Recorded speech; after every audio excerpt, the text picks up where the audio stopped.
Welcome to the Los Angeles Tribune page. Here you will find original news programming, exclusive digital events, and shows that are directly from the community. At the Los Angeles Tribune, we believe in giving a voice to the voiceless. We are proud to be the only national brand to empower everyday people to make a difference. Since 1886, our reputation has been built on truth and responsibility. Thank you for watching and making a difference. For general inquiries, contact today. Thank you on behalf of the Los Angeles Tribune team.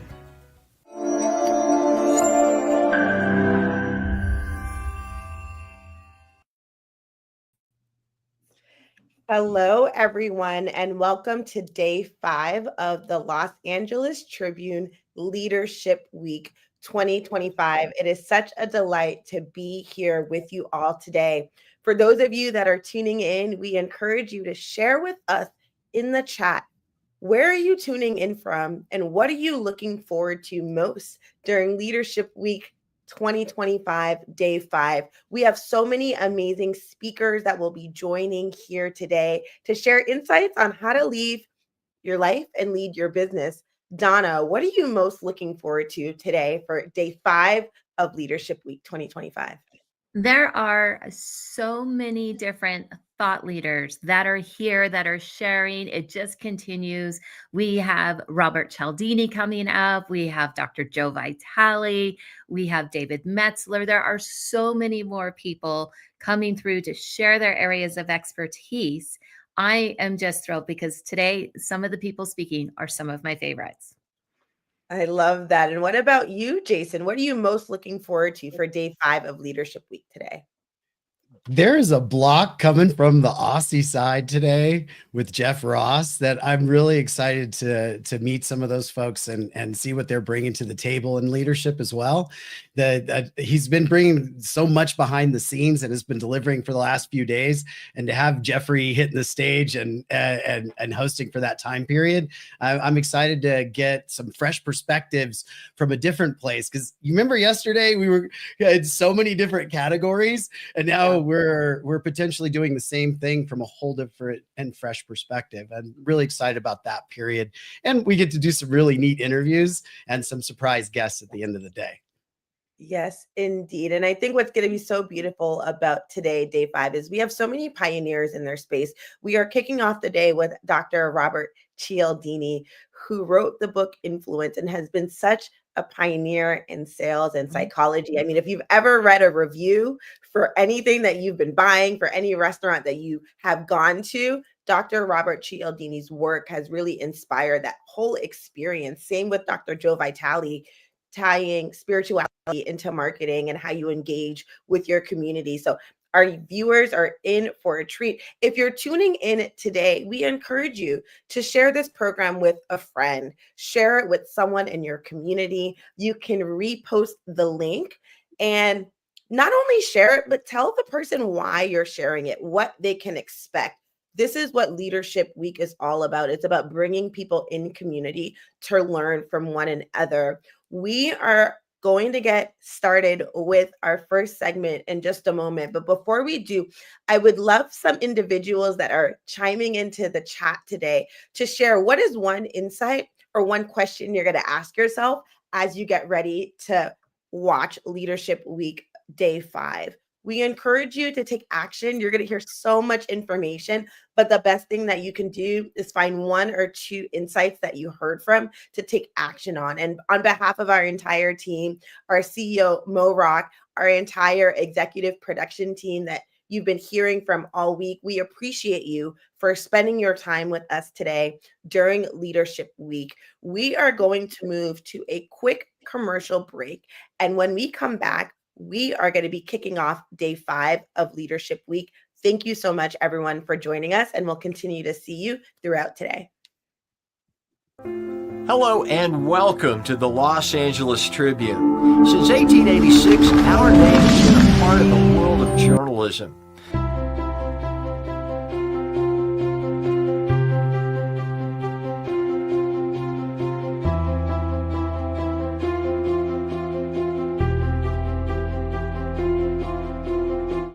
We have earned a reputation for being a publication that practices integrity, authenticity, and responsibility. For general inquiries, contact today. Thank you on behalf of the Los Angeles Tribune team.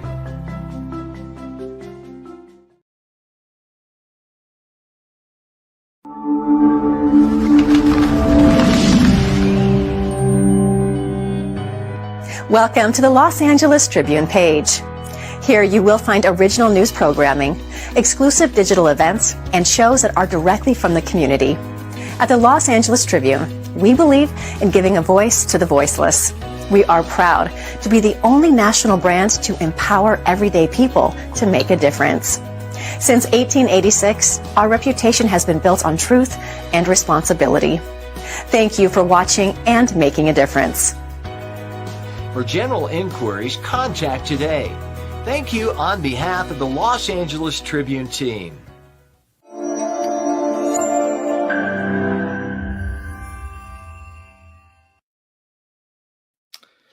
And welcome back to another segment here on Los Angeles Tribune Leadership Week. Of course, if you were here with us last year, you remember one of the most powerful and important segments of last year's Leadership Week was with the legendary Dr. Robert Cialdini, a man that does not need an introduction. There are very few people that we have on the platform that have achieved such a longevity from the standpoint of contribution for the betterment of society.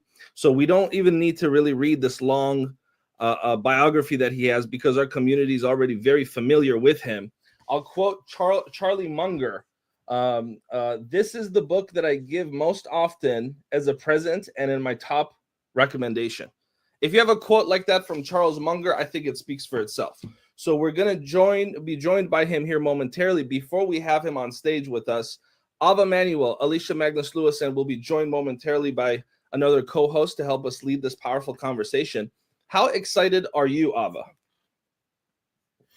Well, you know, we have a legend in our midst, and I'm so grateful that we have this living legend with us, who's also a Lifetime Achievement Awardee of the Los Angeles Tribune, a recognition that very, very few of the leaders actually have been bestowed with.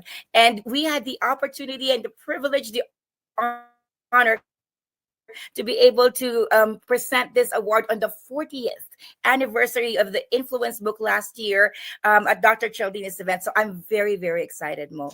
How excited are you, Alicia Magnus Lewis? I'm delighted for you all to hear from Dr. Robert Cialdini. I mean, he is such a pioneer in sales, but understanding the law of reciprocity, adding value before you ask for the sale, and really what it's about to learn from your peers before you engage with an organization. There are so many principles I think people engage with every day in experience that are rooted in Dr. Robert Cialdini's research. So this is really going to be a dynamic conversation that I'm really looking forward to. Absolutely. And with that, for me, it's really an honor and a pleasure to spend some time with him. He really actually tells the truth about what's really going on upstairs. And how we operate as human beings from a behavioral standpoint. And I can appreciate authors that actually write the truth as opposed to authors that write what might make you feel better, but doesn't actually give you any insights on how life actually works. And so there are very few authors in that category for me where I consider them to actually be writing the truth about how human beings really operate. No fluff, no filter, just this is the actual facts. Robert Cialdini's on that list. Robert Greene is on that list. There's a few other authors that I consider to be on that short list that really tell you how it really works. And with that, we want to bring up Mr. Robert Cialdini. A pleasure and privilege to have you back with us. Hello, Mo. Kick off the program, first of all, by welcoming you again and thanking you for joining us again. It was a year ago, last time we spoke, for last year's LA Leadership Week. And we do these programs once a year, where for a whole week we highlight a multitude of different leaders from across industries to speak to our community here about what leadership means for them. And we want to thank you for for taking time out of your busy schedule to join us, first of all. Well, thank you. I enjoyed last year's exchange very much, and I'm looking forward to today's. And by the way, I especially appreciate the focus on leadership, because my my experience in organizations is that if you want to get genuine change and do so at a rapid pace, it has to come down. It has to come down from the leader who authorizes and credentializes those people who will be willing to create that change. Amazing. And this program is available online for people around the world in our community. We have people from a multitude of different languages, and thanks to technology being what it is today, our program gets instantly translated via AI for people from around the world so they can actually listen to us in different languages. And the segue of that to our question is, in today's digital world where attention is currency, which one of your principles of influence do you think are the most powerful, and which are the most misunderstood? So I'm going to answer with the same one, depending on how it's employed. And that's the principle of social proof that says people want to follow the lead of multiple comparable others. What are the people around me like me preferring to do? What have they chosen to do already? And so on. If I get that information, that allows me to make a decision about my own choices and my own preferences based on that valuable piece of information. I saw a study that showed that people who shop online regularly, almost everything they buy is online, 98% of them first check rating sites, Amazon, whatever it might be, before they choose. 98%? Mo, 98%. We can't get 98% of the people in the world to believe that the earth is round. But we get 98% to pile in to this very powerful principle that steers us correctly when it is presented to us honestly. And so the one that I think it has become more powerful, not in terms of its innate force, but because it is more available to us now, is social proof. We have evidence from rating sites, from star ratings, from product groups, from opinions from people around the world, just as you said, people all around the world who share our interest in a particular product or service or idea, and they can communicate with us. We can tap into their communication network and get information that we can use to make us more likely to say, all right, well, that's probably something I should use in my evaluation of this product, service, or idea. So that's the one that's become more powerful, I think, because we have more access to it than we ever have before. At the same time, please go ahead. You were going to say something. I want this to be a conversation, absolutely, rather than an interview, because I understand, Cialdini. It's just the principles of influence are timeless. I firmly believe that the principles of influence are fundamentally about how we're structured as human beings. So regardless of the technological changes in our society, I believe the principles remain the same, although the way the principles are experienced in society changes. Sometimes my book Influence is called the Bible of online marketing. But it was written before there was online marketing. Right. And so people say, how did you look forward? How could you see ahead to know that what would be so fundamental on a platform that didn't exist? And I always say, I didn't look ahead. I looked inside. I looked inside us. Just as you said, what are the levers of influence? What are the factors that have always motivated us toward ascent? Those aren't going to change. The platforms on which they are presented can change, but those fundamental human motives that are fundamental to the human condition, they're not going to change in the space of a few years. Yeah. Absolutely. And so today we live in this very unique time period of artificial intelligence being accessible to everyone.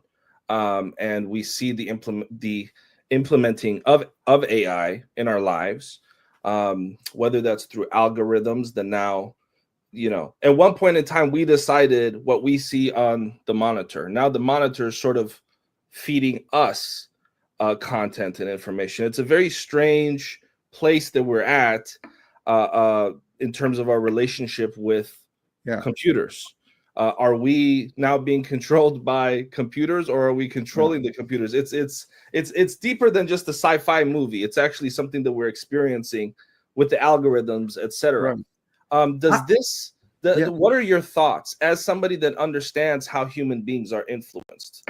What are your thoughts on this era that we're stepping into? Yeah, no, this is a really good question, because I think it's both, that we are being controlled and we can control. Let's say we take an LLM like Chat GPT-4, right? What we get from it depends on the prompt we deliver to it. So if we were to say, okay, so here's a sales pitch. Give me the top 3 ways I could be more persuasive with it. All right. Then you're going to get some answers, maybe not the ones that are based in science necessarily. You're just asking, well, what's out there that the machine has been able to access? Here's what I would say instead. Ask that question. What are the top 3 ways I can be more persuasive? And why is that the case according to research? Now, you're controlling the machine. So it gives you answers that are based not just in the mass of information out there, including speculations and so on that people have made online, but research, and allows you to be much more confident, not just how this is going to work, but why it's going to work. So the next time you want to be more persuasive, you know about a psychological principle that engages human attention, engages human action, that you can apply to the next situation you're in. And it might be one where you don't have access to a computer. You're in an elevator with somebody. You're meeting your neighbor for coffee or whatever, and you want to move that person in a direction that you think would be beneficial for both. Well, you can remember, oh right, I was informed as to this is the reason people say yes, not just how to do it. Here's the reason. And I can create a persuasive appeal in that moment. That's such an important distinction, Dr. Cialdini, because oftentimes we can just prompt and receive information and take it at face value, but you're really encouraging everyone to really listen and understand the why and how it applies, and in different ways inside the research, because it can be easy to just Google something and then take what you see at face value and then apply it. And you don't really understand why, but it sounds good or sounds right in the moment. But you're really empowering people to educate themselves further to really understand what is driving why they may want to shift or change the approach that they may have taken originally. And that is very, very powerful. And I think that is a breakthrough for people that might just be taking things that they see at face value. You know, Alicia, I love what you said about educating people, both, and it's true on both sides of the equation. The communicator is educated by this information that's based on research. And then the communicator educates the recipient into assent, informs that person into assent by virtue of giving them evidence of something that truly is there in the situation, true scarcity, true authority, true social proof, whatever is there in the situation, right? You educate that person by giving that individual the principle of influence that normally steers them correctly. And then who loses? under those circumstances. Right? Yeah. Yeah. That's really key.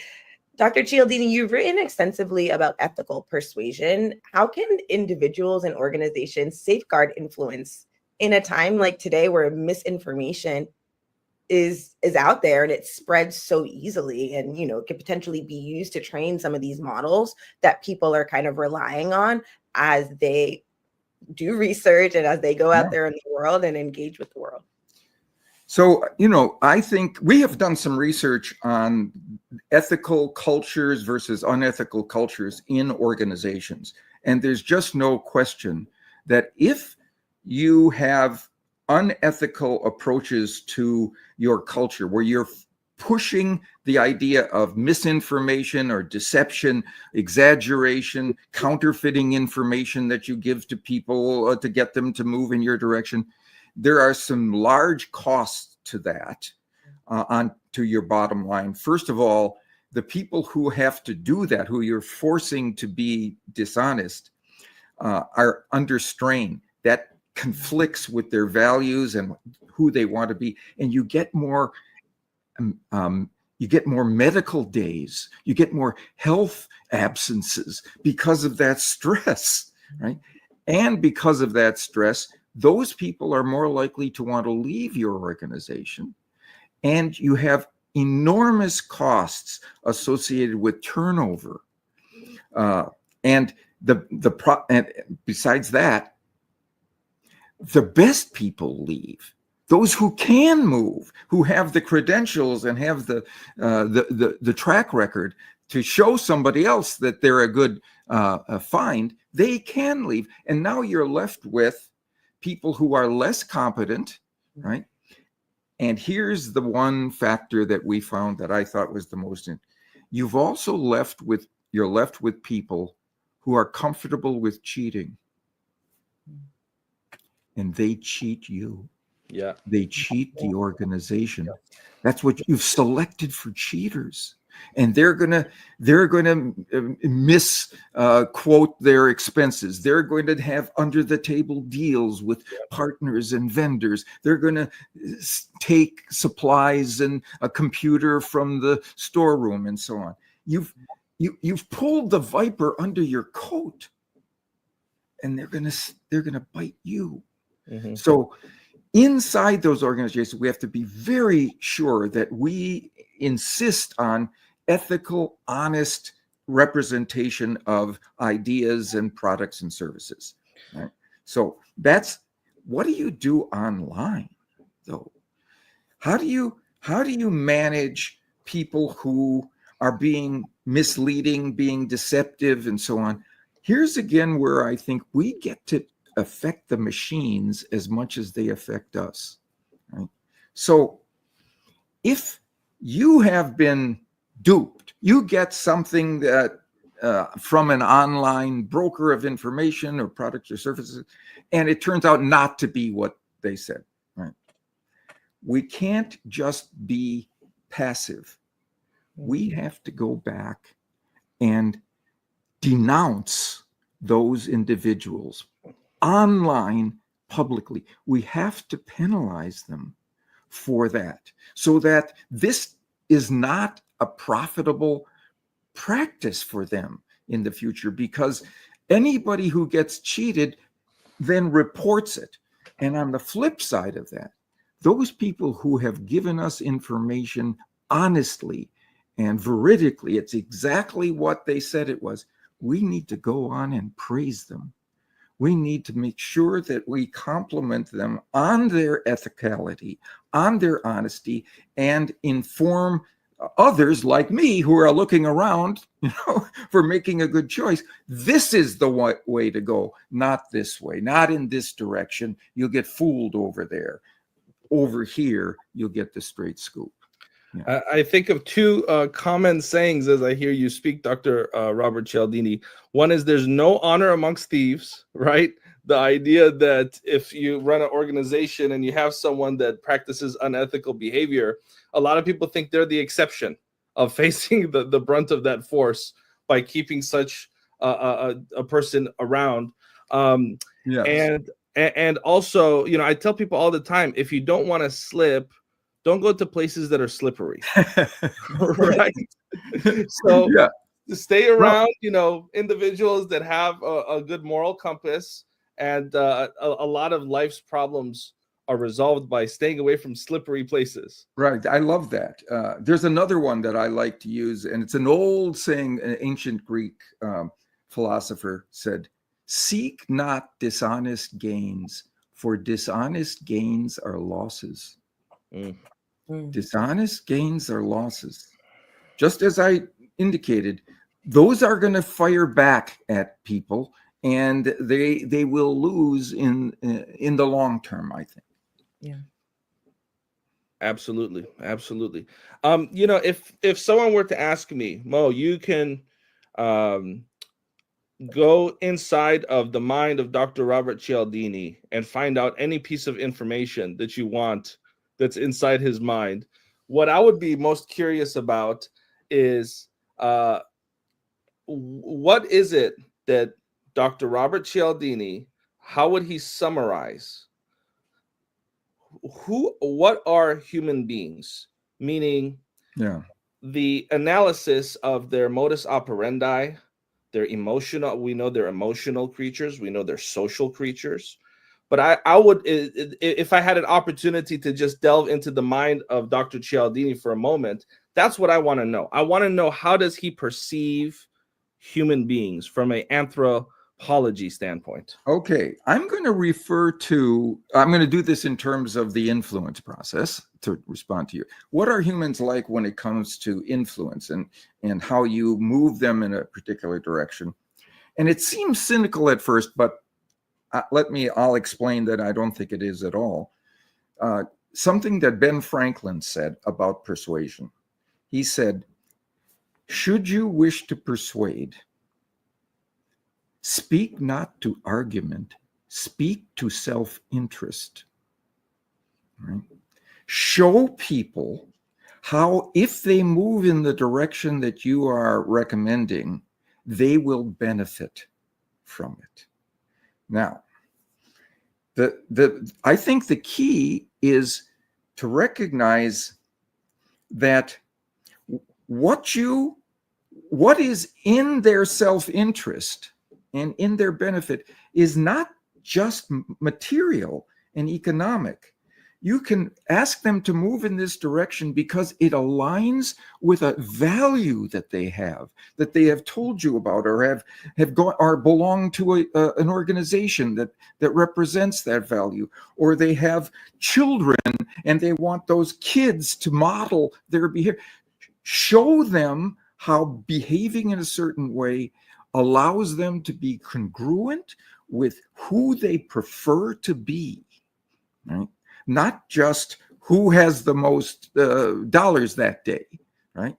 And allows them to show their loyalty to their families, to their communities, to show their goodness, their likability, because that causes other people to to share that and model that. I mean, there are all these things that move people in good directions, positive directions for them, that don't have to do with finances. So speak not to argument, speak to self-interest, show them how they will be better financially, but psychologically, spiritually, and in a variety of ways, relationship ways, right? So I love that idea of making self-interest broader than economic self-interest. That's so key. It's like you're making self-interest about well-being, right? Speak to an individual's well-being and how they will elevate or expand as a person, not just for where they think they will economically, financially, but in all areas of their life, because people are holistic beings, and oftentimes they are only spoken to at that economic perspective or that economic level. There's so much more depth to them, so speak to it. Yeah. That's key. So Dr. Cialdini, What for entrepreneurs and for thought leaders that are building personal brands or that are scaling organization, what's a principle of persuasion that they're likely underusing or maybe not fully understanding, so they're not applying it in a way that really is magnifying their impact with the people that they engage with? So I'll answer that in two ways. One is one particular principle, and the other is a set of principles. But the one that is a singular principle is the principle of authority, right? Too often, people confuse authority, the concept of authority as a persuasive lever with power. That's not what I'm talking about when I say that people want to follow legitimate authorities. Yes, they want to follow people who have coercive or intimidating or control over them, right? Okay, that works, but it only works when that person is present, when that person can monitor what you're doing, right? And so often when people who try to move others in their direction by commanding and controlling them, people don't like that, and they push back when they have the chance. They undermine that individual.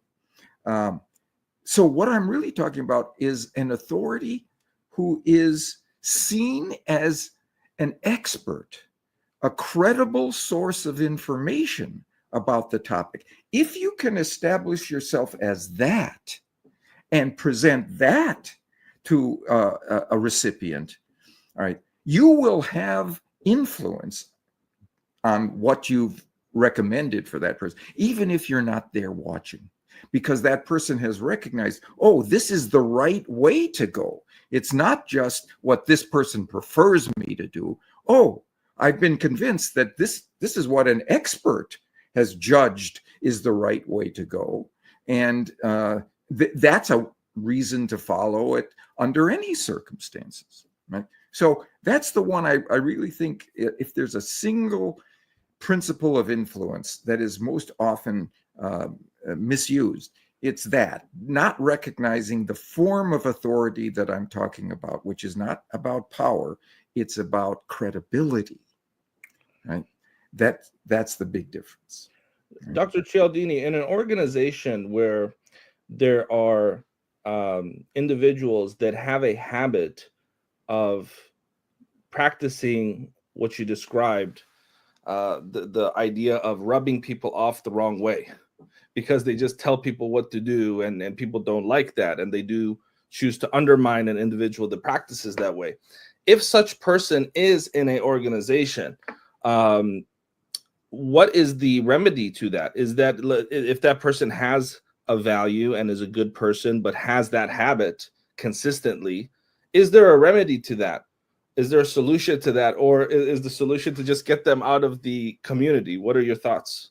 Yeah, so if you are a leader in that organization, you can have a talk with that individual and say, I know that you have been with us for a while, and I've been able to observe, and I think there are some things that we can change that would be better. And what I've found in the past, and not speak directly to this person's circumstances, but say in the past, other people who have taken a strategy of doing this and that have not been beneficial to this organization. So we don't want you to be in that position, because then we have to take steps to change that, and that maybe change out who's in our organization. So use stories of somebody else. So it's not directly insulting this individual and getting their back up. You say, remember Jim from a couple of years ago?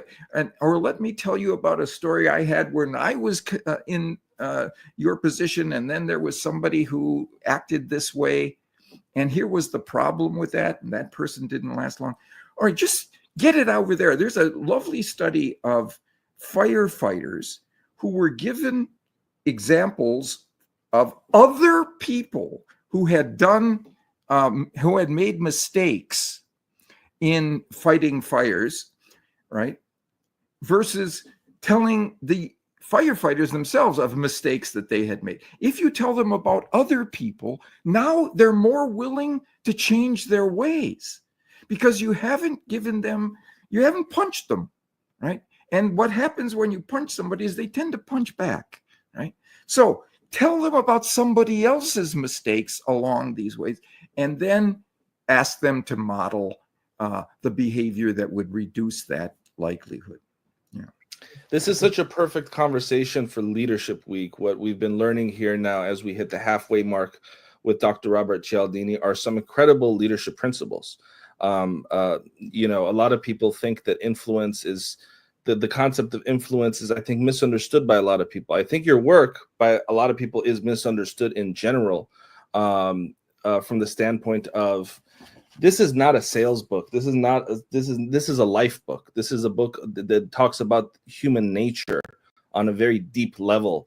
It's not a sales and marketing book. I think that doesn't do it justice. That's my personal opinion. I'm curious if you would agree with that. I agree, but it uses a lot of examples from sales and marketing because there you have discrete evidence. Somebody said yes versus no. You know that this approach worked or not.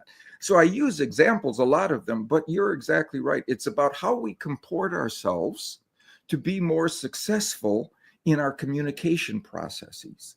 And that applies inside our families, inside our friendship networks, in our neighborhoods, and so on. It's not just sales and marketing.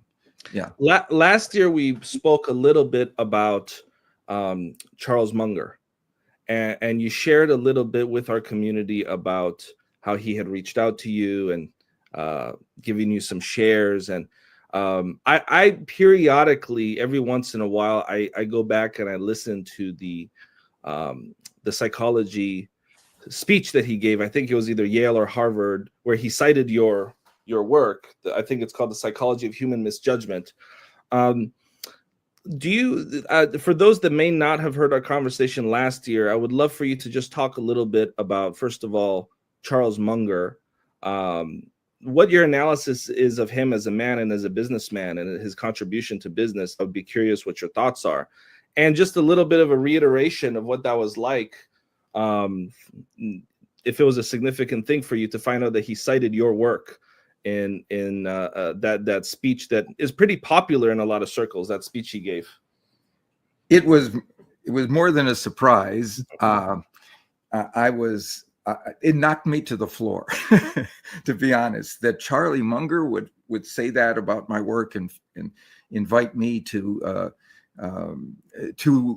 various presentations that he gave and to share. We actually invited us to his home, and so on. And it came about one day when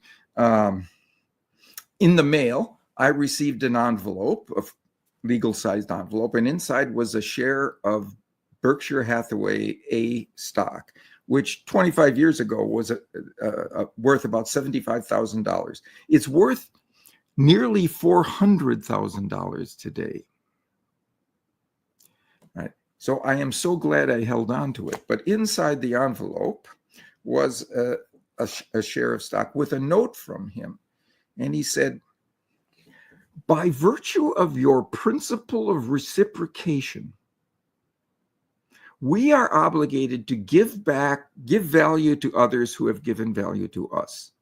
Your book has made us so much money that you're entitled to some of it in return. And here's a shot. And I'll tell you, I opened it. I was sitting in a chair like the one I'm in now. It's got rollers on it, and it knocked me back into the wall. I was so shocked by this. Anyway, so here's what Charlie Munger epitomized to me. He was a capitalist to the bone, right? Believed in the capitalistic system, but a particular kind of capitalism that I will call inclusive capitalism. He said, we should want to make money. That's something we should want to do. And the reason is not just to accumulate funds, but to have those funds available to help people in their time of need.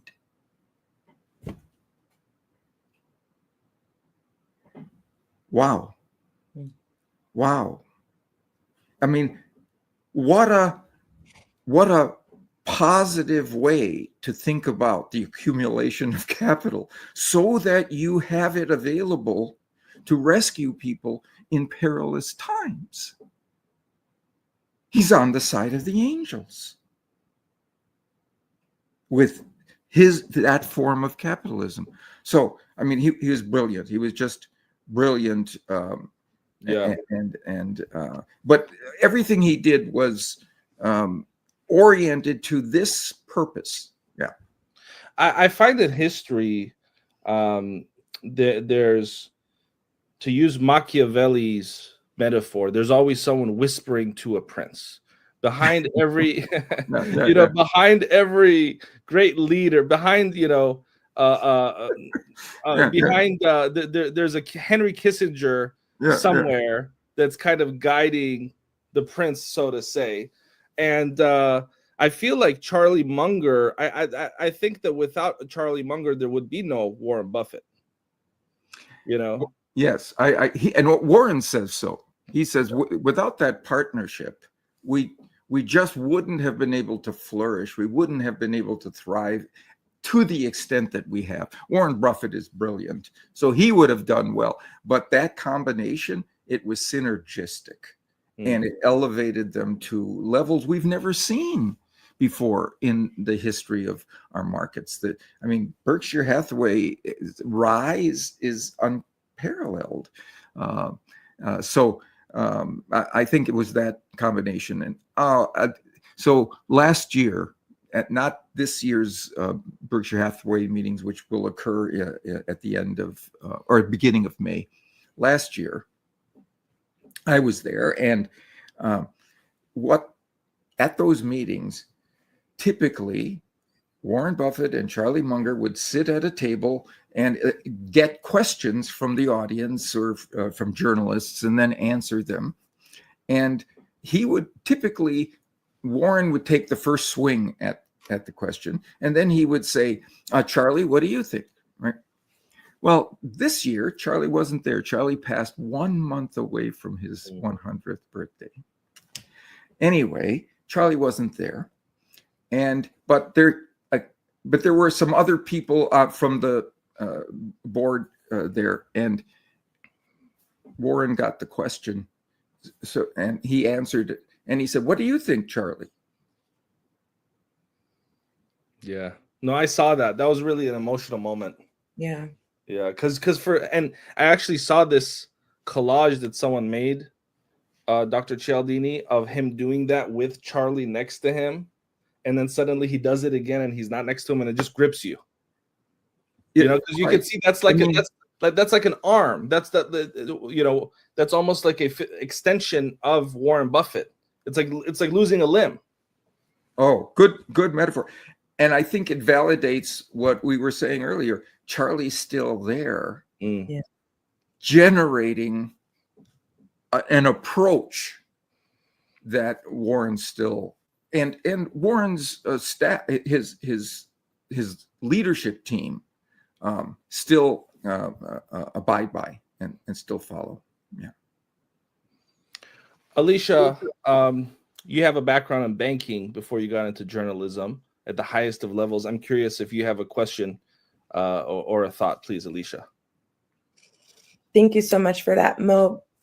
Dr. Cialdini, I'm quite curious, when we're talking about Warren Buffett, we're talking about Charlie Munger. These are individuals that are operating at the most elevated spaces in the financial world. What are some of the nuances, though, that you believe that Charlie and Warren have applied? Some of the biggest banks on Wall Street have applied, but everyday people have the ability and are empowered to also apply within themselves and how they interact with the world that's around them. because some of these principles are timeless, no matter where you are or how you're operating, that people can really access within, but they may not believe that they can. So what are some of those nuances that you could highlight for our community here today? Yeah. You know, they're not only are they immensely gifted, were they, and then, you know, in Charlie's case, financial investors, they're very good communicators that allows people to trust them, trust their pronouncements, trust what they're doing is the right way to proceed. And there were two things that Warren said in his letters to shareholders that I thought were very instructive about that approach. And it was at the 50th anniversary of Berkshire Hathaway. And people were saying, you know, 50 years, what can we expect going forward? Because, you know, you guys are kind of senior now. What do we expect if you're not here? And he said, I will tell you now about the strengths of Berkshire Hathaway as an organization, as an approach to decision-making and investing. And I will tell you the way I would tell members of my family about that future. And I thought to myself, his family, he's including me in the members, like a member of his family in what he's about to say, right?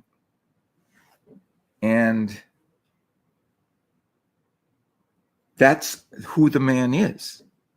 And that's why I listen to the next thing he said, because he told me honestly that he was being absolutely straight with us.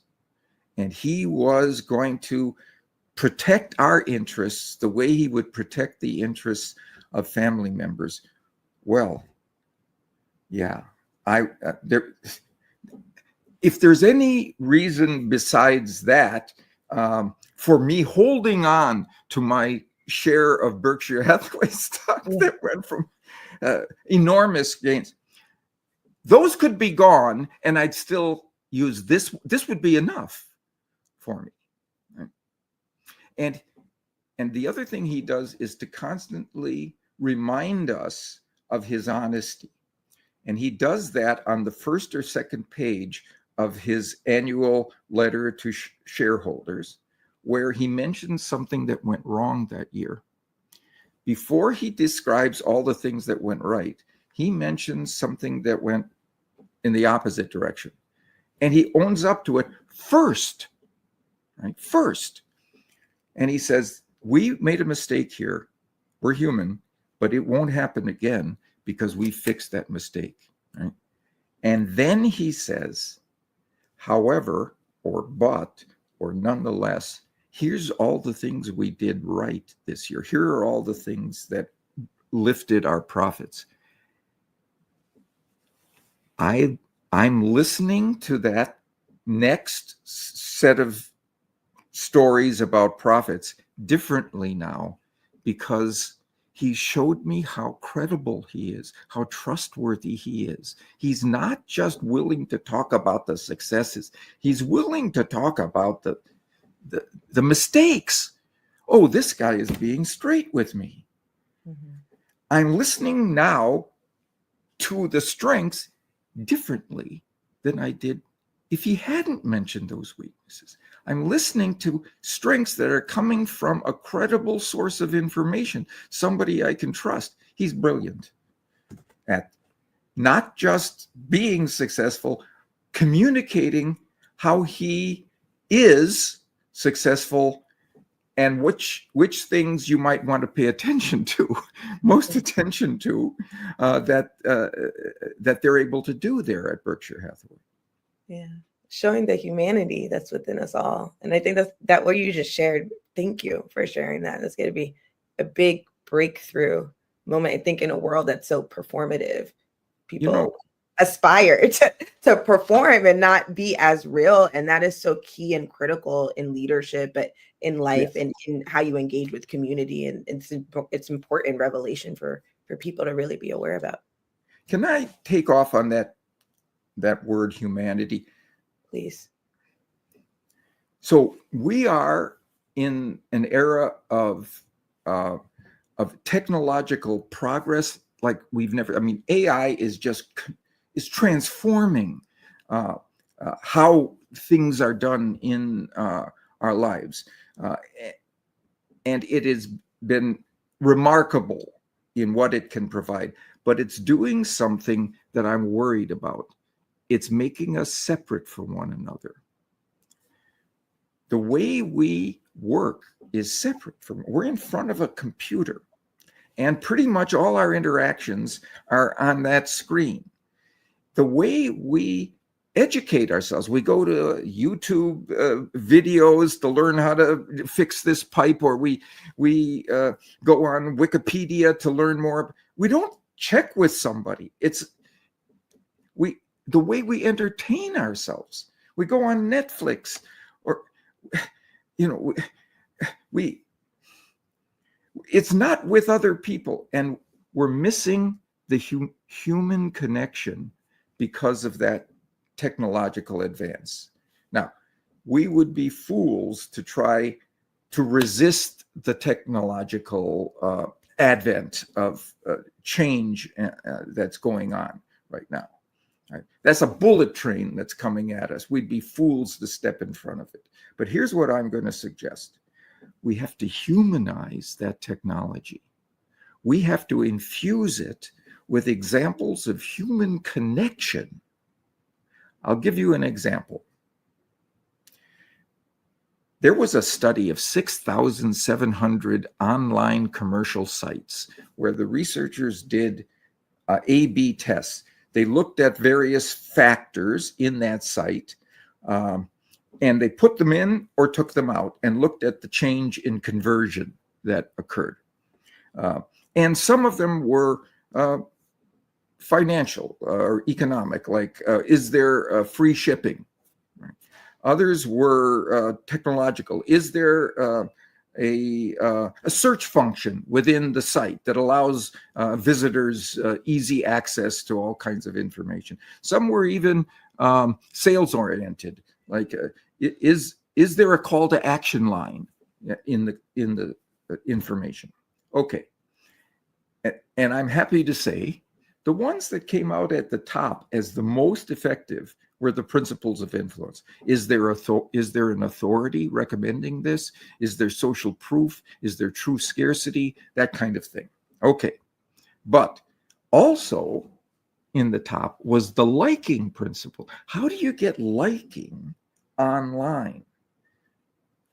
You don't know those people. They don't know you. They're not familiar with you. They don't have inherent experience with your trustworthiness. How do you get them to like you?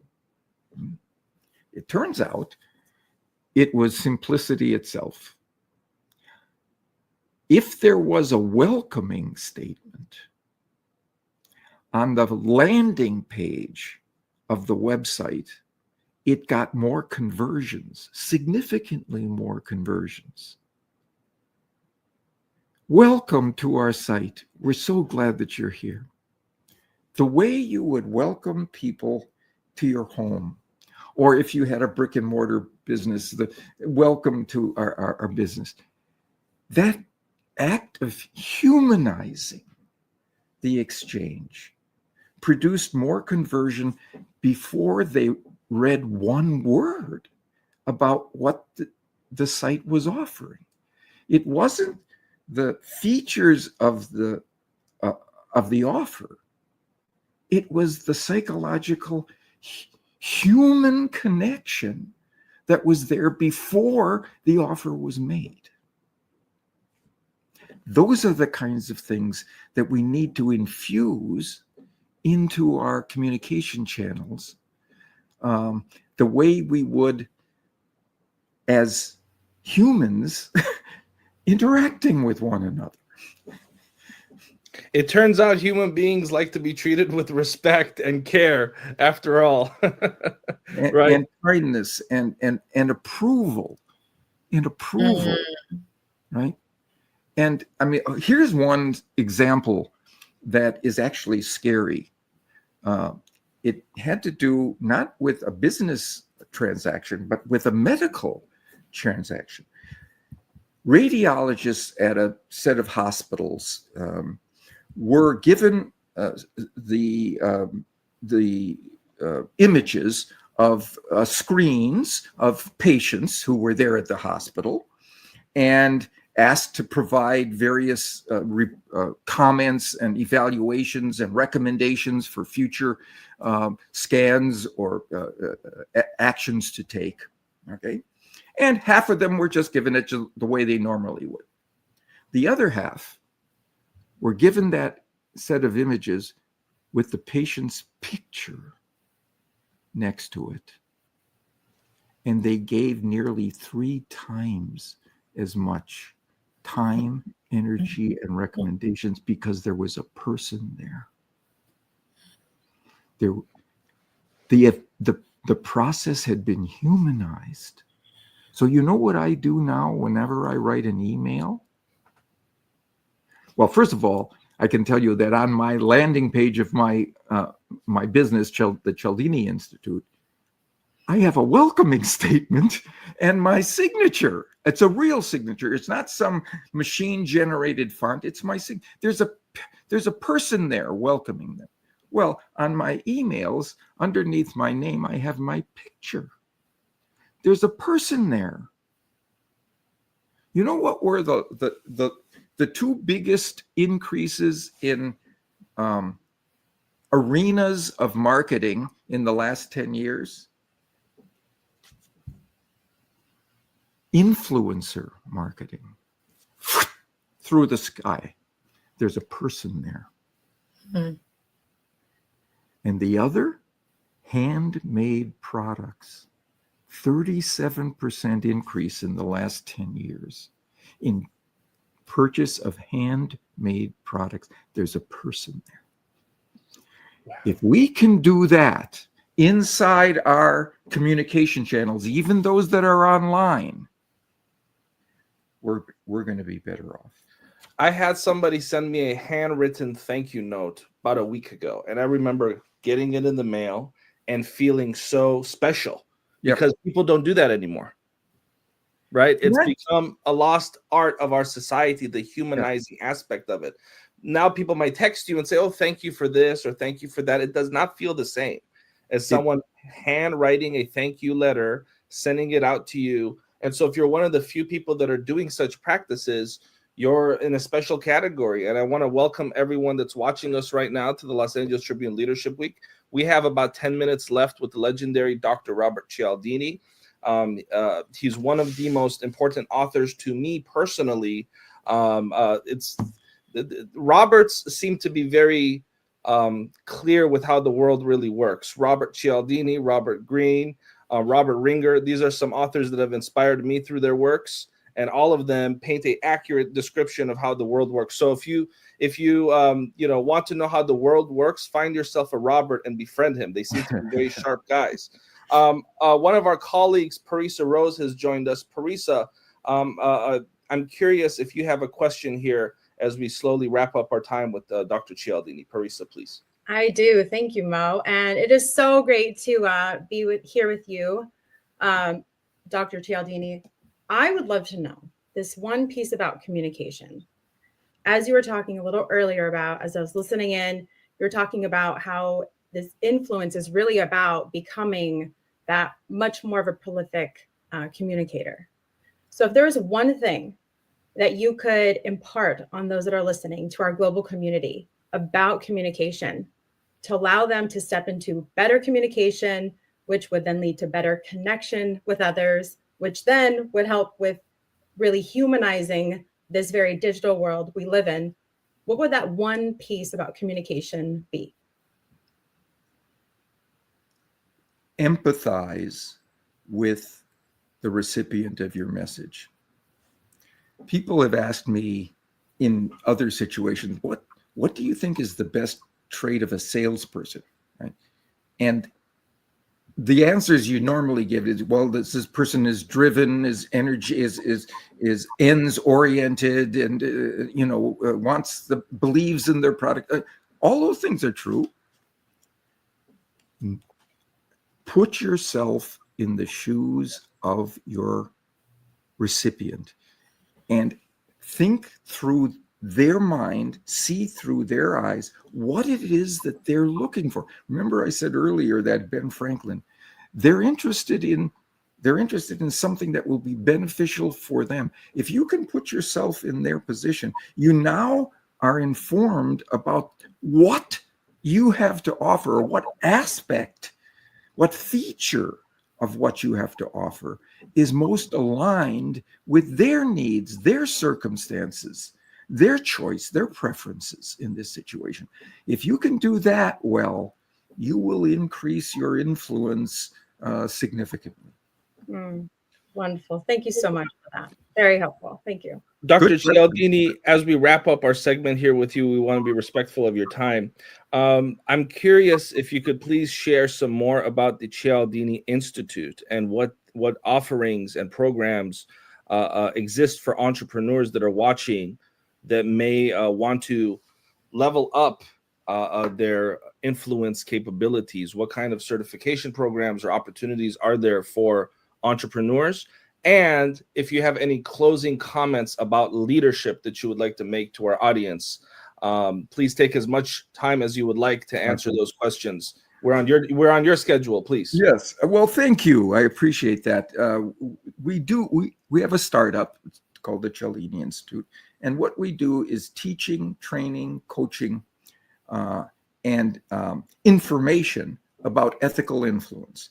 How do we move people in our direction in ways that are both effective and ethical? So everyone is benefiting from this. And we do this usually with business organizations who want their sales teams or their advertising or their marketing units to know about the scientifically grounded principles of influence, and then how to apply them in ways that aren't just theoretical, but actually are practical, and then to do so ethically. And the thing that we're focusing on most now is called small bigs. What are the smallest things you can do in your persuasive approach that will produce the biggest impact on your persuasive success? Because we live in a time of information overload. People need shortcuts. People need small changes that they can make that will make a big difference, for example, in their success. So let me give you an example. Suppose you're a leader of a team and you've moved in a particular direction toward a goal, and you're halfway there. And the research says, well, you should congratulate your team for that movement, right? But the research also shows one word that you should use when you congratulate them that will keep them moving at that fast pace. Don't congratulate them on their progress. That's asking them to turn around and look behind them at what's already been done, the past, right? Mm-hmm. And to pat themselves on the back, right? And the research shows they stop pedaling as fast because look what I've done, right? Change that word, and instead of congratulating them on their progress to the goal, congratulate them on their commitment to the goal. That previous effort is now framed as evidence of their commitment. Now that you're asking them to look to the future. And the research shows they will achieve that goal faster if you use the word commitment instead of progress. So small change, one word, and it leads to this kind of effect. So that's what we try to do within the Cialdini Institute. Yeah. Thank you, Dr. Cialdini. And if you have any closing statements that you would like to make about leadership, if you have the time, would love to just give you the floor if you have any final messages on leadership for our audience. So lead by doing. I saw, it was on a podcast, and there was an interviewer who was talking to a leader. There was a new change that was going to go in their technological systems in that organization, and it was going to be arduous to learn how to do it, right? But they thought that down the road they would profit from that change. Well, the leader took it upon herself to go into that new system, figure out all the ways that you could optimize it and the mistakes that you could make. And she wrote a tip sheet for her employees a month before they had to engage this new system, right? During that month, before the system was ever installed, productivity went up 19%. Out of the rule for reciprocation. Look at the work she had done for us. We're going to give her our effort back in return, right? Lead by doing. Lead by doing. Ladies and gentlemen, this has been an exclusive segment with Lifetime Achievement Award recipient, Dr. Robert Cialdini. Dr. Cialdini, thank you, my friend. I appreciate you. You're so generous with your time for the second time now joining our community. We are going to invite you again next year. I'm not going to invite you now. I'm not going to put you on the spot, but just know in about 10 months, you will be getting an email to return for a third time. And hopefully we get your time yet again next year. I really appreciate you. I thank you. This is a book that needs to be read and reread by people that are serious about making an impact on the planet. Ethical Persuasion. Robert Cialdini, he'll make you a better person. Whenever someone asks me a question as I navigate through society, I find myself often saying, thank you for asking. And I think years ago, I heard Dr. Cialdini mention that in a speech somewhere, and it's just integrated in my subconscious mind. So he makes you more polite too. If you read his books, you become a more polite person. You become a better person. So I want to thank you again, Dr. Cialdini. Thank you. I enjoyed this exchange again, and a lot of the reason was the perspectives and the questions I got from the audience that allowed me to have a great conversation. I learned as much from this session as perhaps your listeners did. Thank you so much. And we'll be right back, ladies and gentlemen.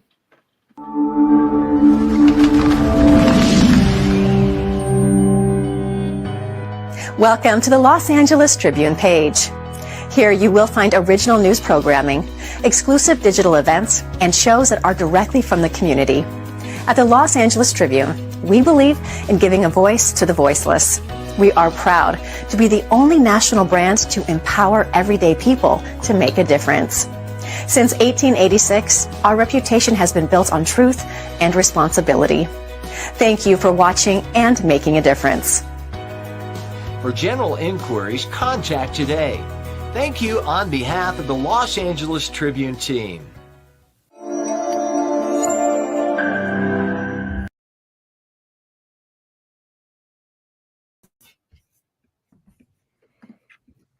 Okay, and how exciting was that segment that we enjoyed with Robert Cialdini, Donna? I mean, really one of the most influential authors, no pun intended, in the realm of influence. Did you have a takeaway from that segment you'd like to share with our audience, Donna, please? Yes, absolutely. Thank you, Mo. One of the most amazing things that Dr. Cialdini talks about, and I don't know if everyone caught this, is when he talks about personal connection. But it's not just in the arena of influence. He talked about personal connection with AI and personal connection in all of the arenas that we are in, with sales, with marketing, with everything that we do. And I really think that's the heartbeat of what makes our world go around, is connection. Absolutely. And when it comes to a lot of the things that you just discussed in terms of marketing and connection, the next author is a very special person to both you and I, Donna. He's a friend of ours. I consider him a friend. He's a very good guy. But beyond that, he's a legendary author, right? It's really a wonderful thing when you get to know someone that you've looked up to and you find out that they're a good human being on a personal level as well as a professional level. And that's Dr. Joe Vitale. And Dr. Joe Vitale has had such a long, incredible, eclectic career as an author. And the subject matters that he's written about, if you look at it from a distance, there's an evolution in his work. You know, in the 90s, he was known as one of the first internet marketers. Before internet marketing was even a concept that people really understood. He was a pioneer in the early mid 90s. Before that, he had already published books. He's got a real eclectic career. Of course, mainstream America got to see him on Larry King Live when The Secret became a phenomenon about 20 years ago. And since then, he's really had an incredible career to also help people get in touch with spirituality in the realm of Ho'oponopono. He's brought this Hawaiian tradition to countless millions of people's lives to help bring healing to the planet. So he's a really fascinating human being. Can I call him fascinating? Is that a fair description of him, Donna? It would be incredibly fair to say that of Dr. Joe Vitale. Just his career, who he is. He walks the talk, and I have learned so much from him. I know you used the word friend earlier. I also see him as a mentor of mine. Yes, absolutely. Absolutely. Mentor, totally. Well, and with that being said, let's welcome him up because we don't have a lot of time, and we want to welcome Dr. Joe Vitale to the Los Angeles Tribune stage. Thank you for joining us on Leadership Week 2025, Dr. Joe.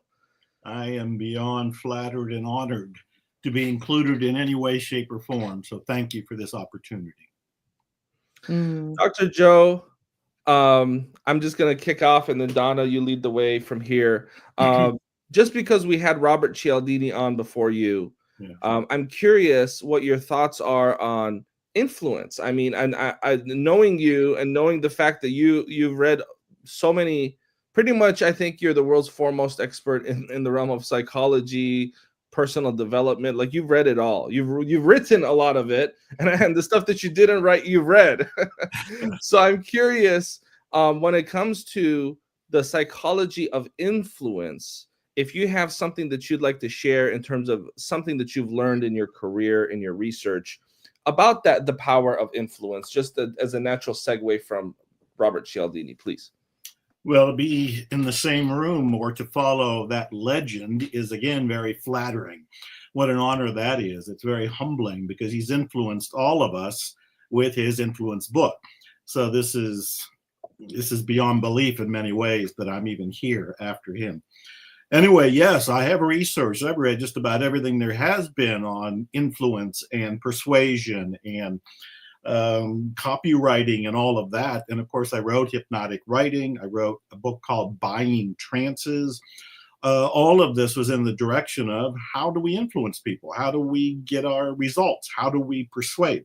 And that is a key focus of copywriting, which is what I was before I was ever in the movie The Secret, and what I took to the internet before the internet was even called the internet, way back in the bulletin board days and the BBS days, and what we were fumbling around trying to understand. So it all comes down to, how do you persuade people? And there's a couple key concepts that I've gotten from all this material. And one of them, and I put this in my book, Hypnotic Writing, and that is, get out of your ego and get into the prospect's ego. That one mantra, it has spiritual depth to it. It has marketing depth to it. It has persuasion depth to it. Most people that are trying to do persuasion are thinking of themselves.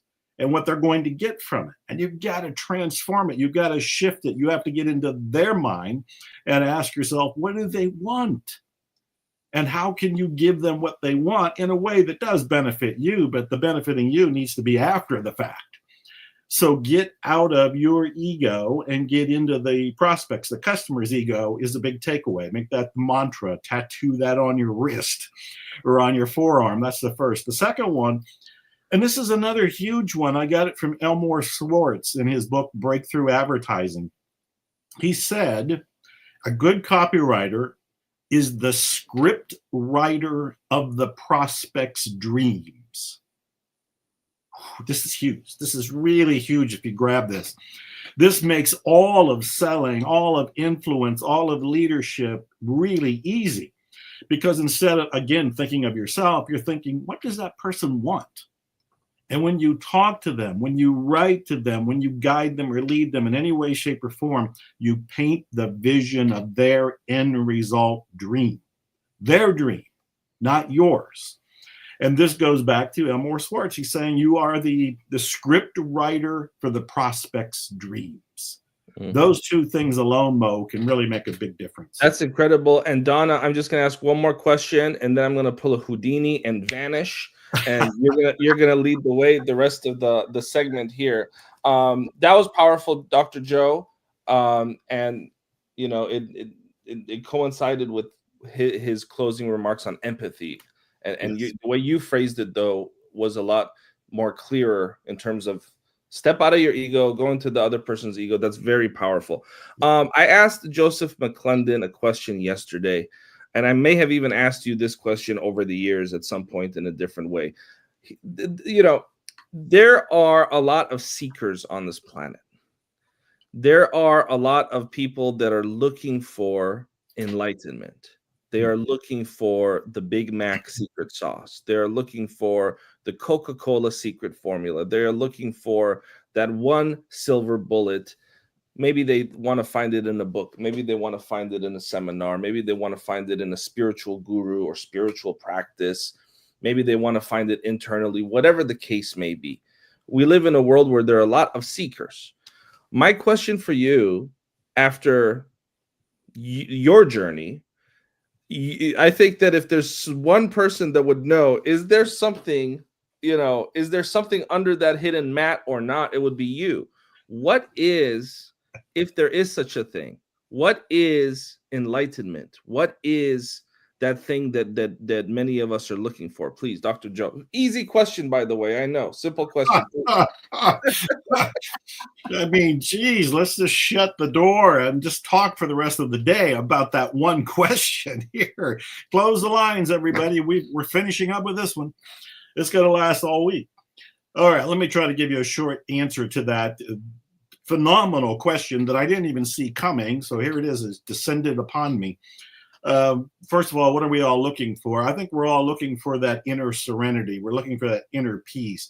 We want to stop the struggle, the striving, the unhappiness, the unpleasantness, all of that hurt, all of that pain, all of that frustration. We want to take it away with something. And we do take it away moment by moment with our diversions and our distractions and our gadgets and our technology and the latest post and this, that, and the other. But what takes it away forever? And that is going underneath all of these layers that are emotional layers, physical layers, mental layers, all those layers that we get caught up in. We get caught up in the sensory experience of life, and we don't know that there's an internal experience underneath all of that. And again, this is a big concept, and this is asking, like, people have been searching for centuries, and it's like, Dr. Joe, tell us in a minute, and then we're going to go to the next question. It's like, what? So what I'm trying to tell you is underneath all of it, there is something that I call the witness. And this witness can observe your thoughts, can observe your emotions, can observe your physical body. It can observe your life experience. That witness is the goal. That witness is enlightenment. When you are that witness, when you merge with the witness, when you become the witness, when the witness and your observing self are one, you're considered to be enlightened. You can have moments of it. I can take people to that place with a meditative experience that I walk people through. But once they're there, how do you stay there? And that's why we call this a practice. We are practicing this meditative way of living our lives. So we are leading ourselves and leading others through a spiritual experience and a spiritual awakening. There's my And that dollar. is it's worth a lot more than that. Trust me. What I absolutely love about you, Dr. Joe Vitale, is the fact that you not only just speak of all of these things, you actually walk the talk. And as I've gotten to know you've gone through some of your classes, read a lot of your different books, you really do show up in this way. It's not just listen to this meditation and this is how it happens, because you really are the witness in your own life. And it's been fun to see that in having guidance from another person who's somebody who really truly shows up with who they all are, authentically are. What I want to share is you have a book. It's maybe not as well known as others, but you shared it, and it was called Unexpected Kindness. People who have shown up in many different ways with unexpected kindness. And I see and watch you practice that often for other people, myself included. So share with us a little bit about unexpected kindness. Wow. Thank you for everything you just said. I mean, the compliments are very humbling and almost make me speechless, but you know me better than that. I got something to say. So I'm not quite speechless yet. Unexpected kindness. I've written 90 some books, and almost all of them have come by some inspired thought of one sort or another. Unexpected kindness began after Bob Proctor had died. Bob Proctor was a great influence in my life, a great leader in my life, a person who took an interest in me and believed in me before I believed in myself. He got word of me at the late 1990s. I was being known as an internet marketer, as a copywriter, and making a name. People were noticing long before The Secret came out. And Bob was encouraging me, marketing me, telling people about me, and he did it all along. One of my big moments in my life was I spoke at a giant event in Lima, Peru. There were 19,500 people. It was a rock concert, law of attraction style. There were only two speakers, me and Bob Proctor. So this guy has been walking beside me for a long time. And when he died, the impact was huge. The next morning, I found myself at the computer and I just started to write a story about how he influenced me, saying a lot of what I just said here. And I did it as paying respects. I didn't know where it would go. And then the next morning, I remembered somebody else who helped me. And I had gone through homelessness. I had gone through poverty. And there were people who were really kind and did wonderful things for me because they wanted to. There was no sign that I would be in a movie, no sign I'd be published, no sign of any sort of success. I was just a person who was trying to live his life and struggling. And they helped. So I wrote a story about that. Then the next morning, I remembered somebody else. And the next morning, I remembered somebody else. 30 days later, I looked and thought, I think this is a book. And I called it Unexpected Kindness because the kindness was unexpected. And these people, they weren't family. They were strangers, sometimes complete strangers, sometimes acquaintances and friends. And so I wrote a book called Unexpected Kindness to pay tribute, to say thank you to all of these people, many of which are gone. They don't even know what happened to me in my life or how they made a difference in my life. And the further message was I was encouraging people to practice unexpected kindness, do nice things. I've even done some rants on Instagram when I post videos and I say, look, we can argue about politics, we can argue about religion, we can argue about how the world is going and what the right way is, but we all know kindness. We can be kind to each other. We can be kind to people that need it. We can be kind in unexpected ways. Let's practice kindness. And so that was really the heart and the inspiration for the book, Unexpected Kindness. Yes, I absolutely love that. And I think taking those steps, what would happen if each and every one of us just on this live stream in this moment would sit down and each day write or maybe speak a few minutes of somebody who impacted your life with unexpected kindness, and what impact could really be done in this world if we shared that message vibrationally. I also think saying thank you is a big deal. I saw part of the interview with Robert Cialdini, and he was talking about the handwritten messages.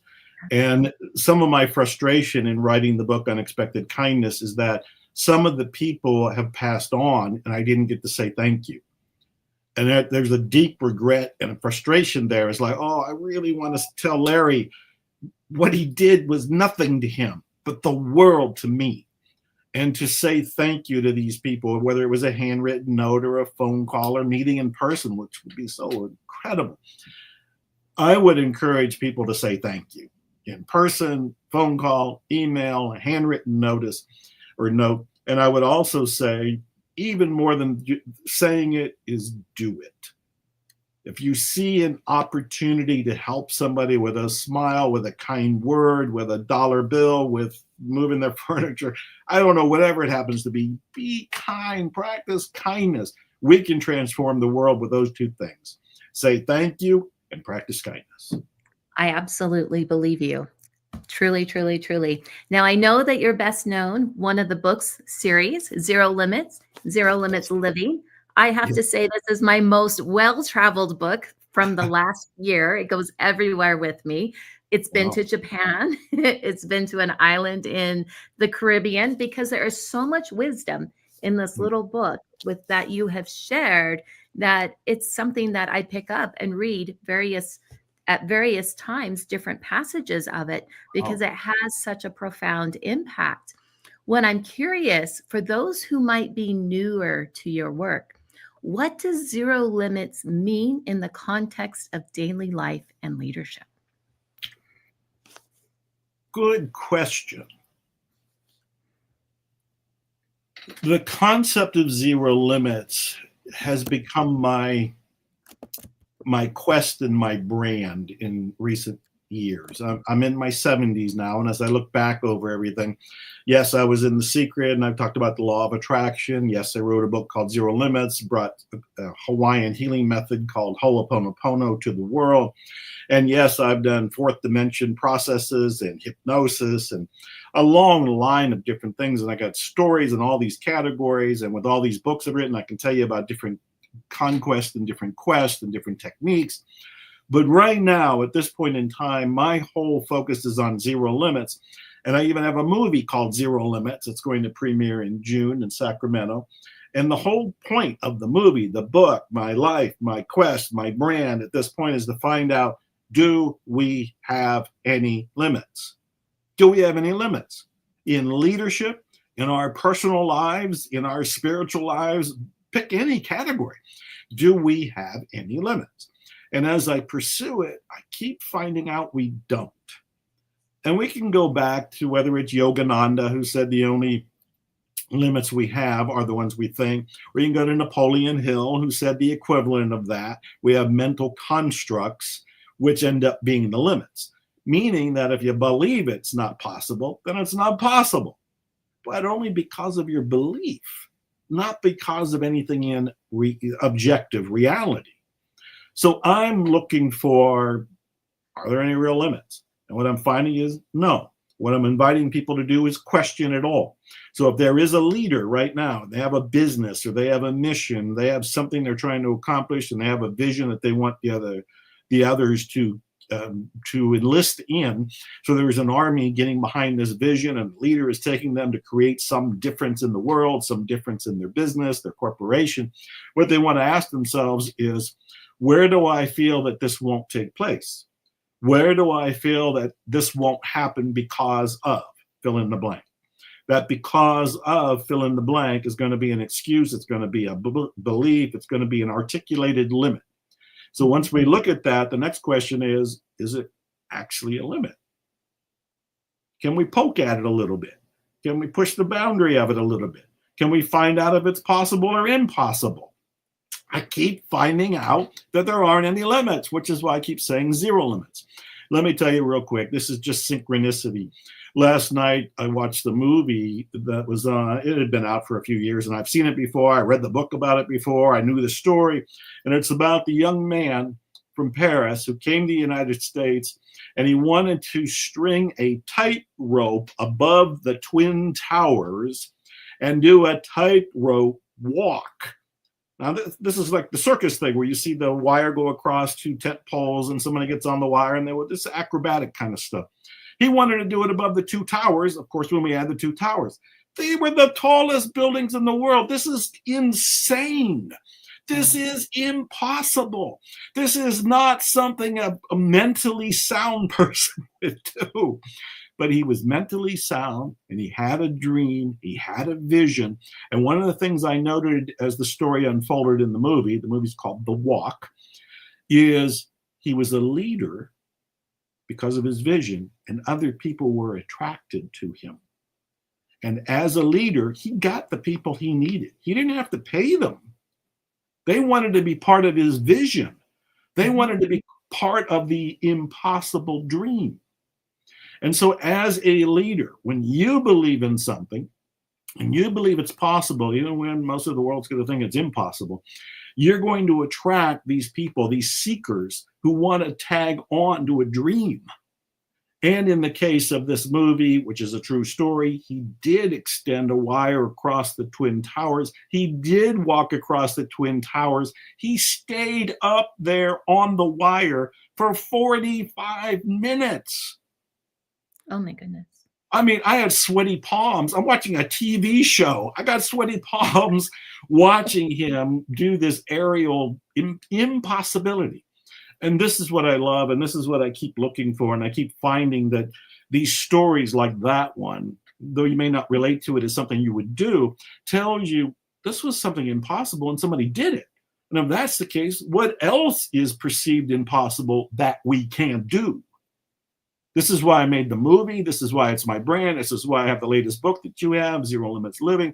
And I can just go on with it. But I would say leaders need to question where they think there are boundaries or limits to what their dream could be. I absolutely love that. Question everything. All things are possible, and do, in my opinion, like 7 impossible things before breakfast. It feels like Alice in Wonderland, but it is so true in my life here. Yes. So I'm going to bring up one of my co-hosts here, Jason Antelek, if he would like to join the stage. He has been backstage listening to this conversation, and he's been having so much fun. I know he has some burning questions for you. All right. Hi, Jason. Hello, Dr. Joe. Thanks for being here with us for Leadership Week. This is such a cool representation for me because the impact of the people on this that have been part of this interview, all 3 of you have been an incredible influence in my world. And I'd get an opportunity in front of the whole world to say thank you for walking your talk. All 3 of you, Moe, Donna, and especially Dr. Joe. I've got a couple of questions, but you kind of hit on it, some of it already. So you're so thorough. I've noticed that so much in the last year we've gotten to spend together through the mastermind with the Los Angeles Tribune. And you're always on the cutting edge. You're always on the front side. And you've done it in the music. You've done it in your collections and your stories and your books. And now you're doing it in film. You're elevating so many things. And it sounds like you're really looking for how do you demonstrate the impossible. That's really what I'm hearing here. You came out to get the Presidential Lifetime Achievement Award with a shirt on that said "Expect Miracles," and I have been riding them ever since. So for the folks that are just catching that wave and they're really starting to kind of bring it in, help them understand how to stay on that wave. Well, how to stay on that wave for me has been to follow my passion, as to simply follow my curiosity. What have I been intrigued by? What have I been curious about? What have I been passionate about? What have I been enthusiastic about? And if you look back over my life and you look at the different books I've created, you'll see that they are representations of my passion. I wrote a book on P.T. Barnum that most people know as the circus giant, but he was so many more things besides the circus. And I researched him because I was just enthralled. I was memorized by his life. and all he accomplished. And I ended up writing this book called There's a Customer Born Every Minute. And nobody had to tell me to write it. Nobody had to encourage me to write it, because I genuinely wanted to know, how did this guy do this? I guess I'm thinking about it for the first time. He was probably one of the first stories of an impossible success, because he was dirt poor. There was no sign that he'd go anywhere or do anything. And yet he becomes a best-selling author, a politician, an entrepreneur, a great negotiator, a great speaker. My goodness, the list would go on. And it seems amazing to me now. He lived to be 80 years old and did all of this, which I talk about in that book. There's a customer born every minute. But why I did it was because of my own curiosity. So the first level of an answer is follow your curiosity. What are you passionate about? What sets you on fire that you want to know more about or you want to do, no matter what anybody else might think about it, just because you want to do it. As a side note, I mentioned I'm in my 70s. When I turned 71, I think you all know this, I signed up for MMA training, which is mixed martial arts. And it was a daring thing to do, and I was fairly uncomfortable in the very first class, but then I kind of got the bug, and I'm enjoying the personal challenge, the mental challenge, the physical challenge. I've gone through and got my gold belt. I'm going to be tested for the orange belt in a couple of weeks. And I've already told everybody that's heard about it, I plan to get a black belt by the time I'm 75. Why am I doing this? Nobody's telling me to do this. It's like, I want to do this. So the very first level of an answer is you do what you love. You do what excites you. I go a little further than just love. It's like, what? It's almost lust. It's almost like obsession. It's like, what are you really excited about? It's the first answer. The second level of an answer is surround yourself with people who support you. This is the equivalent of being in a mastermind. With the mixed martial arts, I've gotten to know a few of the people there. We don't meet outside of the dojo. In fact, I'll be going in a few hours tonight. But I see familiar faces, and we encourage each other. And in that time we're together, it's like there's no age difference, even though I'm twice as old as the oldest person in the room. They're encouraging me, and I'm encouraging them. You want to be with encouragement. If you are doing something solo and you feel like you're the only one doing it, I wouldn't share your dream with other people, because they may rain on your parade, and you don't want that criticism or skepticism to enter your consciousness. So I think the second thing is to surround yourself with positivity. And if you don't have it in personal flesh form, then surround yourself with books, with audios. I had interviewed James Lawrence, who had done some impossible extreme athletics.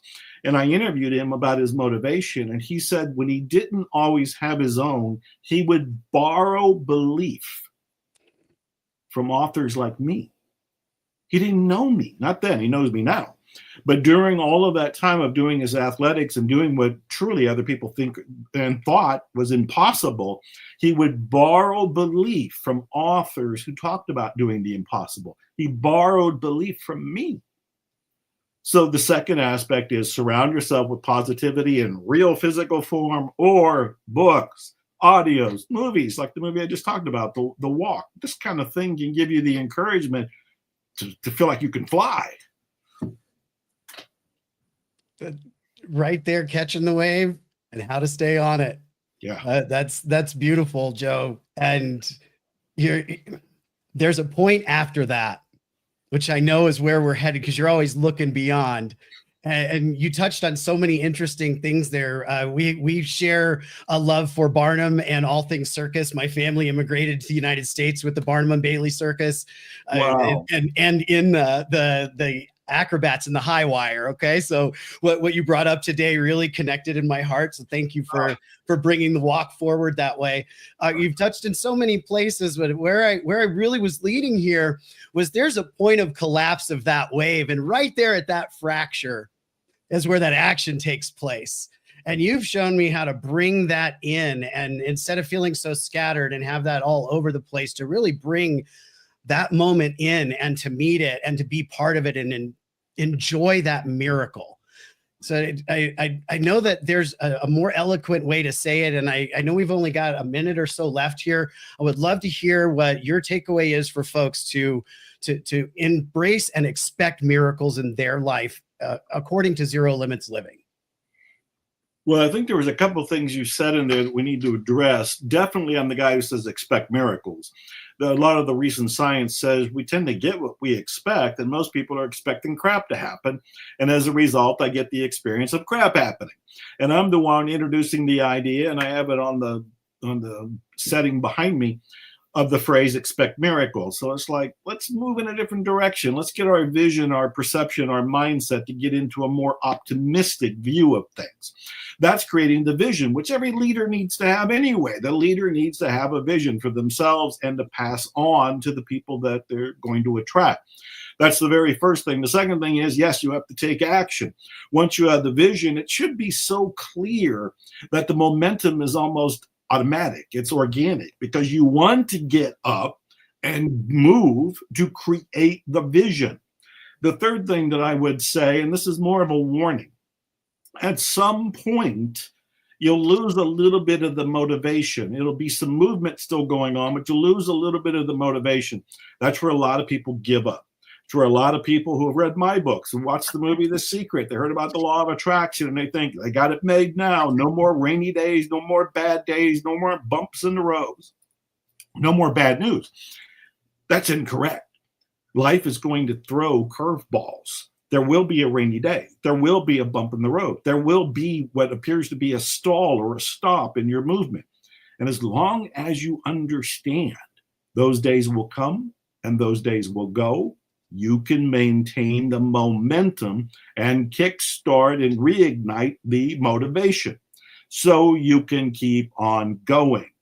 When I decided to be a musician and my band kind of shamed me into going on stage and performing live, which I was resisting, I was terrified of being the lead singer of my own band. And they said, look, we've already recorded like 15 albums. We need to do it live now.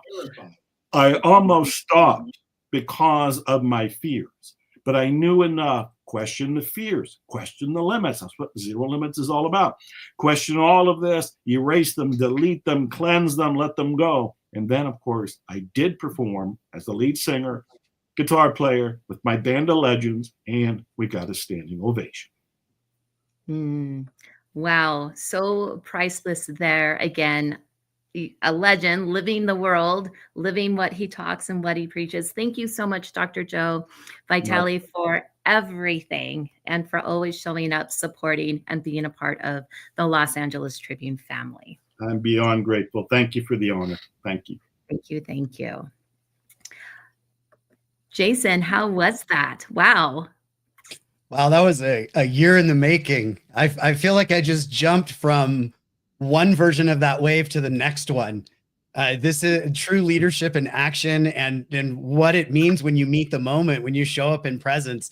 As the director of the Speakers Bureau, it has elevated the way I live my life, the way I do things, the way I work. It's just absolutely beautiful to be surrounded with that positive mentorship. And I encourage everyone that listened that this is real. This can happen to you, and it is right at your fingertips. Thank you for participating. And thank you, Donna, for sharing the stage with us. Yes, absolutely. Absolutely. Ava, what did you think of that last segment? And I know we have our next speaker waiting. I'm really excited. It's, oh my gosh, mind blowing. Whenever we have that moment with Dr. Joe Vitale, just the amount of takeaway, the stories that he tells us, just resonates with us. Thank you for bringing together the mastermind with Dr. Joe Vitale that gathers every month. And that's really precious. So thank you so much, Donna and Jason, for that interview. Thank you. Thank you. Our next speaker. Yes, absolutely. Our next speaker is the master of sound healing and healing vibrations. And I am excited to dive into this. I'm bringing in Alicia Magnus Lewis. Alicia, come on up to join me in this interview with Mas Sajady. Mas Sajady, welcome to the Los Angeles Tribune, Mas. Thank you so much. we are delighted that you're a part of the Los Angeles Tribune, and thank you to you and Faye for making this interview possible in a short turnaround time. So, Alicia, how excited are you that we've got Mas Sajady in our midst today? I'm delighted, and I think it's so timely that this segment is coming after Dr. Joe Vitale's segment. We were just hearing about the expectation of miracles in our lives and about what is possible in our lives. And Mas Sajady, I believe that you really encourage people to connect with what is possible in their own life and really expand beyond the limits perceived that may or may not be in their lives to really own and embrace all that they are. So Mas Sajady, as we kick off today with you, would love for you to share with our audience more about the work that you do and how you really work with individuals for them to expand the notion and understanding of who they are and how they show up in this world. Absolutely, and again, what a powerhouse Joe Vitale was. I just listened to the last part of it. Great powerhouse. And just to clarify, guys, I don't do sound healing or anything like that. I work with a lot of frequencies, inception frequencies, and we can go into that in detail on that. But basically, I've had a few near-death experiences, 3 of them to be exact, and at that level, you transcend, say, the limitations of who you are. And I think this is what Joe Vitale was talking about as miracles in your life. You literally transcend the possibilities or the limited expectations or the outcomes of who you've become. And that is, through genetics, society's patterns, maybe previous lifetimes, and then your generational patterns. Those 4 components, create you. And then from that aspect of who you are, you define who you are, or you try to define who you are, but those 4 components really hold you back, like generational patterns, or, it's like, your parents had the same disease issues, and you carry those disease issues forward. Okay, that's not like free will, and this is again what Joe Vitale, Tony Robbins, and many of those great individuals, they talk about. It's like, okay, you can be that better version of who you are, but what's holding you back is the piece that many people don't talk about, or maybe they don't know it even exists, that you can actually change. And this is where miracles come in. So what I do is like, well, wait. Let's go back. I mean, Joe is fantastic at, using the brain forward. I think it's really fantastic, right? He knows all the concepts. He knows how to motivate. He knows how to get in. But now he's getting more and more into the miracle side. And that miracle side is literally starting to release the distorted patterns of who you think you are. And that's what I do best. I literally go beyond, say, your concepts of who you are at a mental level and go back to the original coding of who you are or who you were meant to be before society told you who you were meant to be. That's all. Well, that is so exciting, Mas Sajady. Just to even imagine that you can go back to your code, and there's a way to not just be a victim of your ancestors, right, or your DNA or your upbringing, and there's a way to be able to recode that and rewire that. Tell us a little bit more about that. Sure. Okay, so and again, it's nothing new. It's something that I've realized as humans, we start to create our own identity or our own science on how it works. But I basically started to look at nature, especially at the near death. I moved the filters out of my identity and looked at how nature creates things, and that's billions of years of work, right? Billions of years of things that have worked properly. So nature, in a sense, literally looks at things, looks around its environment, and sees what and who is doing really, really well. Okay? And in this case, we start to go back and we start to look at your parents' patterns. Just because your parents had a heart disease or whatever illness that they had, or divorce issues, or relationship issues or anything like that, does that mean that you have to take a look, that you have to replicate those patterns? And you don't. So what I teach individuals is literally okay, let me be an observer of my own life. And let me be an observer from an outside perspective, or if you want to call it your spirit self, let me be an observer and see how I showed up in this reality, in this world. Again, and as you start to become an observer, you start to go, damn, I don't need to age like my parents do. I don't have to have success like most people do. And success in this reality is like, well, one, if you're a woman, it's a man's job to be successful or to be secure, which doesn't make you feel like a woman. Again, you move away from your identity. Two, you have to sacrifice a hell of a lot, and you do. But again, most people sacrifice forward into their possibilities. I say, well, let's sacrifice backwards. Let's sacrifice those things that aren't needed for you to be successful. So I scan individuals and literally, and we do this automatically. Your nature does it automatically. It always scans the highest level frequency and then adapts to that. Humans just regurgitate from their past lineage. Mm-hmm. Make sense? It does, absolutely does. And it's still mind-blowing. So Alicia, what's your next question for Mas Sajady while we have him? This is such an exciting time. It really is such an exciting time. And Mas Sajady, you do so much with exponential intelligence, which is maybe different than what people may be aware about or have heard about, but you're really blending, science, metaphysics, consciousness, and quantum mechanics coming together to break down boundaries that people may not even be aware about in their life. And so you talk about frequencies and you talk about reprogramming the blueprint of life. But to someone who is new to this work, it can sound quite abstract. What does that have to feel like in practice? And what would you want people to open their minds to or about if they're not as familiar with this type of work?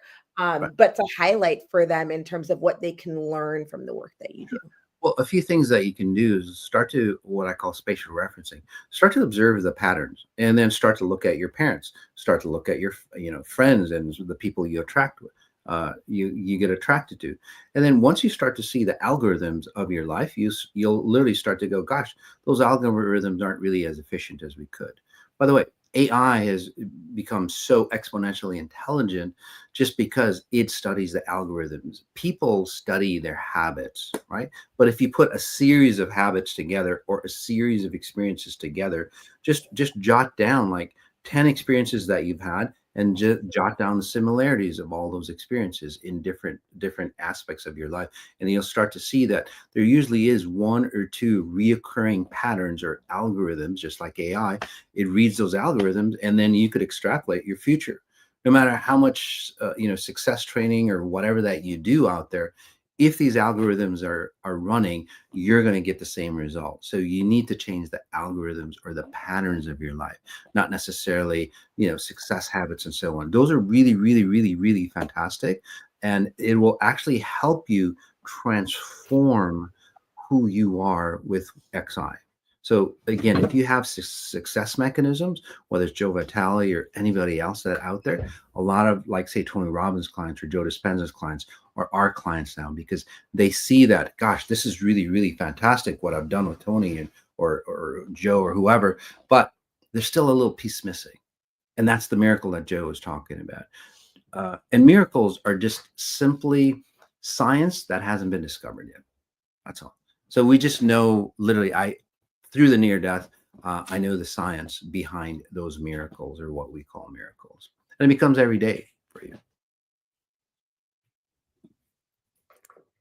Miracles are simply science that hasn't been discovered yet. That's good. I want to think about that one for a lot. I don't think I fully processed that just yet, because there's so much to unpack there. But, Mas Sajady, what would you want individuals to understand about meta healing, whether they're working with you, they're kind of new to frequency, they don't understand how it works in their life, but they can understand that there is a benefit there.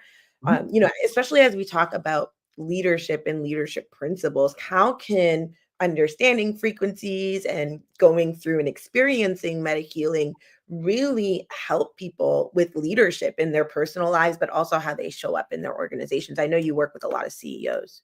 Oh, totally. A lot of CEOs. I'm working with a lot of Navy SEALs nowadays as well. But think of it. Most CEOs that I work with are literally damaged individuals, or they've got a lot of pain that they're trying to cover up. Say, for example, like, a lot of Navy SEALs, and you can tell because after they have a lot of PTSD, a lot of Navy SEALs, they come out of the Navy SEALs with a lot of PTSD, a lot of addictions and so on like that. Why is that, right?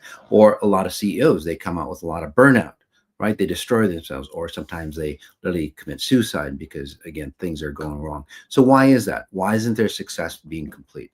And again, it's not the mechanics of the success that they're running. It literally is that success basically is like, if I become a Navy SEALs, then I can say heal the hurt that I had back in the day. If I become a CEO and become successful, I can show the world that I am worthy of something and someone. But deep inside, there's that deep hole that never goes away. In fact, it magnifies the more success that you have. Just because the reason why it magnifies, it's like, okay, I did all this, but I still feel empty, or I still feel incomplete, or I still feel distorted or abused or whatever deep inside. So what I do literally is go, you know what, to be a real leader, okay, we need to go back, and the success mechanisms that you use to become a Navy SEALs or become a top level CEO, let's turn those success mechanisms inward, not outwards. And we go inward and we start to heal the deep level pains, right? And this isn't just about healing. This is literally what I call regenesis, where you can self-heal to a point where, again, you don't have to age like your parents. You don't have to get diseased. You don't have to get abusive, because most CEOs, unfortunately, they either get abused or they get abusive to stay and hold on to that control, because it's just. But once you heal that internal dialogue or internal self of who you are, this is where you start to become a true leader, and people naturally follow you. You don't have to have control mechanism. You don't have to have anything like that. People will go, damn, I want to follow that guy. And this is where companies get more efficient. Their employees show up more on time because you're nurturing that employee as they work for you. It's quite amazing at what we've done with, the corporations and the Navy SEALs that we've worked with. Mas Sajady, just listening to you, with the frequency of your voice and the frequency of how you speak and bring things forward, life seems so simple. It actually is. I know, right? Like, it feels simple the way you say it, and transformation and even miracle feels easy. Yeah. But as we come to a close, I would love to give you the full stage and just let our audience know anything in your heart that you'd like them to know about, how to move their life forward, or even how to reach you. Oh, absolutely. So, overall, guys, just note that, most people, what they do, take a breath in, and I'll just work on you really quickly. Okay, guys, this is the impact of frequencies. Even if you don't believe me, just take a breath in, just work with me for a second. Take a breath in and just notice your upper chest area. Okay, that's all I ask you. And again, I'm not going to hypnotize you or anything like that, NLP or anything like that. It's literally dimensional frequencies for you. Breathe deep.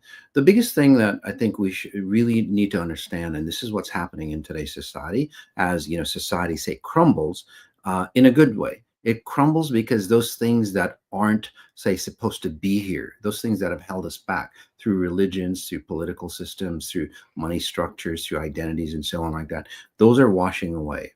Okay? So the real version of society is coming into play, which is really fantastic. It's a great opportunity to rejoice and celebrate. Take a breath in again, just go really deep. Okay, so what this means to you is that you can use this opportunity and get washed away with what shouldn't be there, or you can untether the things that shouldn't be there in you. Most people, what they do when they practice like Joe's methods, or anybody else, is what they do is like, I'm broken, I want to fix myself here. What XI says, wait a second, you're not broken. You just got to remember who you are. And then when you do Joe's or Tony's or anybody else's, it's like, damn, I'm a solid identity of who I am. And Joe's methods like take you even deeper, take you even farther, because those things do work. Again, but most people use those things to heal themselves, and that doesn't work that well. But what I say is like, wait a second, heal yourself first, come congruent, and then do Joe's method or anybody else's. And then you'll see how far you can go. And this changes not only your life, but reality's life, society as a whole, evolution. That's what evolution is about. To do that is very simple. You can go to masadi.live, MASATI.live. You can go there, and it's my YouTube channel. There's a ton of free content. Life Explained basically tells you, what people did right, what people did wrong, and then how you can learn and do a better version of it.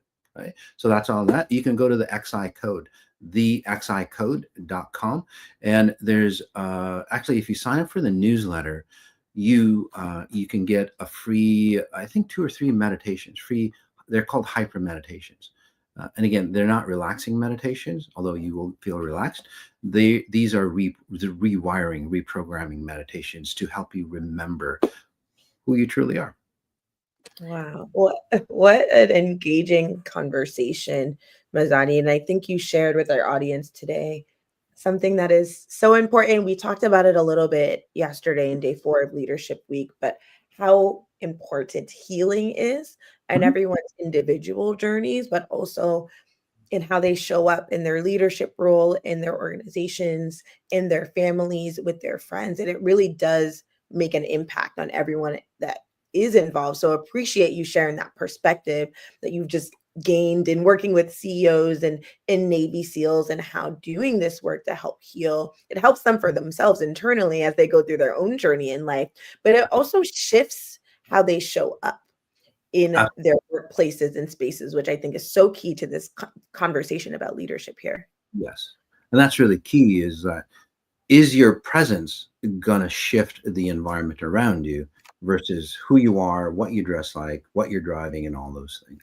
Those are secondary, and that's what most people do.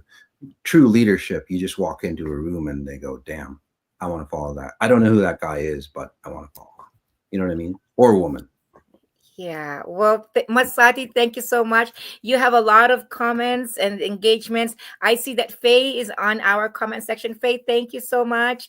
The amazing queen of the Masati Kingdom and the XI Kingdom. Thank you, Kingdom. Thank you so much. And Faye, thank you for dropping the links. So you can go ahead and drop the links that Masati shared, even the YouTube. Masati, thank you so much for what you have gifted us with, your presence, your peace, the ease of life, with even the short time that we have with you. And we look forward to more things that we get to do together in the Los Angeles Tribune with you, Masati. Thank you so much. Say hi to me. Definitely. He requested you specifically. We'll have a commercial, and then we'll be right back with Chef Chris, an award-winning chef. We'll be right back. Thank you, Masati. So much.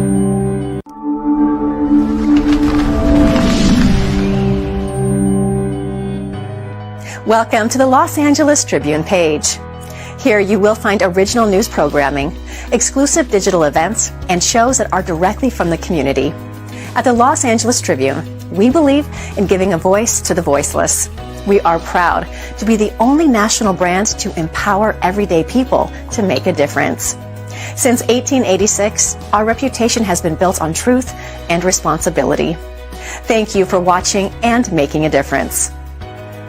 For general inquiries, contact today. Thank you on behalf of the Los Angeles Tribune team.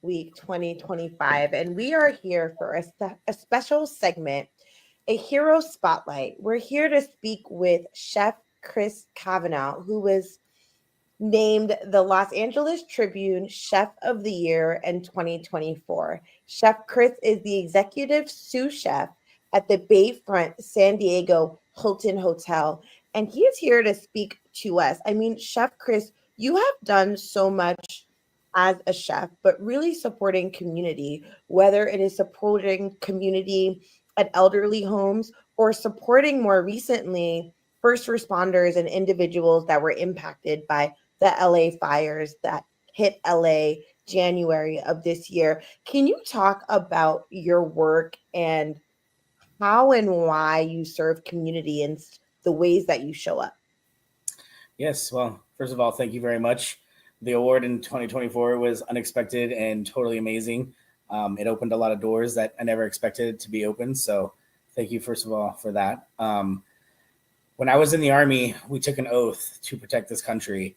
And in my time in the military, I realized it was more than just protection, it was also support. And I found that a lot of the Army values that were instilled into me during my young formative years, I have transferred over into my kitchen life and into my personal life still to this day. Even though I've been out for almost longer than I really want to mention, it's still alive in me. And the passion that I feel for community and society and country, it's just something I don't think will ever go away. Wow. And I mean, Chef Chris, earlier this year, as many are aware, Los Angeles was hit with devastating fires, and you showed up right after the fires. You showed up in downtown LA. You bought food. You were cooking for first responders. You were cooking for people that lost their homes. Can you talk about what that experience was like and how you were supporting the community and what that meant? Because it meant so much for so many of the individuals that you touched during that time. Yeah, so actually in the beginning of my chef career, what we call growing up as a chef, I grew up in Hollywood as a fine dining chef. So Los Angeles has a really, really special place in my heart. I have a lot of friends and family that live in Los Angeles. So when the fire started, the way they raged so quickly and destroyed so many people's lives, my heart was broken. And I just knew that I have to help some way. There's got to be something that I can do to help these people. Even if it's just going down there and hugging people, I was like, I'm going to do something, because a lot of these families lost everything. And like from family photos to whole homes to their whole entire lives, and are living still to this day in shelters trying to figure out what their next step is. So I had this idea. We own a catering company besides working for the Hilton, which is amazing. I have a catering company called the Ghost Kitchen Crew.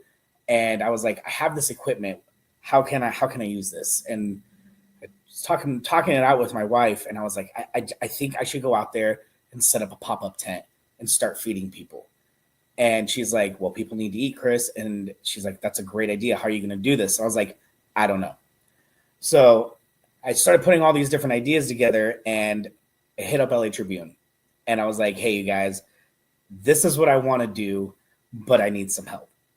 I can't afford to buy all this food by myself with all the cutleries and to-go boxes. And where am I going to do all this out? How am I going to transport it? Because I live more in the San Diego area. Like, I was kind of like, I'm not sure if I can pull this off. And I was advised, hey, open a GoFundMe and we'll support it. And so LA Tribune gave us our first big donation. They also were there as a kind of like a stamp of approval, for a lack of better terminology, to show like, hey, this is for real. This isn't some dude trying to scam the system during these messed up times, trying to profit off of other people's loss. So through there, I found this company in Minnesota called EAHS Recruiting, and their job is to put chefs around the country in different kitchens. And so they have the connects on so many chefs, and they were able to find kitchens for me and my team to go and produce food. And I didn't even have to bring up my pop-up tent, which was awesome. So we ended up serving a little over 1,800 families and firefighters within 3 days. They let us use their kitchens early in the morning. I knew this was a big project and I wasn't going to be able to do it myself. And so I recruited 9 other chefs who worked for me in the past or in the present. They had some time off and they volunteered their time, came out, and it was really just, it was beautiful how many people came out to support and how many people were like, yeah, let's do this. Let's go. Like, as soon as it became a reality that this was possible, it seems like everything just fell into place and everybody was just so eager to help. It almost bring back like the 9/11 vibes. Remember when that all happened and everybody was all patriotic and go America and love your neighbor? Well, it kind of hit down here that way. And like everybody jumped on board. I mean, not only did we collect food and money, but we actually got a lot of like clothing items, shoes, jackets, blankets, sheets, just from people in the neighborhoods who just happened to see it online and knew who I was, dropping stuff off at our house. Like, I mean, we took truckloads of things out to LA, and it just turned out that we met the right people at the right time, and doors opened, and we were able to help. It was beautiful. Wow, this is incredible. Thank you for sharing that. I would love if you could share with us the most memorable moment. I know there's going to be many, but I would love for those that are listening to really connect with, as best as they can, to really connect with the experience that most impacted you in that time. I would say it was that I have two ideas that pop, or two moments that pop right into my head. The first one was the first morning we were waiting in this parking lot, and the fire was just like right over the hill where we were at, and you could see the glow because the sun hasn't come up yet, and you can just see the orange glow of the fire. And I remember thinking, like, my God, on the other side of those hills are all houses. Like, I know exactly where that's at. And this firefighter rolls up in this huge lifted, like, pro-America truck that is just like country boy truck. Like, and I was like, who is this guy, right? And he jumps out and he's all dirty and like there's like stuff all in his truck. I'm like, where are we gonna put all this food, man? Like, it was just like, and he gets out, he's just like, first things first, I need some water. And I was just like, oh. So I'm like looking around, I was like, wait, I have a whole case of water here, just take it.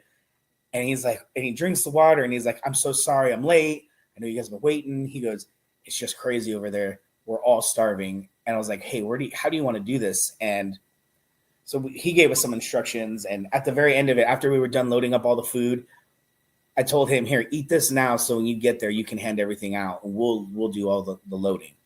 And so by the time he was done eating and we were done loading his truck, he just came up and gave me a hug and he goes, man, let me tell you how good it feels to eat a good homemade meal right now. He goes, this just made my whole day. And he goes, this is going to make all my friends' days. And I was just, when he left, I just like sat in the car for a few minutes going, wow, we actually made a difference for somebody. And then the second time was when we were dropping off at the shelters. That was hard. I left there like very emotional at that point, just seeing the amount of families, like just, and the little kids, like there was just so many children that didn't have anywhere to go. Like I have 6 children myself. That's what all this is behind me. And like, I couldn't imagine the pressure and the stress those parents are feeling, losing everything and not having a home anymore. And all those years of hustle and struggle and love built into these homes just gone. And that wrecked me for a couple of days. That messed me up. So it was those 2 moments for sure left a huge impact on me. I would actually really like to start, because of that moment, actually, me and my wife have been talking about starting an actual nonprofit organization where we just feed people in need and for like natural disasters and things of that nature. It left a big mark. Thank you for sharing those 2 moments. Impactful. Thank you for sharing that. Yeah. And let us know what we can do to help support you in this endeavor. I mean, that's to say it's, yes, let us know. I definitely will. I really appreciate LA Tribune for always being there for all my crazy ideas. You guys are amazing. And thank you for all that you do, Chef Chris. I mean, food can really touch someone's soul. It really connects. This is when we presented you with the Outstanding Executive Chef of the Year award last year in 2024. And there are a few reasons why you were selected as the 2024 Chef of the Year, Chef Chris. One, your food is truly phenomenal, but it's the way that you show up. I mean, you have been a chef that shows up and cooks really delicious meals for the elderly. You show up in their community homes and you've cooked for them. And it's something that you've always had. It's more than providing a good meal. It's about an experience. It's about sharing love, and it's about showing others that you see them, that you care for them, and that you want to make sure that they just have a good memory through food. Can you talk about some of the ways that you have connected with the elderly community and why you even showed up? I mean, in your own words, I could share it, but the way you share it is truly touching. And it would be amazing for you to share with our audience how you actually started cooking for the elderly and why you do it. Yes, absolutely. So my great-grandmother, my grandmother, and my grandpa all had forms of Alzheimer's Alzheimer's. And they got to the point in their lives where they needed 24/7 care with the changing of diapers, being fed, and these things. So we had to put them in a home because none of my family was equipped to really do that. But I mean, we put them in nice homes, and they was always by the house. We were there every weekend. We'd be able to take them and everything. But all those times that I was there, because I was a lot younger during this time of my life, I always thought, man, this is really a bummer. This food is not very good. I don't feel like they take very good care of my grandmother. The main one I remember is my grandmother, because I was a little bit older at that time. The other two I was much younger, and I didn't quite understand the gravity of the situation, right? But my grandmother, she went through a lot of hardships in those homes. And after I got out of the military and I was cooking for a while, I started feeling this void where I was like, God, I'm not really doing much for people anymore again. Like, I need to get back into helping others and leading by example and just doing things that are right. I'm too stuck on me right now. And that was kind of more time during my I really wanted to win a Michelin star back in that time. So I kind of got off course. And so I found this company who has a really good healthcare system. They take really, really good care of their elderly. It's called Atria. So if anybody needs it, I would look into Atria's. They're an amazing facility. They take really good care of their elderly. And so I ended up being the director of culinary arts. So I got to run a couple different kitchens, make their menus, and do all this new plating for them. And sometimes they would be like, "What is this?" And I'd be like, no, it's really cool. I promise. It tastes great. I know you want meat and potatoes, but just give this a shot. I promise. I'm like, it was just so amazing how after getting through the part where they finally trusted me and they would eat things that they wouldn't normally eat, mealtime became the best activity of the day in those places. And I would always see their smiles. And every time I'd walk through it, they'd stop and give me a hug and be like, "Oh, you're so great." And I'd be like, "Oh, you're amazing." And we got to play games, and we would do live music, and we would do cocktail hours where we would do little bar foods and give them little fake alcohol shots. And they thought, oh my God, they just thought it was amazing. And it just, it's the last of their times. And I feel like when you hit the end of your life, you should definitely enjoy life and not go out with crap. I should have done it different. You can just, that's true servant leadership and care, and really just thinking about the humanity of people at times when sometimes they can't be around family. It really makes a difference. I mean, we're here at LA Tribune Leadership Week 2025, and Chris, you're the epitome of a leader, that you just show up and you figure it out and you bring people around your mission of really contributing to people. And we recognize you for the work that you do, and we understand how important it is, because it really hits the spirit of individuals. Chris, would love for you to share any thoughts that you have around the work that you do as a chef, but also as a member of the community that you haven't had an opportunity to talk about, but you'd really like to share during Leadership Week this year. Well, besides with the elderly and helping those with natural disasters, another project I'm currently working on right now is a project for veterans. I myself am a combat veteran.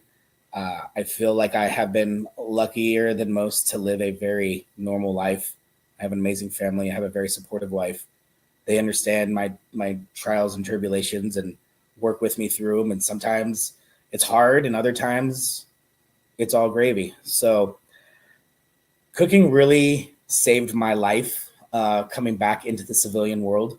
I found another form of brotherhood that I felt that I lost when I left the military, because, you know, line cooks, you guys are shoulder to shoulder every day in the trenches, pushing out crazy amounts of tickets and beautiful food to all these hangry people who want to yell at you.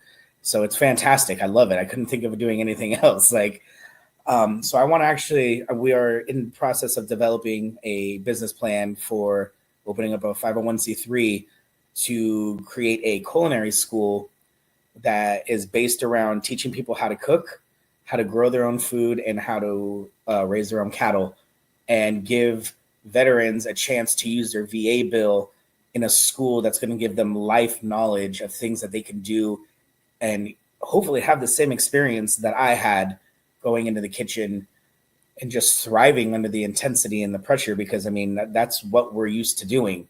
So, and because of that, I feel like I have been able to live a very normal life coming back from the service. And I would really love to give back to the veterans in that way, who are still out there fighting for our country and serving and protecting our freedom. My son being one of them. He just graduated basic training 2 weeks ago from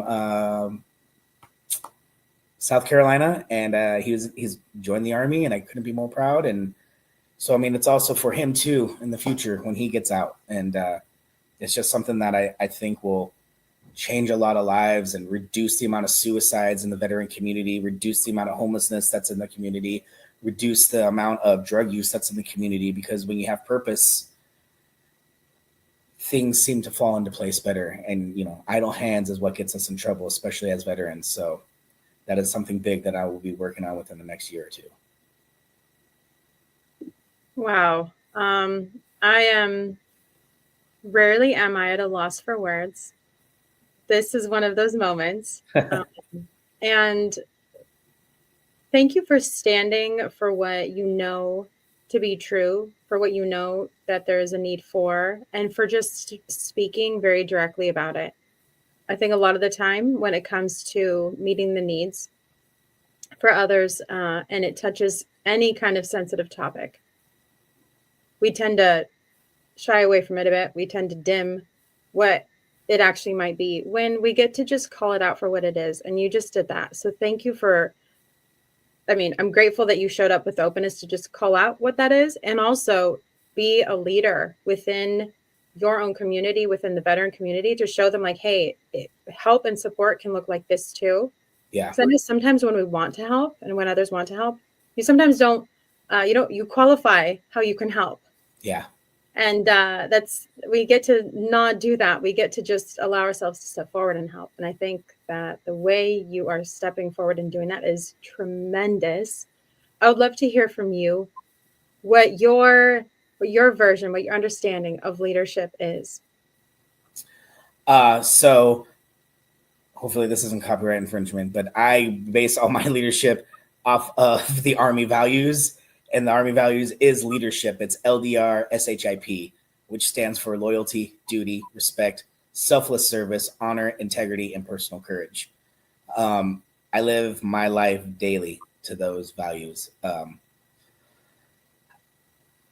It's just a recipe for success. I don't know what else to say about that. It's just, as far as leadership goes in like the kitchen aspect, I will never ask my cooks to do things that I haven't done or that I don't do on a daily. I believe in leading from the front. I believe by leading, but still being shoulder to shoulder with my men in the trenches and celebrating the victories when we're done.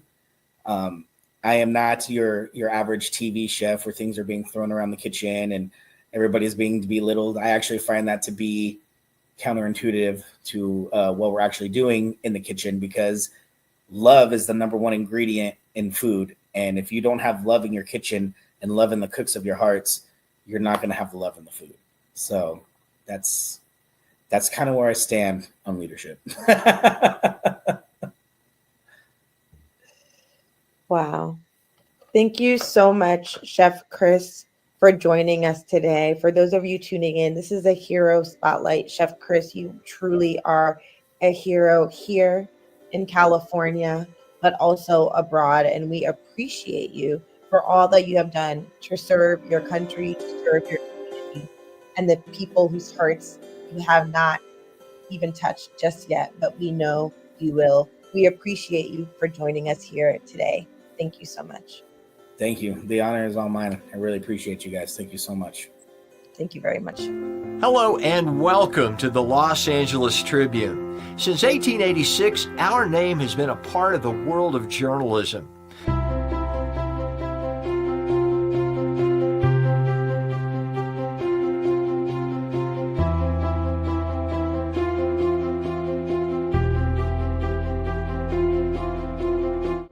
We have earned a reputation for being a publication that practices integrity, authenticity, and responsibility.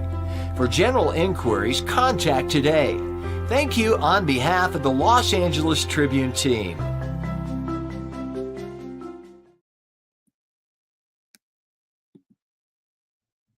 What a powerful segment that we just had with Chef Chris, a hero spotlight on the work that he has been doing with the community, with veterans in the community, with elderly in the community. And I think such a theme that we've been hearing today is to remember the humanity of people. We heard it this morning with Dr.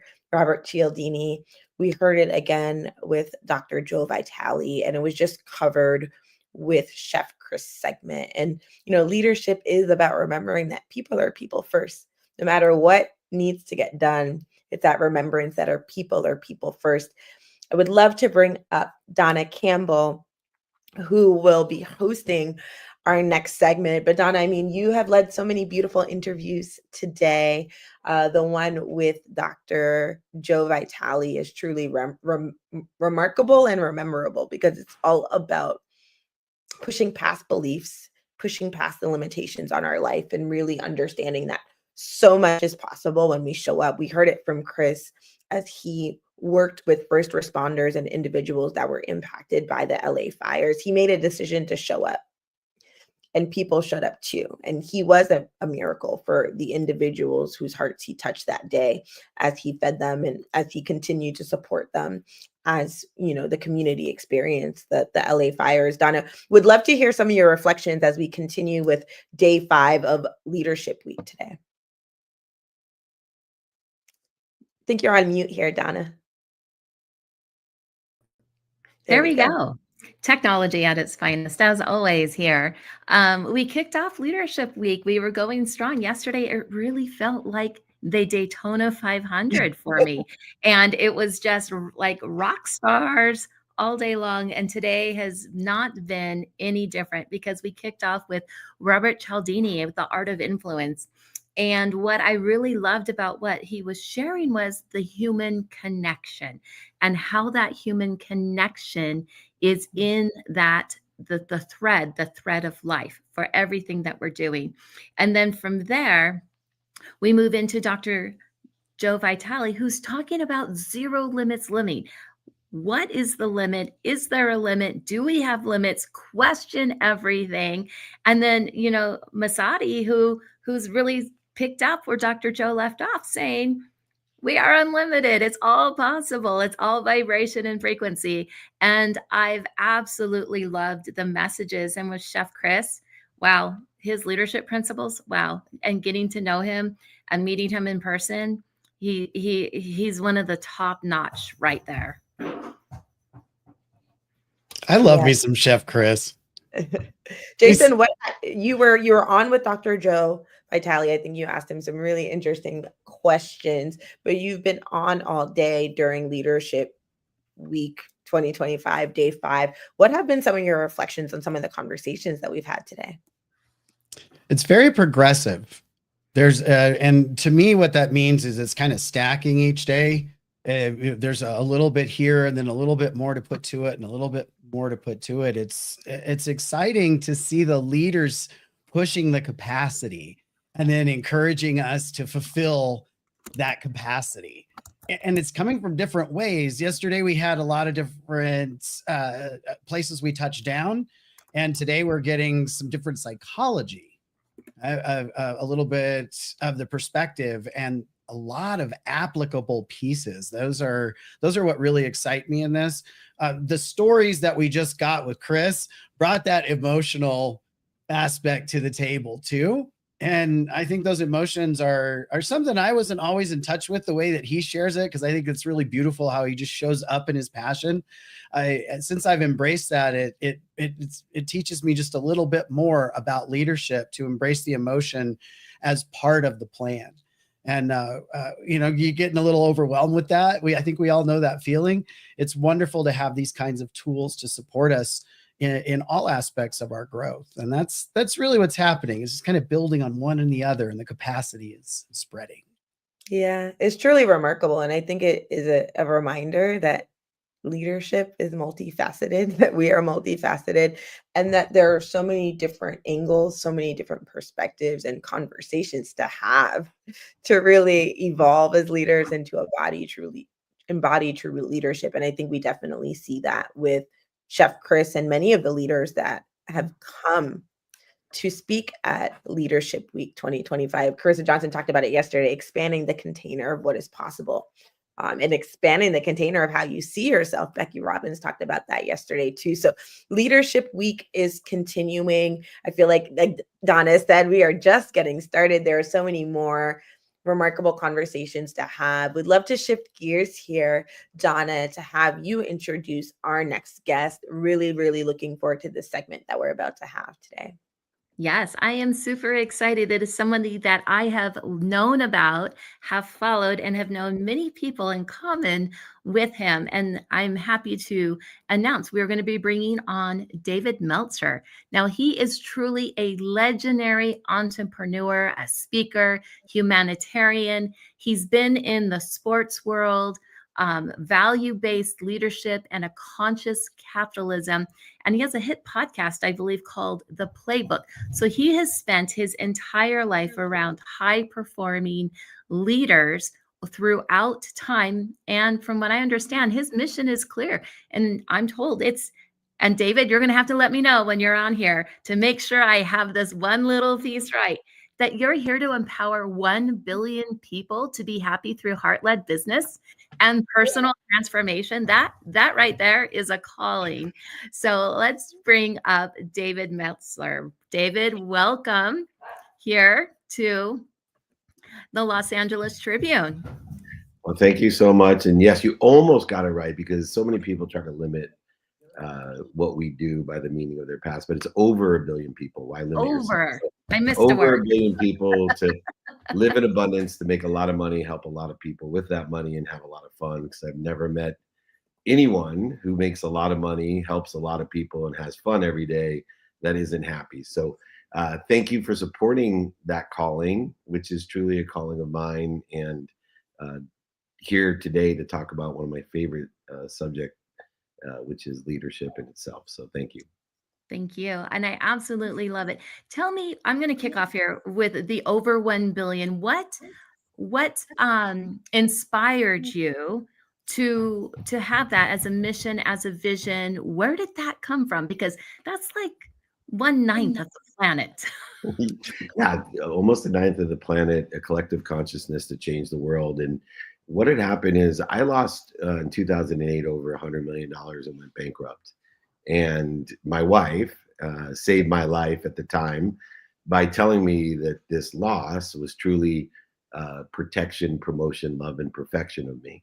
And that if I took stock in who I was and what I wanted to become, that I could go back and do this the right way in helping more people and living my life in a divine direction and understanding a relationship with abundance and scarcity and comparative.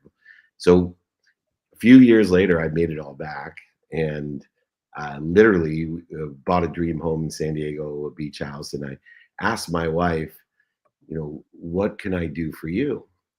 Like you've been, she literally saved my life. And I said, what can I do for you? And she said, you need to take care of yourself.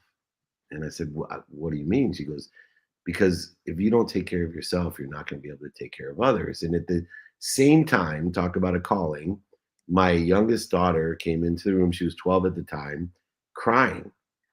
She's like, Dad, Suzanne committed suicide, which was her really good friend, a 12-year-old. And I was like, whoa, what? So I still get choked up. I was overwhelmed. And so I went for a walk on the beach in South Mission Beach, and shoes off, just contemplating how the heck. I understand PTSD, I understand CTE, I understand drug and alcohol addiction and depression. I understand how people who have lived a long time may want to take their own life. I get it. But a 12-year-old? Yeah. A 12-year-old that was born into an affluent, happy family, and what was going on. And as I walked the beach thinking about what I could do with my capability, what God had blessed me with, was this ability to make money. I've always made money. Haven't always kept it, but I have always made money. And I believe that money doesn't buy love or happiness, but it allows you to shop. And how could I teach people to shop for the right things for the right reasons? Which is why I wrote the book Compassionate Capitalism, why I write books like Game Time Decision Making and Connected to Goodness, and my newest book, Don't Do Business with Dicks, to help people surround themselves with the right people and the right ideas. But honestly, I wasn't a religious person. I wasn't even that spiritual, but God called me and he said, you can do this. You can empower people with this gift to make money and shop for the right things, and to have a gratitude perspective in life, to be able to be protected, promoted, loved, and perfected. Your basement had a basement. People will listen to you that are in their basement, that they are not punished, that it's the wisdom and the faith that I had that would shorten the distance of resistance as a leader. And so the hardest part was coming back to my wife after literally just telling her, what could I do, and say, look, I'm changing my mission in life. It's going to be to empower over 1 billion people. And then she asked me the really interesting question. I believe you can do it, she said, but how? How are you going to get to over 1 billion people? And I thought about it, and I realized I'm a real math person. I said, I got to find 1,000 people like you three that I can empower to empower 1,000 people, to empower 1,000. 1,000 times thousands, 1 million, 1 million times thousands, 1 billion. So to get to 1/8 or 1/9 of the world, I need to find 1,000 ambassadors, 1,000 leaders. And the way that I define leadership, and the way and the approach that I've done and utilized today with millions of people and soon to be billions, is to be an intelligent follower, to provide value, to understand value at its core, of giving people more of what they like, what's working and what they know, and take away what they don't like and what's not working and what they don't know. And so by empowering people with values, practices, and an execution model that's proven over 35 years to make a lot of money, to shop for the right things and help a lot of people and have a lot of fun, that's been the leadership and the inspiration in my life now for over 15 years. Wow. It's almost like the square root of 1% and the exponential ripple effects, that if you start with 1,000 people and then it's magnified and magnified exponentially there.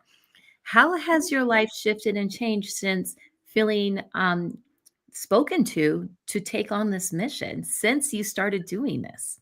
What's so fabulous is that I was very commission based. Everything was about money for me.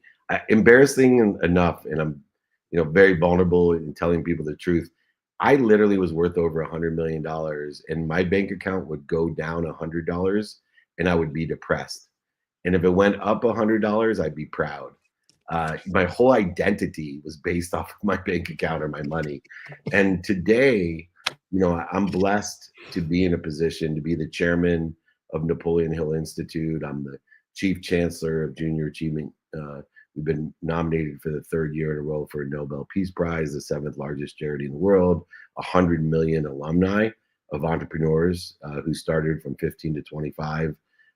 And when I became a mission-based person, what was really amazing in my faith was that the commissions followed. And so the commissions keep following when I hold steady to my values, practices, and execution on those by helping other people and living in the infinite loop of abundance. David, thank you for the layers that you're handing over here. It's I'm glad we have a replay. You said intelligent followers, and that's just, it spurred me to recognize that creates leaders.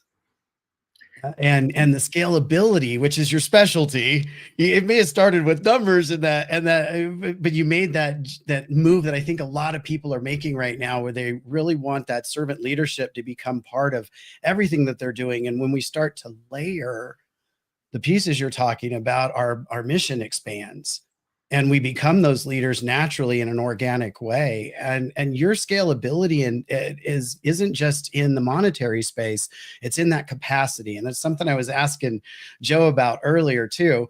I love that you also asked your wife. I think that's a really good idea. Ask the wife what we can do for her. So I'm putting that in my pocket over here.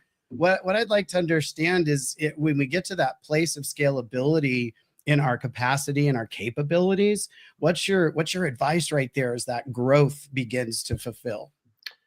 That growth can be an inhibitor to our success and interference between the infinite and us. So think about, in the respect of the human experience, the human experience starts when your heart starts and it ends when your heart stops. Everything else can fall apart, but when your heart stops, that's it. That's the human experience.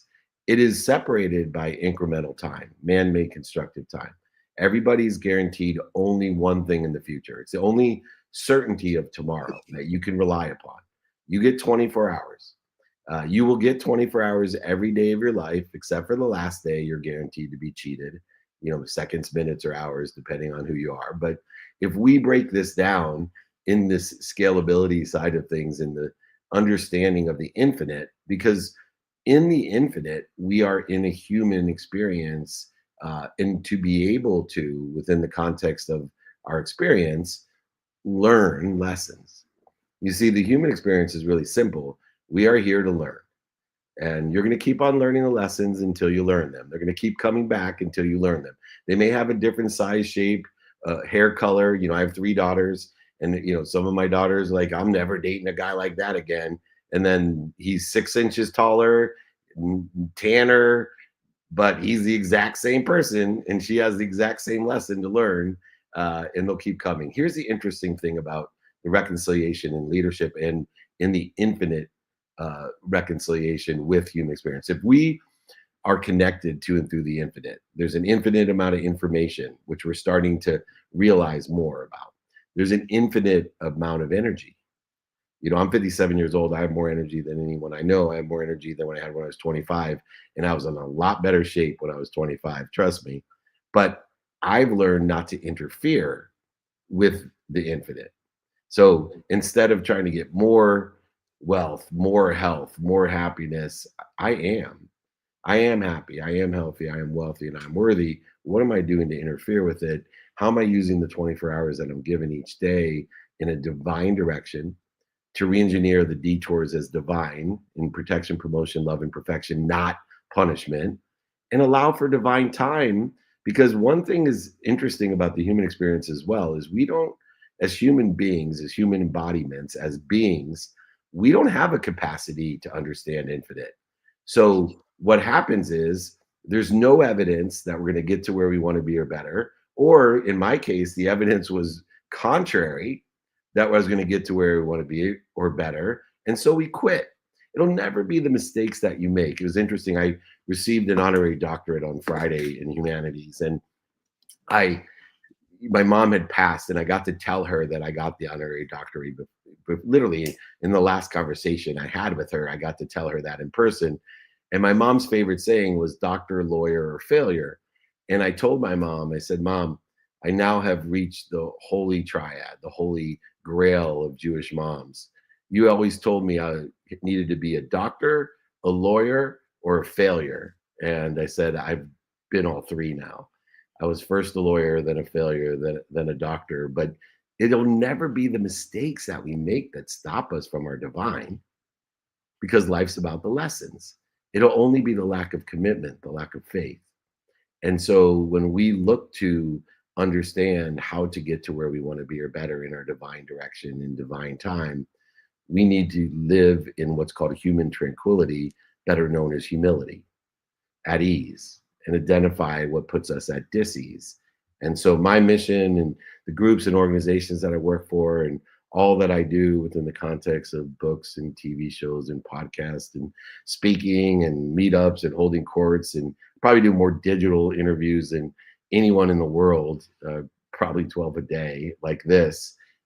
It's simply to put people at ease, to give them wisdom and faith, to identify what they're doing physically, mentally, spiritually, and emotionally, to put themselves at dis-ease. And in order to do that, I need to be an intelligent follower. I need to learn what you like, what you don't like, what's working, what's not working, what you know and what you don't know, and be more interested than interesting, and give you more of what you like, what's working, and what you know, and take away what you don't like, what's not working, and what you don't know.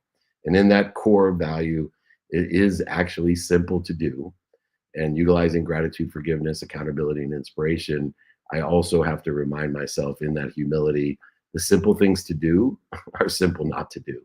And so I have to be annoying, repetitive, and honest, which kids hate and my clients hate. I'm one of the most repetitive and honest people you'll meet, but that is how people learn. You need to be repetitive and honest. And that's, to me, an intelligent follower, someone who leads from behind. It explains the level of comfort I'm experiencing in this moment, that you are so present in that. When I asked the question, you right away hit me with what I call the cosmic fish.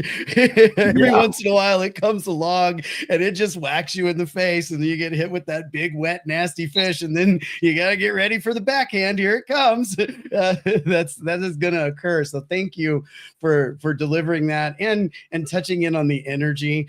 I'm going to drop the Akashic word there just because that's part of my specialty. So little love in the full energy department.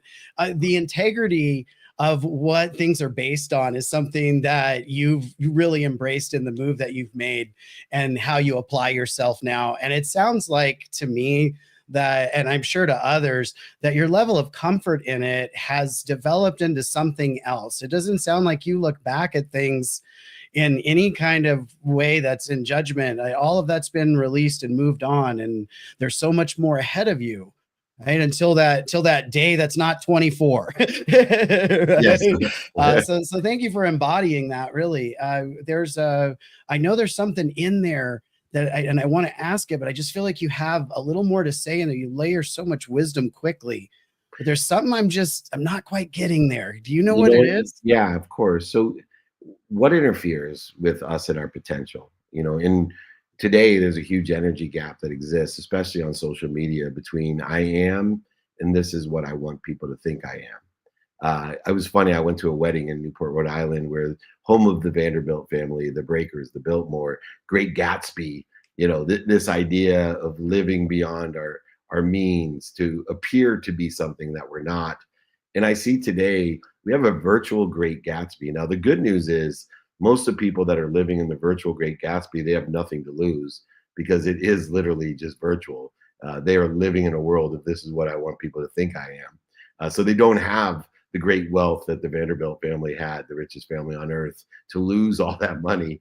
But it does create a void and energy gap. And one of the things that I've learned that's instant and obvious, and maybe what you're feeling is missing, is that I too am in the practice. I too spend minutes and moments every day with a need to be right, a need to be offended, a need to be separate, inferior, superior, anxious, frustrated, angry, guilty, resentful, and so on, and worried. And all of these things are just interfering with my potential. They're interfering with the infinite energy and information that exists in the infinite.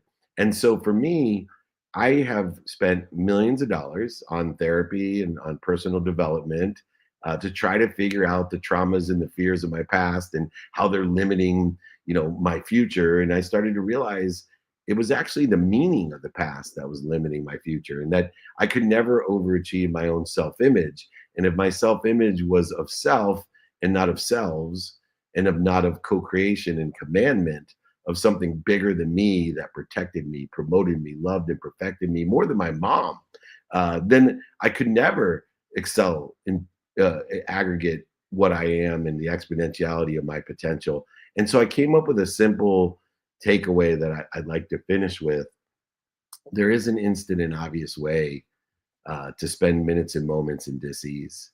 And it's something called the reaction to fear. See, I no longer worry about my traumas, the past lives traumas, the infinite toddler, teen, tweens, 20s, 30s, 40s, and 50s traumas. I don't really give a shit anymore, excuse my language. What I look at is how I react to it, because it's instant. When I'm pissed off, Jace, man, when I'm pissed off, I know it instantly. When I'm worried, I know it instantly.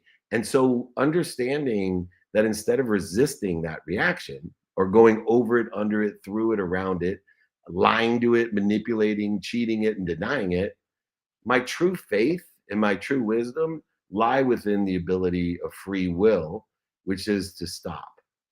And so when I am angry, upset, resentful, separate, inferior, superior, whatever it may be, I need to be right, offended, etc., I don't try to resist it. I just stop, breathe through my nose. I remind myself of my God. I recollect with my God. I remember with my God, and I'm at ease. And then I roll back into the divine direction by doing my best, by learning lessons and having fun. And in that divinity, in that infinity, lies the ability to live in abundance, where you give more, you're given more, you receive more. And with faith, you ask for more than more, for the sole purpose of giving more than more, being given more than more, receiving more than more, and asking for more than more than more. You see, no longer do I live in a zero-sum game, giving more to receive less. I live in an abundant world of more than enough of everything for everyone. As an intelligent follower, a tranquil human being who lives most of his time in the best self and only spending minutes and moments interfering with it, I want to say thank you for this opportunity from all three of you. Please, I want to offer for everyone in your community, I would be more than happy to sign my book, send it to you, pay for the book, pay for shipping. I truly live by my mission, and anything I can do to help assist people, let me know. And David, it's right there at dmeltzer.com. My first name, David, at dmeltzer.com. I'll sign the book, send it to you, pay for shipping and the book, no problem. Thank you again for having me back. I love coming as much as I can, and great seeing all three of you.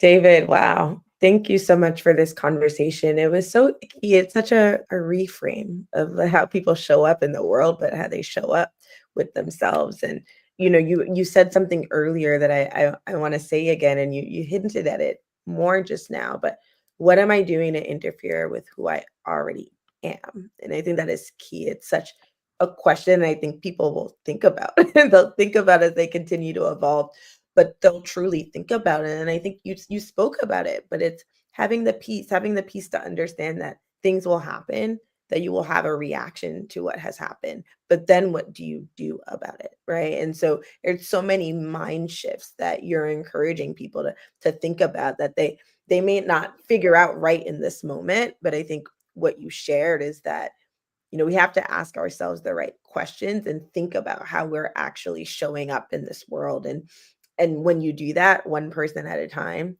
you know, that 1 to 100 to 1,000 to 1,000,000 to ultimately 1,000,000,000, that's an impact, because you're shifting it within and you're putting that out there and then finding ambassadors that can amplify that work.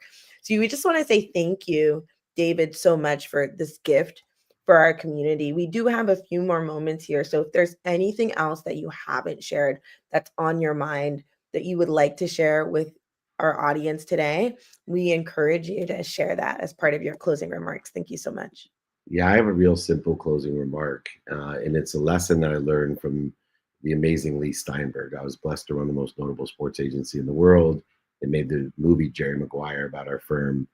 And Lee told me when I first started, he said, David, you need to be kind. You need to be kind to your future self and continually do good deeds. The simple things to do are simple not to do. And I promise you, if you just say thank you before you go to bed and when you wake up, 0.1 seconds and it's free.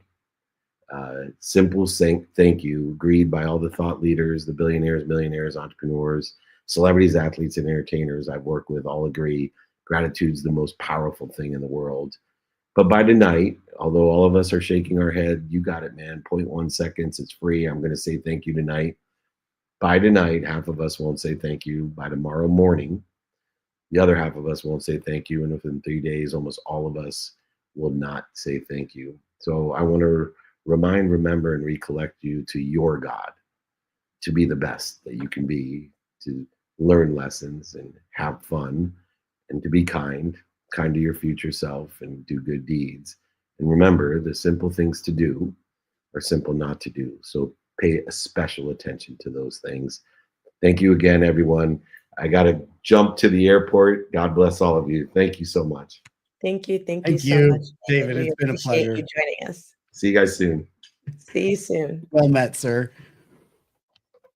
That was off the charts. Off the chart. Wow. And also the level of peace in that segment. I just felt an overwhelming sense of peace. But it was really easy to absorb in the moment and hypnotic in its own ways as well. It really settled for me. I felt a lot of impact in that conversation, and you can just so much talent. It was just right there. Wow. You know, there is a big theme that's been coming across for today here at Leadership Week, and it's the theme of kindness. Because Dr. Joe Vitale talked about it with his book, Unexpected Kindness. David Meltzer shared a little bit about just being kind from his mentor with Leif Steinberg, being a part of the sports agency and the movie. And how do you show up in that kindness? And I think about that often from time to time with kindness. Now, you can choose to be kind every day to so many people and learn lessons about kindness. Or if you want to learn about kindness, you can allow the world just to serve you up with kindness and put you in certain tension and situations where you really have to be kind to somebody else. And I think if we have the power of choice, just choose to be kind. And it's so much easier and your life is so much in a flow versus allowing the world to enforce kindness on you. What are your thoughts, Alicia and Jason, on that? I think it's so key because I think kindness comes in so many forms. We've heard it a couple of times today, the power of thank you. Thank you for waking up. Thank you for breath. Thank you for the individuals that you engage with. And I think that kindness, Donna, I love that question because it extends to the kindness that you show yourself, the grace that you show yourself. David said, be kind to your future self. But I think when we pour into others in a kind way, that's that vibration, right? We talk about frequency, talk about vibration. I think there is a vibration in frequency to kindness. It does create that ripple effect. Imagine when someone does something that's kind for you in the day, you remember it and it makes you want to pay it forward. And I think it creates that momentum forward that is key. And we actually believe in the power of kindness. The Los Angeles Tribune is putting together a book called The Kindness Effect book that is all about kindness for those that have experienced kindness, shared a kind act, or observed a kind act. So if anyone is interested in learning more about the Kindness Effect books, you can visit thekindnesseffectbooks.com/home to learn more about it. But it's because we believe that more kindness should be out there in the world. Because it really does create that ripple effect forward. Jason, what are your thoughts? I see you smiling here, and so I'm curious. I love the kindness effect. I always like when things are so easy to understand and they have depth to them so quickly. And the kindness effect that you just shared with us, it just makes me want to contribute. And whenever there's kindness involved, I do feel that way. Speaking of kindness, we got Jeff coming up here pretty quick with the Australian segment. You want to talk about a guy who knows about kindness and making a switch from one place to another? In that, him and I both have kind of that checkered past story. And shifting over to kindness for me that you asked about, Donna, I really like what David said about what's simple to do is simple not to do. I'm not sure if I got it exactly right, but that my takeaway in that means there's a point of choice, and it seems it's a lot more complicated to clean up the mess from being judgmental or something other than unkind than it is to just be kind and stay in the flow. The Dr. Joe Vitale talks a lot about limiting beliefs and counter intentions. And when we are kind, those things show up a lot easier. Yes. To deal with and shift and turn. And I don't, for me, and I hope some other folks do that too, when we run into those things, get an opportunity to just recognize it. And as soon as we recognize it, it can change. And we just figure out how to do that, whether it's with a coach or mentors. I mean, I have so many of them today. The books, like Joe said, surround yourself with positivity of some kind or other, and keep going. Look for the miracles. The kindness is one of those, and it's easy to deliver. Really is. We're gonna take a quick commercial break, but before we do, if you're out here in our listening audience, drop in the chat, in the comments, yes to kindness, share it all, yes to kindness, and we're gonna take that quick break and be right back with our And before we do, just want to say one last plug on kindness. There's the Kindness Effect movement. There's the Global Kindness Movement. It's spearheaded by Renee Dutton, who is in our community, and it's all about putting more kindness in the world. So Renee, I know that you're tuning in here today, and just want to say we appreciate you for all that you're doing and spearheading the Global Kindness Movement and the kindnesseffectbooks.com. And remember, as you're learning so much and evolving, be kind to yourself. Be kind to yourself. I think that's the biggest gift that you can give yourself as you evolve. So as Donna mentioned, we are going to go to a quick commercial break, and we will be right back with Jeff Ross. Thank you so much, everyone. Hello and welcome to the Los Angeles Tribune. Since 1886, our name has been a part of the world of journalism.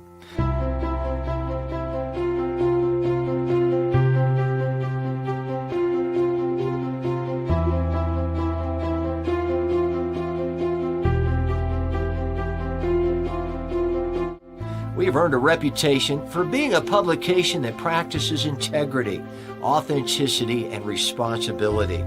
For general inquiries, contact today. Thank you on behalf of the Los Angeles Tribune team.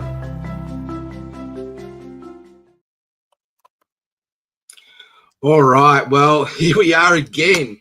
Okay, so this is the Aussie segment for the next 3 hours, and wow, David's talk just there, that interview, like that was just mind-blowing. Cool. And now we have the legendary Paul Dunn. So let me do a bit of a quick introduction, Paul, before we get into just to ground this episode and for our audience to get to know you better. So please welcome Paul Dunn. He's a 4-time TEDx speaker, global impact leader, and the co-founder of B1 G1. Talk about a guy who just oozes kindness. Paul is definitely that. He's helped over 250,000 businesses make over $330 million in giving impacts, and is living proof that when purpose meets performance, magic happens. So, Paul, you've inspired hundreds of thousands of businesses globally. What, in your view, is truly defines a great leader today? I think a great leader today creates moments. By the way, before I talk about great leadership, thank you, Jeff, for yours, and thank you for having me back again. It's a thrill to be here. Today, I am 41 stories above Manhattan, looking out over the Brooklyn Bridge. And it reminds me, no, seriously, but it reminds me in terms of leadership, when you think about it, here's this bridge, which is something like 140 years old. And isn't that what leaders do? If you think about it, I mean, bridges connect, right? That's what they do. And isn't that what leaders ought to do? And some of us tend not to do that, right? We build artificial structures around us and all of that kind of stuff, rather than reaching out. And reaching out, by the way, the theme of kindness is also part of that, isn't it? Reaching out and being kind, and really changing the world in the process. And for those of us listening in the US, where I am, changing the process. There you go, just to prove that. I love that. And I love that metaphor around the bridge, right? Because that's something that I've been really hitting home with the last 6 months. And, this whole thing about, talking about products and services, right? When we focus on how they're the bridge from before to after, that's where that we meet the space, and leadership is influence, nothing more, nothing less, and we need to be the bridge to to help them to be the transformation, not the wall, not the block, you know, to get where they need to be. So I'd love to dive into this and unpack that a little bit deeper, if that's okay. Sure, go for it. Go for it. I mean, and one of the things that I'm lucky enough, I mean, because I think, you know, it's important to see that I'm not necessarily a giver of it, although I try to be. You know, in my home in Singapore, I get on buses, which are just amazing in Singapore, and I always stop to say thank you for the driver for stopping at my stop, even though they were going to stop. And you get this kind of thing like, whoa, what happened there? Or when I get into an Uber here in, whilst I'm here for 3 days in Manhattan, I get in and I say, thank you so much for coming. And they're like, what? Yeah. There's something that seems to be, you know, should be common sense and should be normal. It's so abnormal to bring in kindness and appreciation in today's world, right? Yeah, exactly. And then one of the things we try to do, of course, is with our members around the world, try to make sure that's part of what is going on in business. And so, you know, our business members are able to say, whenever you do business with us, something special happens. And that something special involves some form of, some act, if you will, of kindness. So yeah, I'm lucky enough to be able to live it every day. Yeah, and by the way, that reminds me, thank you for getting up early in the morning. It's 6 o'clock this morning. Last few I've been up at 3 a.m., but it's all good. You know, and this is about, you know, servant-hearted leadership. This is about generosity. Yeah. What is the impact of generosity on a business? Oh, it's huge. It's you know, sometimes in business we think that, don't we, that it is all about, you know, supplying the product or supplying the service, and that's kind of like, how should I put it? That's like the sea of sameness, right? Everybody can do that. We are all using the same tools. We're, you know, and so we're on this sea of sameness. So the question is, how do we move out of that? And I reckon there are 3 things, all of which involve kindness, by the way, so that we can move from what I call standard to stand out, because we stand for something that is bigger than ourselves. And that stand for is actually to bring kindness into every transaction. Yeah. And that really goes into the next piece too, which is about the legacy impact, right? The ripple effect that can create around the globe. And it's one thing I love about the Los Angeles Tribune with what now, you know, our CEO Moe Rock has put forward is to bring a positive news vibe to the global thought leadership space. And isn't that cool? Yeah, it's very cool. And we've got awesome leaders like yourself out there who are in that space. And it's an absolute privilege to, you know, bring people like you forward. And I really want to talk to, you know, what are some of the key aspects to help other leaders to really dive into that legacy, generosity impact. How can you? Let's just talk about that. Let's just talk about, like, you know, let's just talk about legacy just for a moment, right? And I like what Steve Jobs said way back in 1996 when he was at Pixar. And he said this. He said, storytellers, which I think we all are, or in fact, I think we're story creators. But anyway, he said the storyteller sets the vision. Have a listen to this: the vision, the values, and the agenda for an entire generation yet to come. Now, when you get those last 7 words, for an entire generation yet to come, you realize that it's not about you.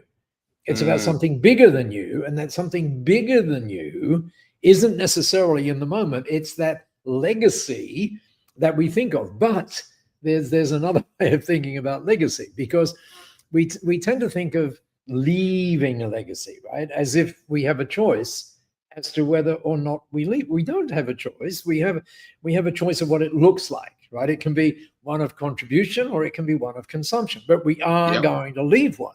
So playing with that same alliteration of standard to stand out because you stand for, you can do exactly the same thing with legacy. Because the reality is, most of us think a little too late about that idea of legacy. So what if, instead of thinking about leaving a legacy, we thought about this? We thought about living it every day, just living it every day. And what if we also thought not just of living it every day, but of leveraging it so that it spreads out automatically, right? And then the huge thing the only huge things flow from that, if that makes sense, and huge positive things as well. Yeah, well, let's go deeper into that. So what are some of the tips that we can really jump into leveraging our legacy? Because it is a given, right? Whether we show up every day or not, we are leaving a legacy, whether that's positive or not, it's still an impact. So Yes, what are some of the tips around our aspiring entrepreneurs, our leaders for today? How can they really leverage our legacy? Great question. And I think the answer to that is to build it into the business processes that you are building, so that it's not something that's adjacent to the business. It's actually something that is part of it, which gets back to that whole kindness thing again. So as I said, all of our members around the world have this really beautiful idea, which is every time we do business together, meaning a member and someone else does business together, something great happens. Something great happens in the world. So it could be just by you and I chatting. Actually, this is actually happening right now, although I didn't tell you before. Just by you and I chatting, 6 kids are getting access to game-changing education just because you and I are chatting. Okay. I love that. And those kind of things, exactly. And those kind of things can be built into everything we do, particularly when you have a structure which can do that for sense, literally sense. Because what we also need to do is to think about what we call the power of small. And instead of waiting for something big to happen, why don't we do something tiny today? And when you do all of that, then what actually happens is that the power of small becomes the power of all. So does that make sense? So repeat that again. Well, when you do what I was just saying, what actually happens, right? These tiny little things, rather than the big things, like the one day I'll, that kind of thing. We never get to one day I'll. So let's do tiny little things, power of small, which has huge impacts. And then what happens is, because you see, you can't do any of this. We can't think about, for example, sustainability for example. I just use that as an example, unless we lift everybody up. We can't. Right? It's got to be lifting everybody up. So the way of doing that is just in your head. You start thinking about the power of small, these great examples, the power of small becoming the power of all. And what a world that is. That is wow. Actually, it starts to bring a bit of a tear to my eye because it's just really landed pretty deeply there. But I'd love to give you, just 5 minutes here to really just sort of go deep into your mission, your vision for the world, not just for B1G1, but for what you're all about, the impact that you are here to leave. Yeah, well, it is. I mean, when I was hearing David there a minute ago, and the guys, Jason and Alicia and so on, and then you talk about the kindness effect and all that kind of stuff. I mean, just, as you're listening to this, and by the way, wherever you are in the world, thank you so much for listening to it. Just think about the impact of those moments, right? All of us have these moments, right? Moments that kind of, like hit you between the eyes when you go, whoa. And sometimes we have moments that actually change our lives. David was talking about that as well. And so when you think, but where does that come from? It doesn't come from necessarily big things. It's always tiny things. Could be someone saying thank you, right? But it could be building it into the business that you're in, and then just spreading that every day and doing it automatically, right? So it's very, very cool. I love that. And so we've still got 7 minutes together here. So let's keep going into, this leadership lessons. So what have been some of the most surprising lessons that you've learned from mentoring leaders around so many cultures and different industries? Like, we talk about diversity in leadership. I'd love you to unpack this a little bit further for us. Yeah, I think, well, you mentioned the term before, the whole servant leadership idea, for example. And again, when you think about it, sometimes we think it's about us. It's all about us. It's not. It's about serving all of those others that we are seriously privileged to serve, and giving them the accountability to do that, right? So that's also very important. So leadership comes with accountability. So it all doesn't depend upon you, but what it depends on is a team of people agreeing to something that's kind of bigger than themselves, like, if you like, a bigger vision, right?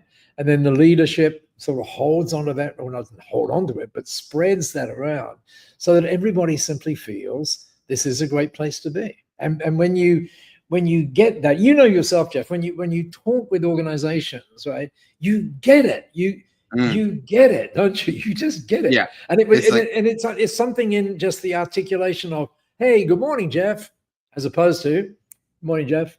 You know, it's just those little tiny things which then build into huge things, and literally don't just change our companies, but change our world as well. Yeah, and I love it. And the note that I feel like you're talking on here is how can we be a thermostat, not just a thermometer to the whole conversation around us, right? And Paul, you definitely help bring up the energy in any room that you walk into. What are some of the tips? What are some of the strategies that, you know, our listeners can really dive into there to help them to learn how to be more skillful in that space? Well, I was actually about 3 hours ago, I was writing a post about looking over the Brooklyn Bridge, right? And what I said I wrote the post about bridges, and then I finished that post and I thought, you know what? 2 words. I thought, I am just amazed and grateful. If you think about those two things, right? Being amazed, like, whoa, look at that. And then grateful for it in every moment, so that we get up in the morning, you know, before you go to the gym, and you are amazed, first of all, that you actually could get up.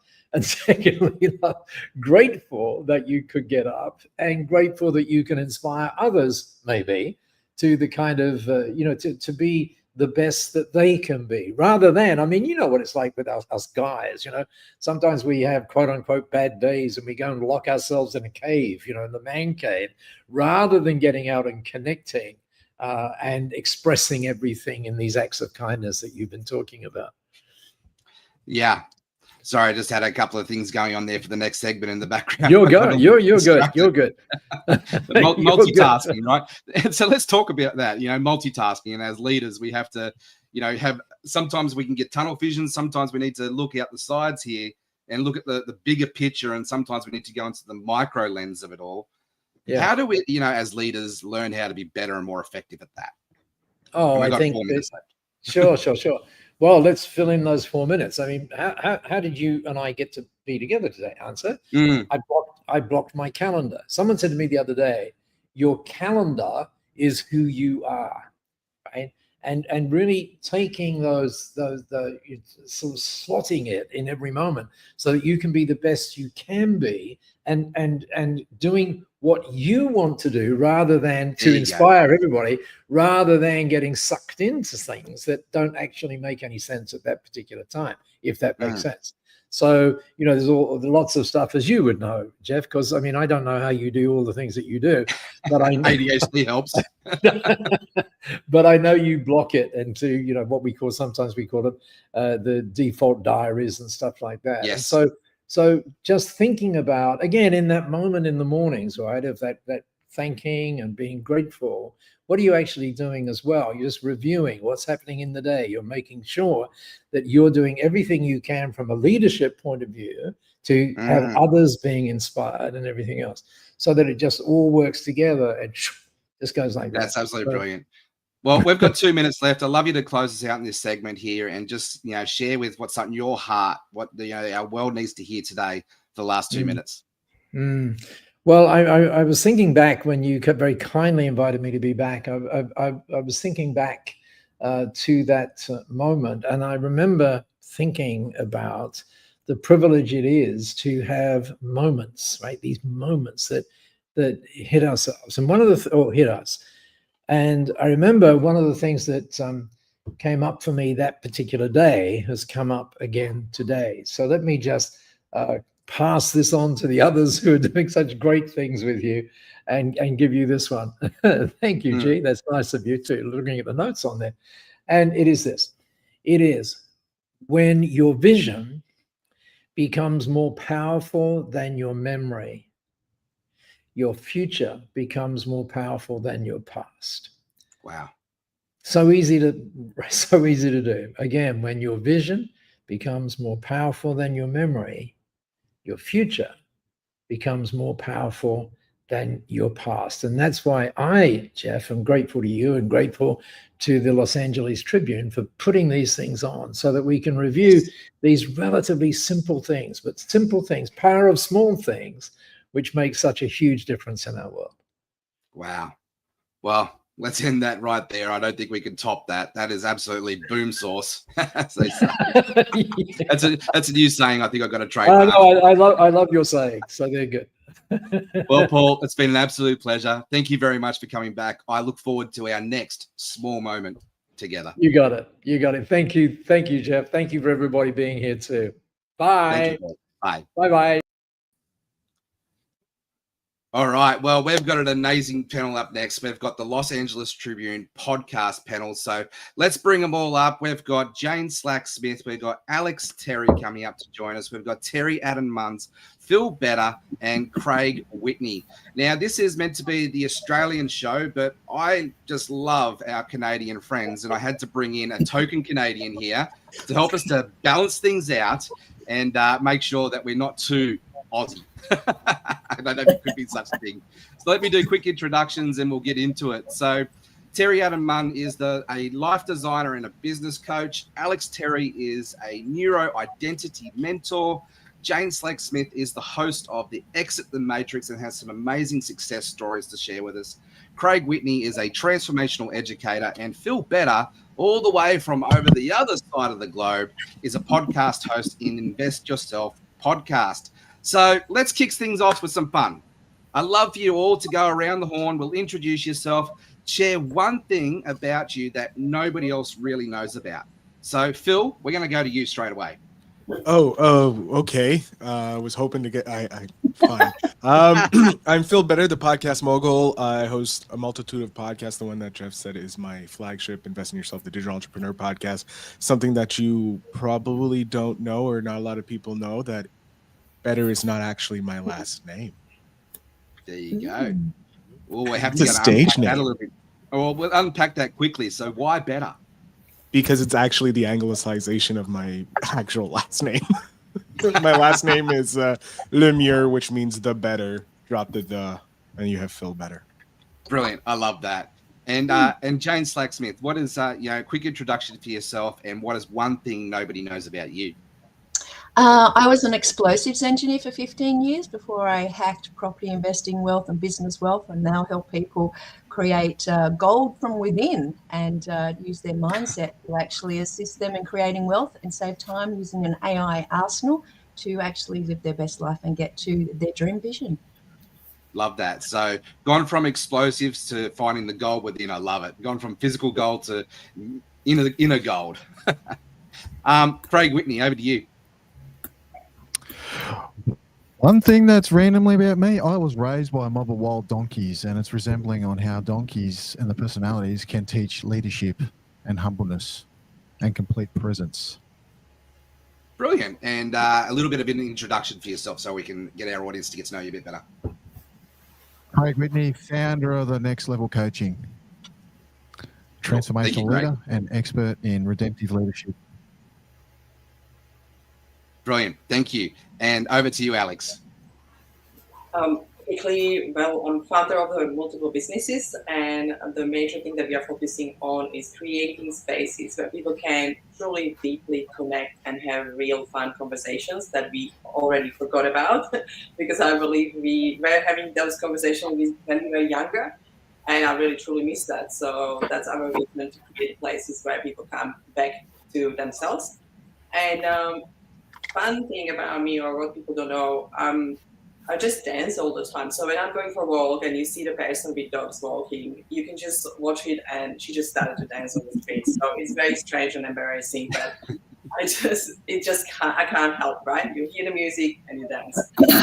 Love it. Just lean in. I absolutely love it. And Terry, over to you. Thank you, Jeff. So grateful to be here.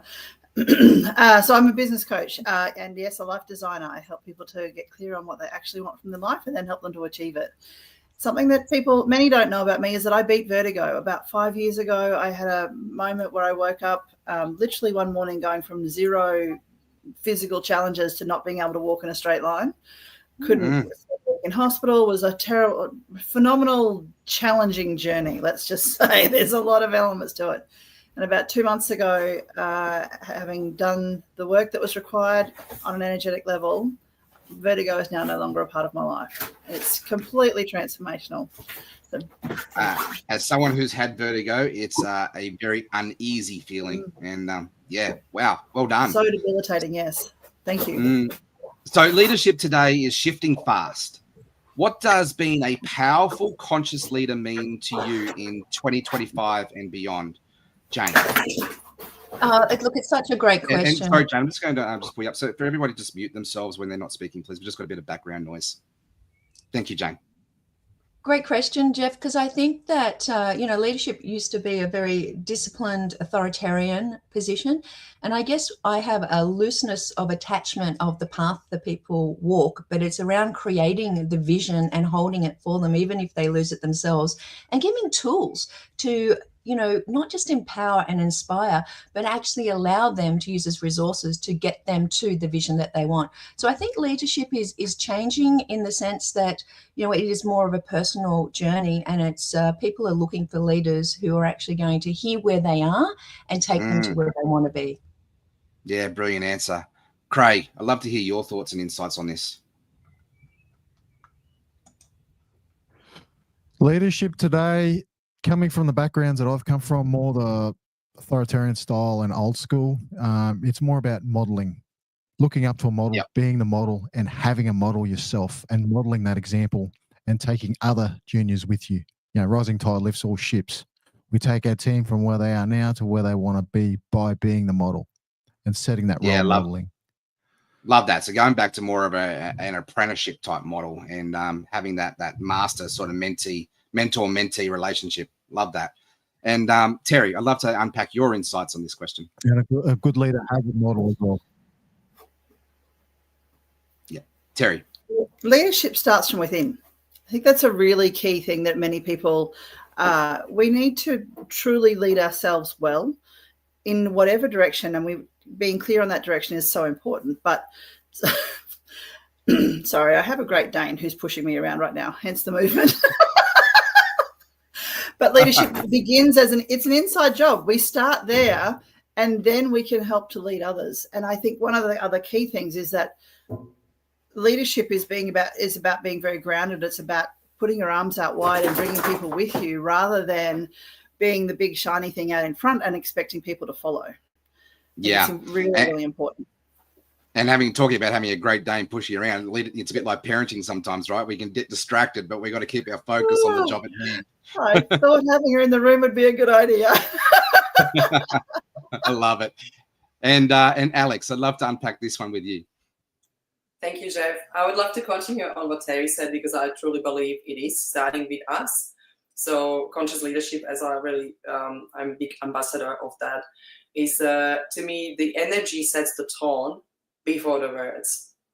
So your energy walks through the room first, right? So people can feel you. People look at you and people know. And I think we forgot that our subconscious body, our guts, our intuition is much stronger and is faster sometimes than our analytical mind and our brain. So I truly believe taking care of ourselves and understand who we are, what is our leadership concept, what do we truly believe in, and what is the major thing, right? Like we talk about today about there was the being nice, being kind, understanding differences, understanding what truly kindness means, understanding what that does to me and other people. So understanding what impact we're creating and what is the ripple effect of our behavior. I think that's the most important part. Yeah. So mindfulness and the law of vibration, of how our vibration and our energy transfer, impacts around others. I love that. And Phil, I'd love to get into this with you, mate. What are your insights in this conversation? When it comes to leadership, you need to trust. You have to be able to trust because you're giving away a certain control of something that you built it, right? Like for me, building a podcast, it was giving away the editing portion of it, and it's very stressful, but it's trusting that you've trained the individual to who's going to replace you in that role. Because Craig said before, it's a mentor-mentee relationship, and it does come from inside. You have to build yourself trusting that you've done your job with this person, you've trained this person, or you created the environment that this person can succeed and become a better version of themselves and a better version of you, because you'll never be the perfect version at that, because you're already juggling 15 other things if you're managing a house, managing a business or a podcast, or even a house, like raising children. You need to be able to trust that you're raising the child right to be able to do the tasks like put the dishes away without fiddling with the knives and stuff like that. So it's all in trust, building that trust with the person you're working with, or the team you're leading with. Yeah, brilliant. And Jane, let's move on to the next question here. In your experience, what is the biggest mindset block that's holding emerging leaders back, and how can we overcome it? Oh, look, I'm going to have to go all the way back to, the neuroscience findings, which really is, we're 80% set in our neuroconnections before we're 7. And so what I find when I'm working with leaders is that there's stories, maybe they're money stories, maybe they're belief stories, maybe they're I have to do something to get something stories. There's conditions and limitations. And, we are presented with challenges and opportunities for us to learn the lessons and to overcome those early areas of belonging and validation and love, or whatever we needed to do to feel safe.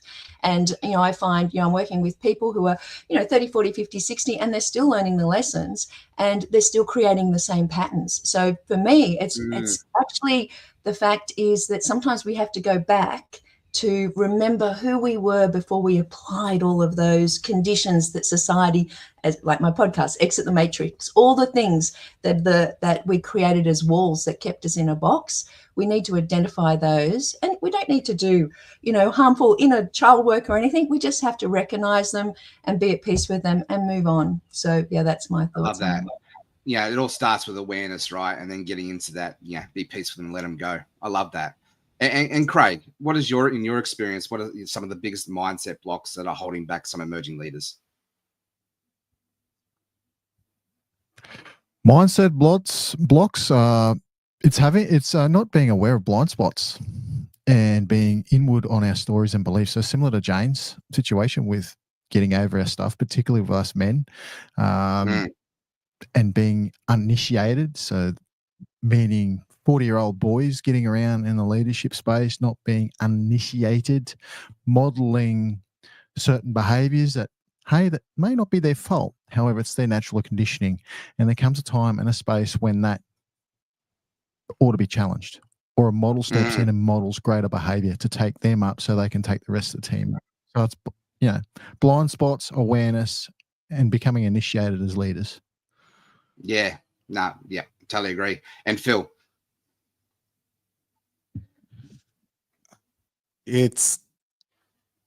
Again, I guess it's trusting in yourself, because it comes down to trust, right? For being a leader, you need to trust in yourself that you know what you're doing. So I was just reading something Dave said, they're scared that other people will take their jobs. And it's true. Like some leaders are, if they're not secure in where they're going in their vision of not having a forward plan for not only themselves, but their people they're mentoring, their team, they're going to get stuck and they're going to get into that fearful. So I guess it's like not planning for the future, not planning only for the moment and not realizing they need to plan to the next level and next level of their career. And even if they're comfortable.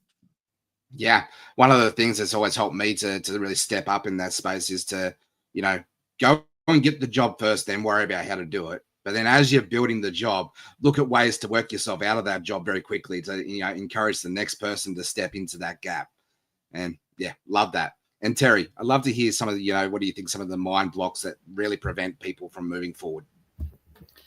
For one of sounding like a broken record, I honestly believe it comes back to beliefs, as Jane started and Craig agreed with.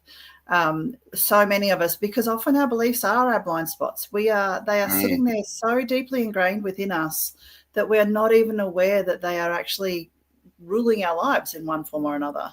And so if we can do the work that helps us to become aware of what those beliefs are, so then we can make a conscious choice as to whether or not that still applies to us as human beings in the now. When we created those beliefs, it affected us. It was important to us at that time. But so often we don't go back and actually revisit them and then challenge those.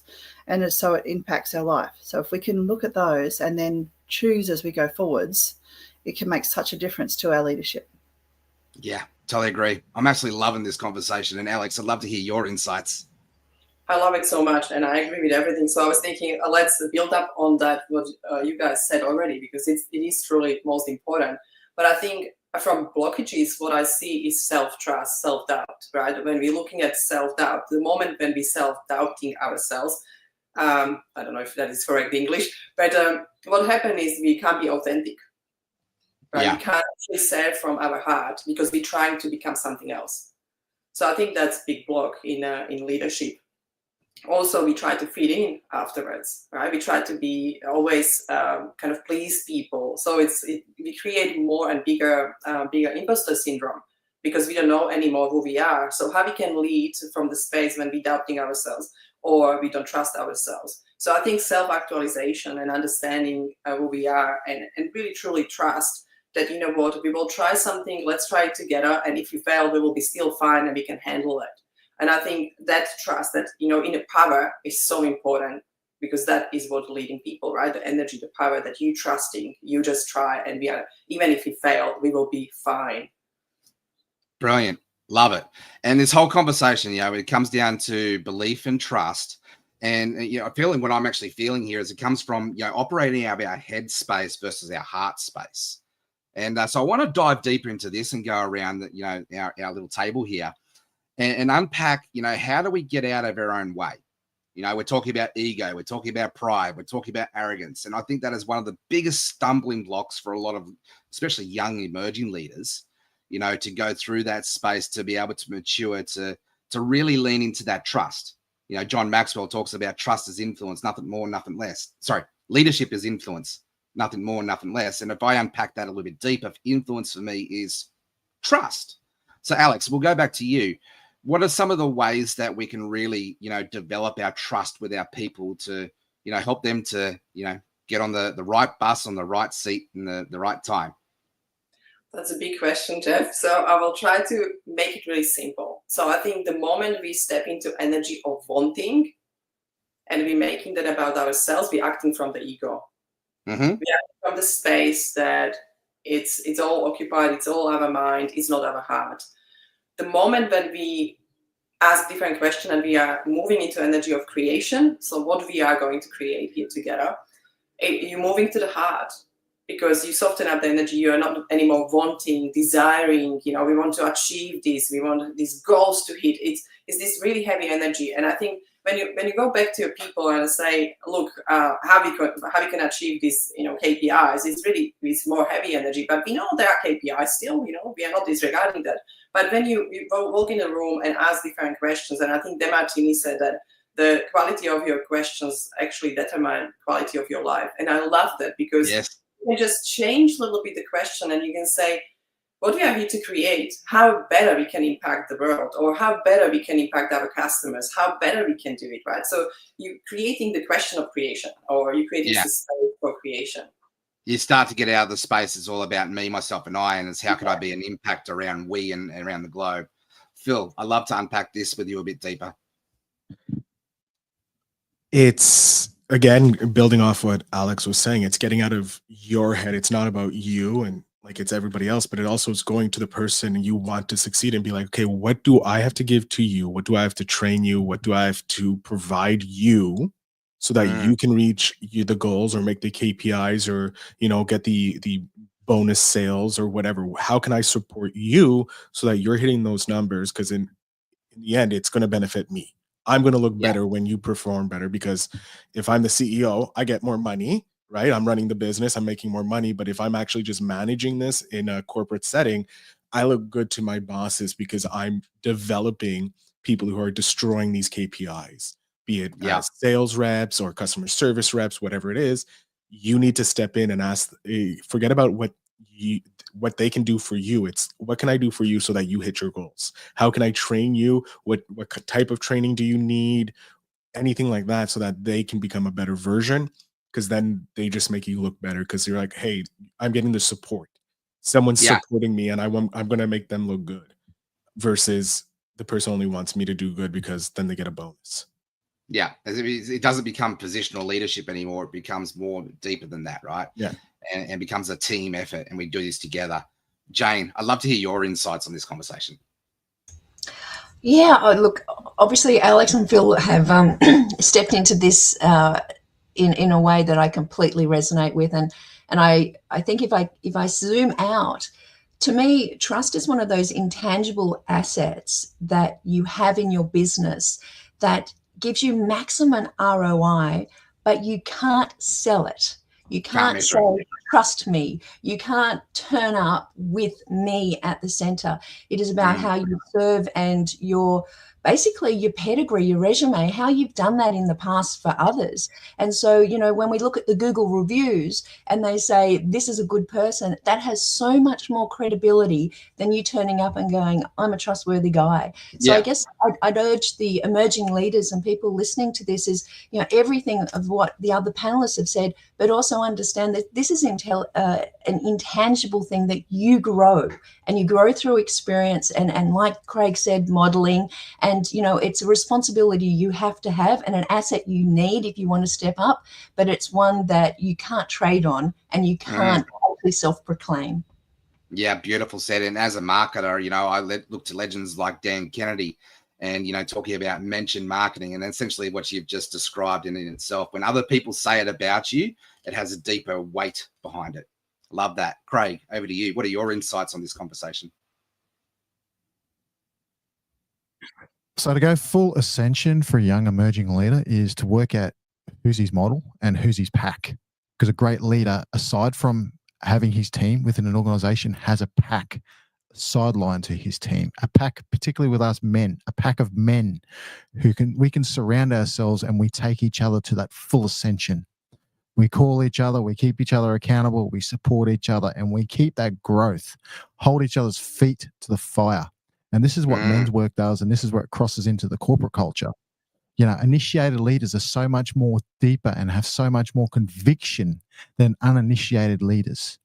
Yeah, right. Bring things like rites of passages, and programs and challenges. So particularly if us men can continually step into ourselves, undo the ego, undo the beliefs, and step in and take our teams with us. Servant leadership going from the head to the heart and bringing that coherence. And as Jane says, have that all-round growth, so we can then not only take ourselves up, we can take others with us. And leadership then comes from a position or a statement or a badge to more of a team effort. It's like, well, I'm just the little guy here. Look at what you guys have done, the full acknowledgement and edification. Yeah. Without the full team, we wouldn't be here. Everybody's there. It comes from a front-on leadership to lead from the back. Love it. And so what you're describing there is maturing in emotional intelligence to be able to help others to see that in themselves. Yeah, Terry, I'd love to hear your insights. Terry. One of the key things I think in terms of building trust is in making small agreements with whoever it is that you're working with and then keeping them. So many people, we're talking about the whole elements of, where Jane mentioned about getting Google reviews and having other people. Those people have given us those reviews because we have made a small agreement with them in some form. Maybe it's a really big agreement, I don't know, but we start with the small ones. And then we build through, and by keeping those agreements, we build that trust, and then all the other things flow from it. So the very first thing that an emerging leader can do is to look at whoever it is that they are working with. Start with those small agreements. And it can be as simple as, I'm going to meet you on Zoom in 10 minutes and actually then be there. Like that very first thing, keeping all those small agreements builds trust in every single layer. We know how hard it is, how long it takes to truly build trust that people don't even think about. It takes years and years and years, and we can bust it in an instant if we break those agreements. Yeah, love it. So essentially the key word we're talking about here is integrity, right? So we've got 6 minutes left together, and this has just flown by. So I love us just to keep our answers short for this next question here, so everybody gets an opportunity to dive in. But if you could leave our audience with one core leadership principle to live by, what would that be and why? Craig, let's start with you.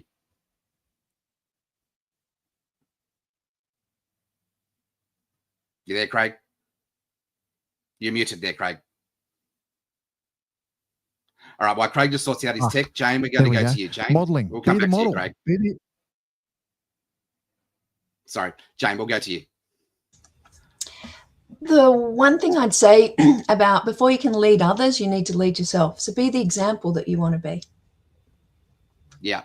And Craig, so we'll come back to you, champion, and unmute yourself there and share with one thing that you can leave our audience with, one takeaway. Thank you, Jane. Be the model.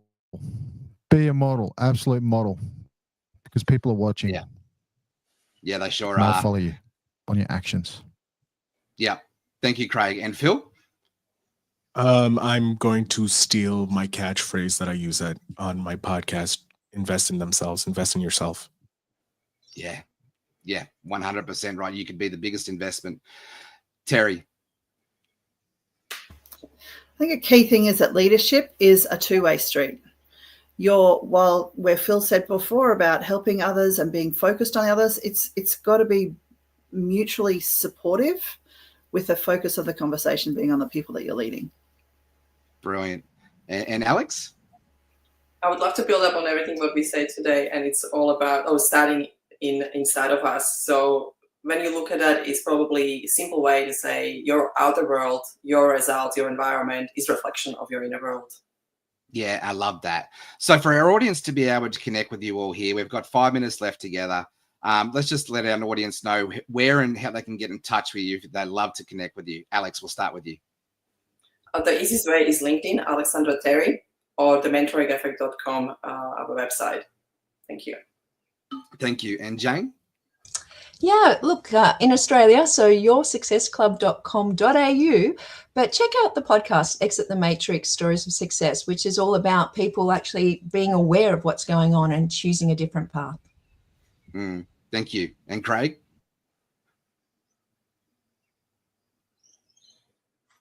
Find me on Facebook directly, Craig Whitney. Add me as a friend or send me a message. Happy to chat. Brilliant. I appreciate you. And our Canadian friend, thank you very much for bringing some of that Canadian flavor here today. Phil? You are more than welcome. But first, check out Jane's podcast and leave her a 5-star review. Just because I'm a podcaster, I have to say that. It's part of the gig. And anybody else who ever has a podcast, leave a 5-star review. You can find me on all social media, The Podcast Mogul. Very simple, very easy to remember. The Podcast Mogul. Yes, and Terry? Easiest way to find me is on Facebook. My full name, Terry Adams Munn. You can find both my personal page and my business page there. I'm always happy to have a chat. Well, absolutely brilliant. Thank you very much, everybody. We'll definitely see you on the next show. Quick little plug. We've got the Australian Leadership Summit coming up on May 23rd, and I can't wait to bring you all up for our Australian show. So I'm going to bring up my co-host, Jason. Thank you very much for those amazing panel, those amazing Aussie and our Canadian friend. Jason, come on up. Mate, what was the big takeaway from that conversation that you get collected today? Jason, you're muted, mate. You're muted. Oh, my God. What is it with the technology misses today? I think I did the same thing to Craig, so I give you some love, buddy, for hanging in there with us. To me, what we're really running into is these perspectives from different angles. We're saying a lot of similar things, but the perspectives are coming from different places. It's just continuous throughout the day, and that is why I've been excited to have you on today, Jeff, because I get to hear a lot of new faces and a lot of different cultural aspects. You just brought Australia and Canada and some of the U.S. all together in one place, and that's really what you've got lined up this afternoon. Jeff, I want to take an opportunity to ask you a question, if I can, real quick, because we got about a minute. So let me tee it up for us. You and I both have kind of a story where we were looking a different direction and acting in a different way, and life sort of pointed us in a direction that is more suitable to prosperity and kindness and those things. So help me understand for you, buddy, as we both step into this bigger version of leadership, what's most important to you to maintain as that happens? Powerful question.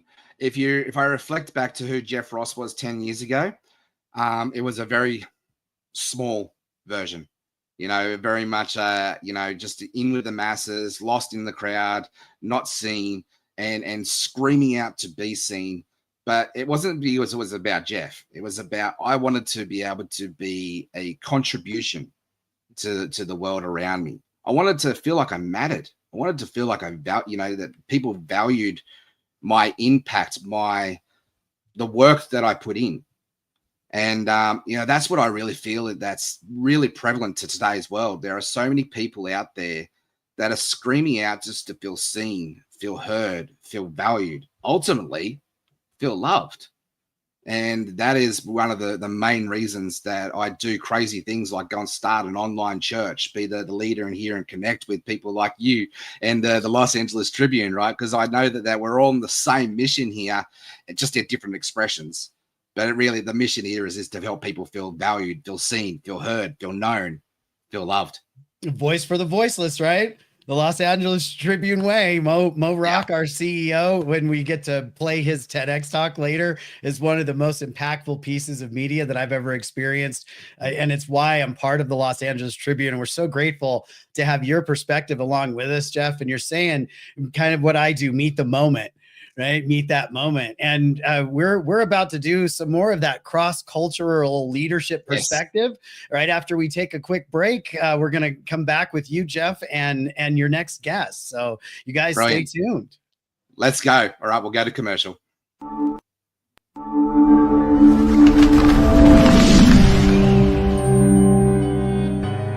Welcome to the Los Angeles Tribune page. Here you will find original news programming, exclusive digital events, and shows that are directly from the community. At the Los Angeles Tribune, we believe in giving a voice to the voiceless. We are proud to be the only national brand to empower everyday people to make a difference. Since 1886, our reputation has been built on truth and responsibility. Thank you for watching and making a difference. For general inquiries, contact today. Thank you on behalf of the Los Angeles Tribune team.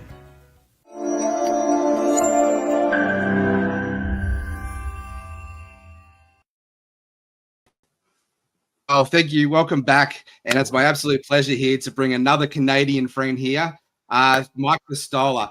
And I just love Mike's story, and I'm going to get him to share his story in a little bit more detail in a second. But, when you put yourself out there, you have to step up. You have to grow up. You have to, be a beacon and a lighthouse for others. And I love that. That's what Mike Gostola is all about. Mike Gostola is an entrepreneur, an online marketer, a strategist who is a passionate advocate for mental wellness in the business space.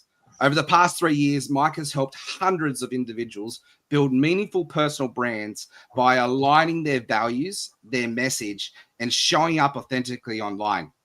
He mentors driven leaders who want to grow sustainable, purpose-led businesses without sacrificing their well-being. And Mike brings heart, clarity, and strategy to the conversation around conscious leadership in today's digital age. Mike, I'd love for you just to dive in and share a little bit about your journey and what inspires you to focus both on leadership and mental wellness in today's business world. Thank you, Jeff. I really appreciate you having me here. Excuse my voice. I'm battling a bit of a cold here, but excited to be here. That last panel was absolutely gold. So many good nuggets on there. So quick story about me. I've been a lifelong entrepreneur. Literally since the day I left high school, I got into business ownership. I've always kind of said I've been psychologically unemployable because I've always wanted to be that leader and help other people develop the skills. So I originally got into construction and developed skills. And what I found there is my favorite part of my job there was teaching I was a carpenter by trade, and teaching new carpenters new skills to level themselves up. And I always like to approach my business with, when people come to me with a problem, instead of being the person that says, oh, well, this is how I would do it, I would always approach it with, how might you do that differently? And how can we approach this differently? So people were always thinking about how they could develop their skills. And that continued through all of my career as I developed into a manufacturing facility. And then as everybody knows in entrepreneurship, things can be a little bit up and down. financially. I was always, as an employer, sometimes the last one to be paid, right? So I started digging into new ways to create income. And that's when I dove into the whole world of digital marketing, like you mentioned. And I took everything that I learned through my years of traditional business, through manufacturing, through running crews up to 35 people. And I took that into the digital marketing space and how I could really help people level up so they could break free from the constraints of the 9 to 5, really, right?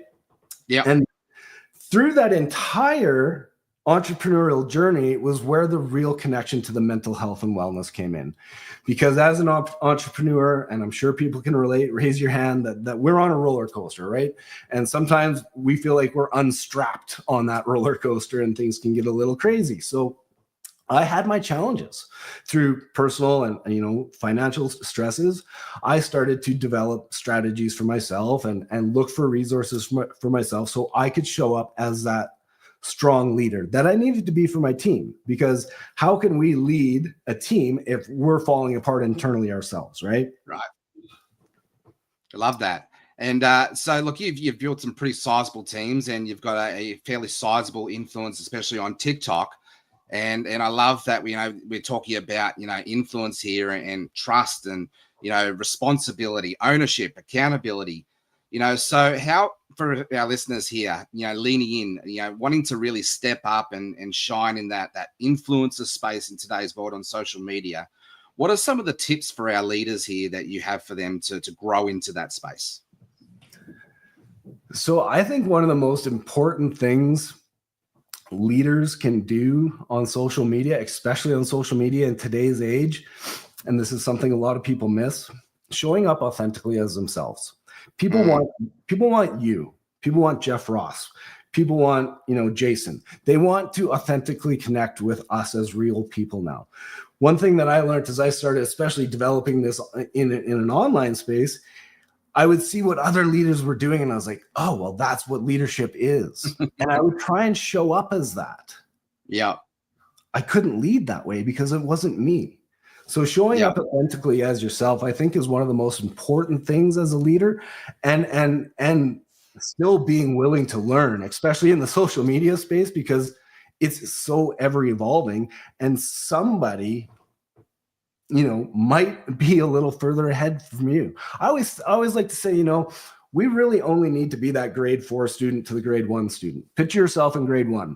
You saw those grade 4 students and you're like, wow, they're my heroes. They're the smartest. They're the biggest. I want to be the big kids, right?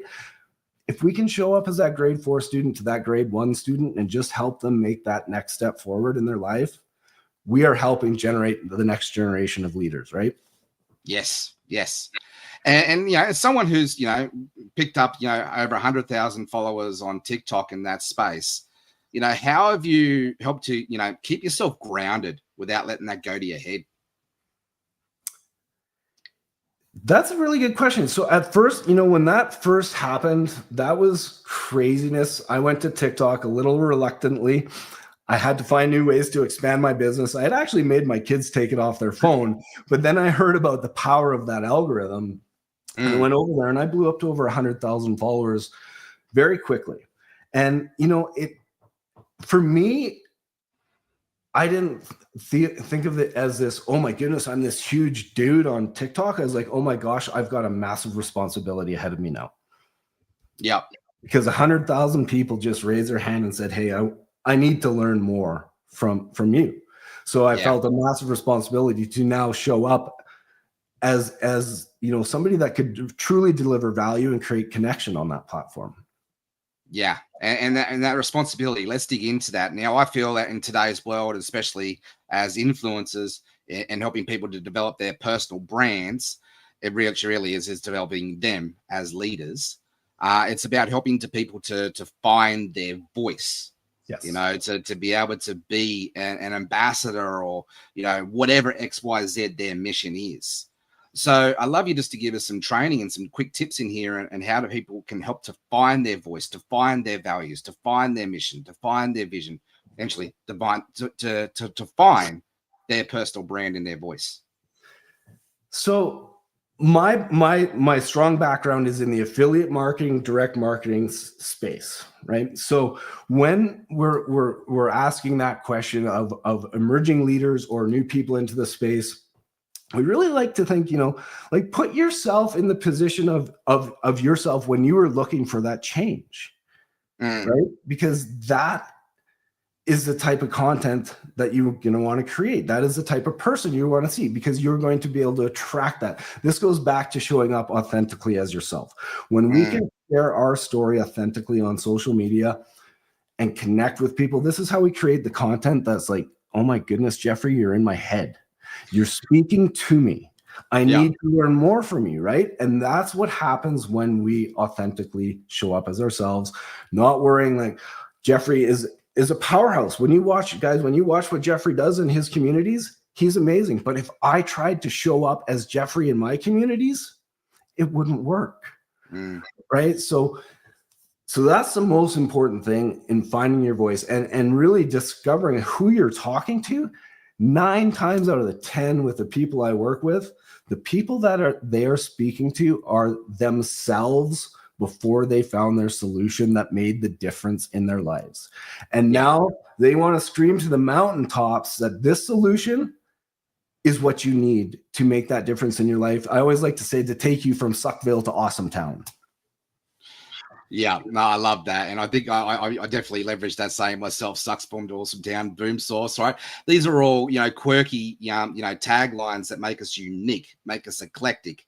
I look at personal brands, and the one that I've always aspired to be like, but never tried to really imitate, like really, own it, and who Jeff Ross is Steve Irwin. Crikey's Terry, look at that marvelous specimen. So it's looking for those examples that we can, aspire to be like and imitate, but at the same time, be original to who you are and be the solution, for yourself and for others around that, and really leverage into your own story from mess to struggle to hope and Awesome Town stories, right? Yeah. And you're a natural storyteller, Mike. So I love to unpack that, because I really believe storytelling, story creating, as Paul liked to call it, is leadership in itself. So for our listeners here, like we've got 9 minutes left here together, I'd like to unpack, some of the art of storytelling to help our listeners to become better leaders in their communication. Okay, so this is actually something that a lot of people I find have trouble with, and I think that it comes down to the willingness to be vulnerable. A lot of times we're like, okay, I can just give these really hot facts, right? And I don't have to show my emotion or my personal connection to this. But those facts will really connect with the people, because they'll see, right? Guys, leadership, I'm sure you've heard this before, facts tell and stories sell. And the way that stories sell is by, again, getting into that emotional space. So when we're thinking about sharing our story, be it on a social media post, on a live video, on an interview like this, like it's all about, again, getting back to our authentic self and sharing from the heart in what the changes we want to help people make and how we can help them make them, right? Yes. And I'm kind of beating this like a dead horse, but being that authentic self is what will create that connection, and what will make it so much easier to create content. Because when we're showing up authentically as ourselves every single day, sharing our story authentically from our heart, nobody can take that away from us. And we can continue to share that story, right? And connect with our people. The joys of social media, guys, there's millions and millions of people on there. But for any thriving business out there, it only takes a few. Right? Yeah. And a lot of us marketers, especially in the attraction marketing space, right? We talk a lot about know, like, and trust. And I'd like to, reframe that. And what you're talking about is connection here, to build trust. Yes. And I find the ways that we can build connection is to make ourselves as leaders to step up and to be relatable, to be people that people can resonate and essentially have that heart-to-heart connection, right? I've actually got one of my mentors on here coming up on the pen tour later on, Kylie Thompson. And I remember a conversation that we first had way back when I dived into the affiliate marketing, direct sales space. And it was all about, Jeff Ross was very much going in for the pitch, going in for the kiss too early. And I had to slow it down. I had to learn how to, be vulnerable, but be open in a way that people can connect with us on that heart-to-heart connection. Yeah. And I think everybody in this space has gone through something similar, right? We're very passionate. We're very excited about X, Y, Z. But when we allow ourselves to slow down, when we allow ourselves to meet people where they're at, that is true leadership. And then we can build on that. Yeah. I'd love you to unpack that a little bit deeper for our listeners. Yeah. So really it's, again, when we can show up authentically as ourselves, we're going to connect with those people, right? And they're going to building, you said know, like, and trust. So building the know, like, and trust through that emotional connection. And I love like on social media, we can get out there and we can be vulnerable. We can share our voice to camera so people can actually feel our energy, right? They can gain that know, like, and trust by connecting with us through social media. I'm sorry. Can you reframe the question? I lost track on your question. That's all right. I want to go deeper into how people can really, be relatable, be able to people to resonate by being vulnerable, by being transparent, by being authentic. Yes, my apologies. So this goes back to like I was saying, when I was trying to show up as somebody else, as another leader, right? When we can be vulnerable and show up authentically as ourselves, then I'm sorry.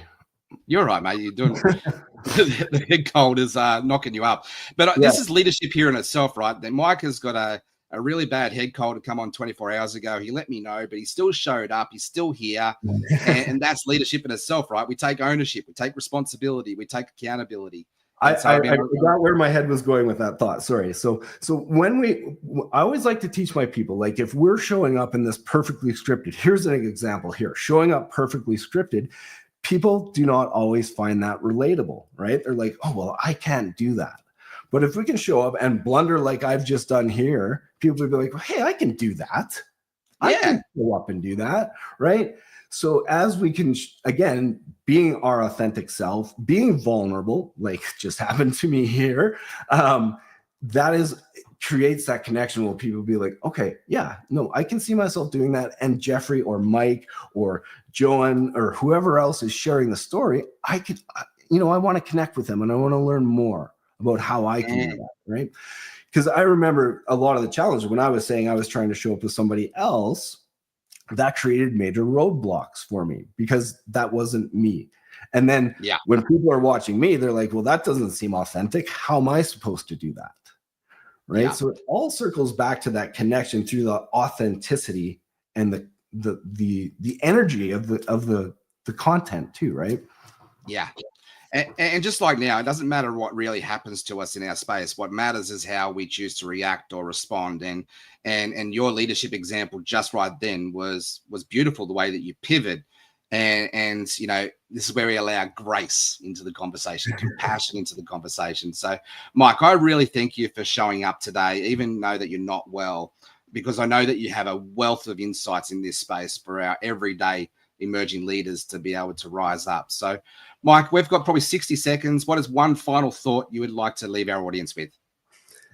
Guys, most importantly, trust in yourself and surround yourself with people that believe in you, that can pour the belief into you, maybe before you don't have it like full volume for yourself, but trust in yourself that you are capable of anything. Just stay true to yourself, stay authentic, and show up as you, and you will connect with the people that will help you elevate. Yeah, and that's what it's all about, right? It's about being human. It's about just, getting out of our own way and helping us to connect with other people to help them to be elevated. Thank you, Mike. I really appreciate you. Thank you for showing up. And I'm going to bring up my co-host now. So, Mike, thank you very much, champion. We're going to move to the next segment, and we'll go to commercial just in about 60 seconds. But, Jason, man, this has been a brilliant segment, right? Having us Aussies and the Canadian flavor come through and, really are a global audience here. So, Jason, what was your insight from that conversation? Having been hit in the head with a Cadillac and probably a dozen other times I lost count of, I kind of understand what it means to hit that moment.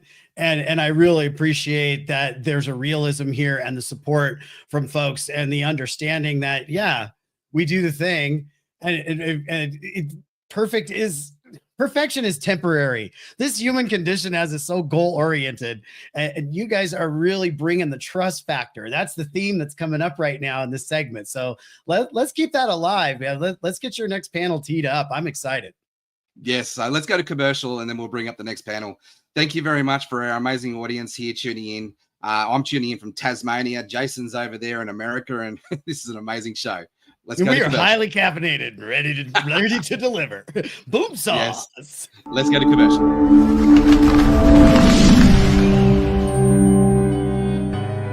Welcome to the Los Angeles Tribune page.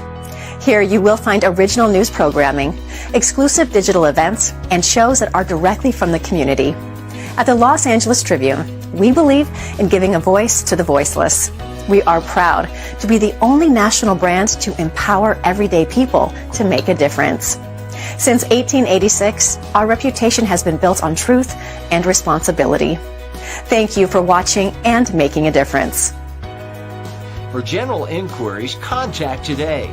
Thank you on behalf of the Los Angeles Tribune team.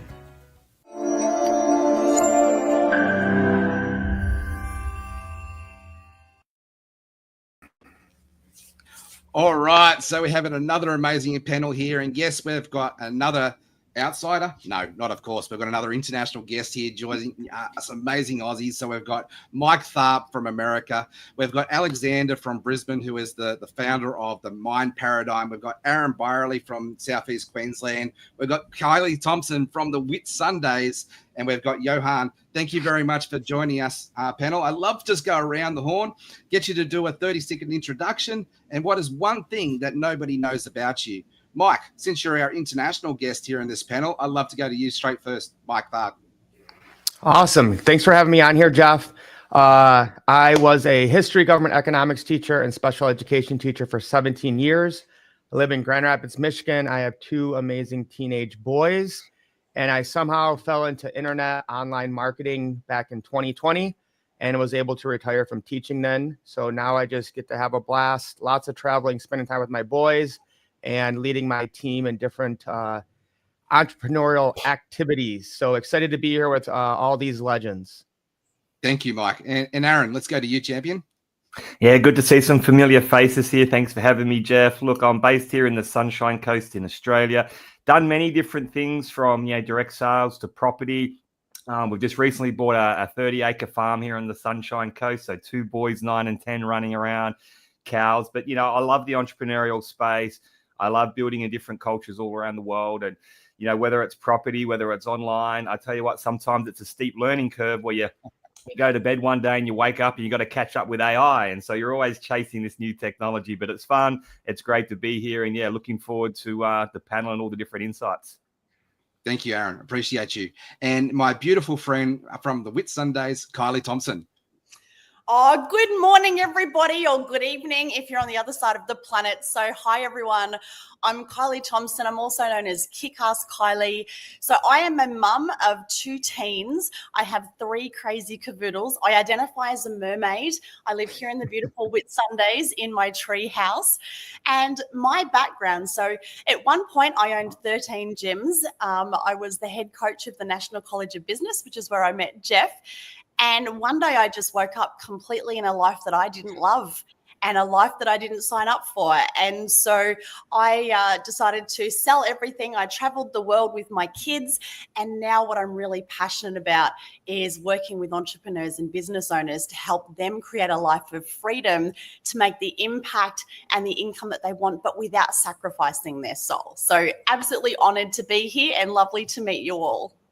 No, lovely to meet you here. And I see that you are the rose between all the thorns. I know, right? How lucky am I? There's the token female.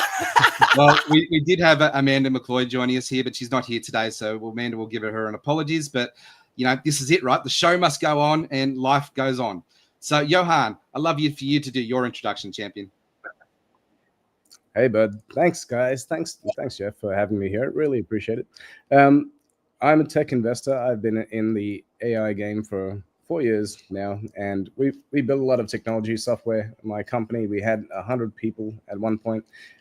It's just changing the world right now. We've got 2,500 digital agencies that use our software, and yeah, I just love the space, love being here, love helping people. So, looking forward to this panel. Thanks, Jeff. Brilliant, thank you, Johan. And Alexander, over to you. And you're muted, Alexander. Yeah, thanks for having me here. It's just been a phenomenal week, and just to be here is just an honor. So thank you so much. My background, it started as a young kid. I was in the emotional and physical pain paradigm. So my whole life, or the last 40 years of my life, have been researching and understanding what happens in our mind and our body, and how we express ourselves, and the pain paradigm, and it all encompasses as the mind paradigm. So that's been my research, and this is my passion and purpose in life. So thanks for having me here. And when I think of the definition of leadership, and I have to put a visual example, all of you are definitely up there in that amazing example. And I've been able to be privileged and blessed to have each and every one of you have an impact on my life, whether it's just been recent or it's been over the last couple of decades. And so it's been a blessing to be here with you all today. So I'd love to just dive into this. With most of us are all had some influence online, on the Facebook, on social media, right?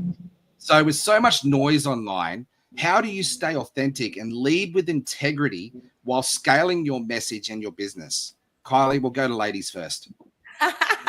Wow, I get to go first. Thank you so much. Well, I absolutely love this topic, Jeff, and I'm a little bit passionate. I know we've got some techie AI people online, so I'm just going to speak from my heart.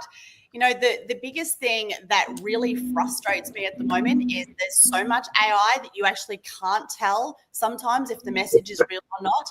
So I love this question. And for me, video is the next best thing to showing up belly to belly, right? And it's speaking your truth. It's actually showing up, allowing your personality to shine. And so I shared a little message online the other day. There's 3 key things that we need to do when we're sharing our message online. One, we have to share an educational piece that's going to give your people an aha, that's going to set you up as an authority in your space. The second thing is your message needs to feel like it's a hug from your heart. With so much automation, people need to feel that you really care about them. And we do that obviously through copy, speaking their language, but also like coming from that place of love so that your message is like a hug for their soul. And the third thing, let your personality shine. Like, if you swear. Like, you don't have to be perfect, professional, pretty, just let your absolute personality shine through and make it fun. So there you go. There's my 30 cents worth. Brilliant. So just be you. I love it. And Alexander, with so much noise online, how do you stay authentic and lead with integrity? I'll have to go with what Kylie said. Even Mike Gostola said it so well. It's about finding yourself instead of going. Mentorship, which is the big thing that I like to teach people, is about self-mastery. So the more you can find yourself in this whole in the weeds or in the jungle, the more you find yourself, and the more you can actually talk from your heart. I think more and more people are looking for that instead of just being a copy of somebody else. Last thing someone wants is to hear the same message in the same words, in the same tone as somebody else. They really need to see that you are here to be yourself, because I think that encourages others to be themselves. And in the whole mind paradigm, we're here to teach self-mastery.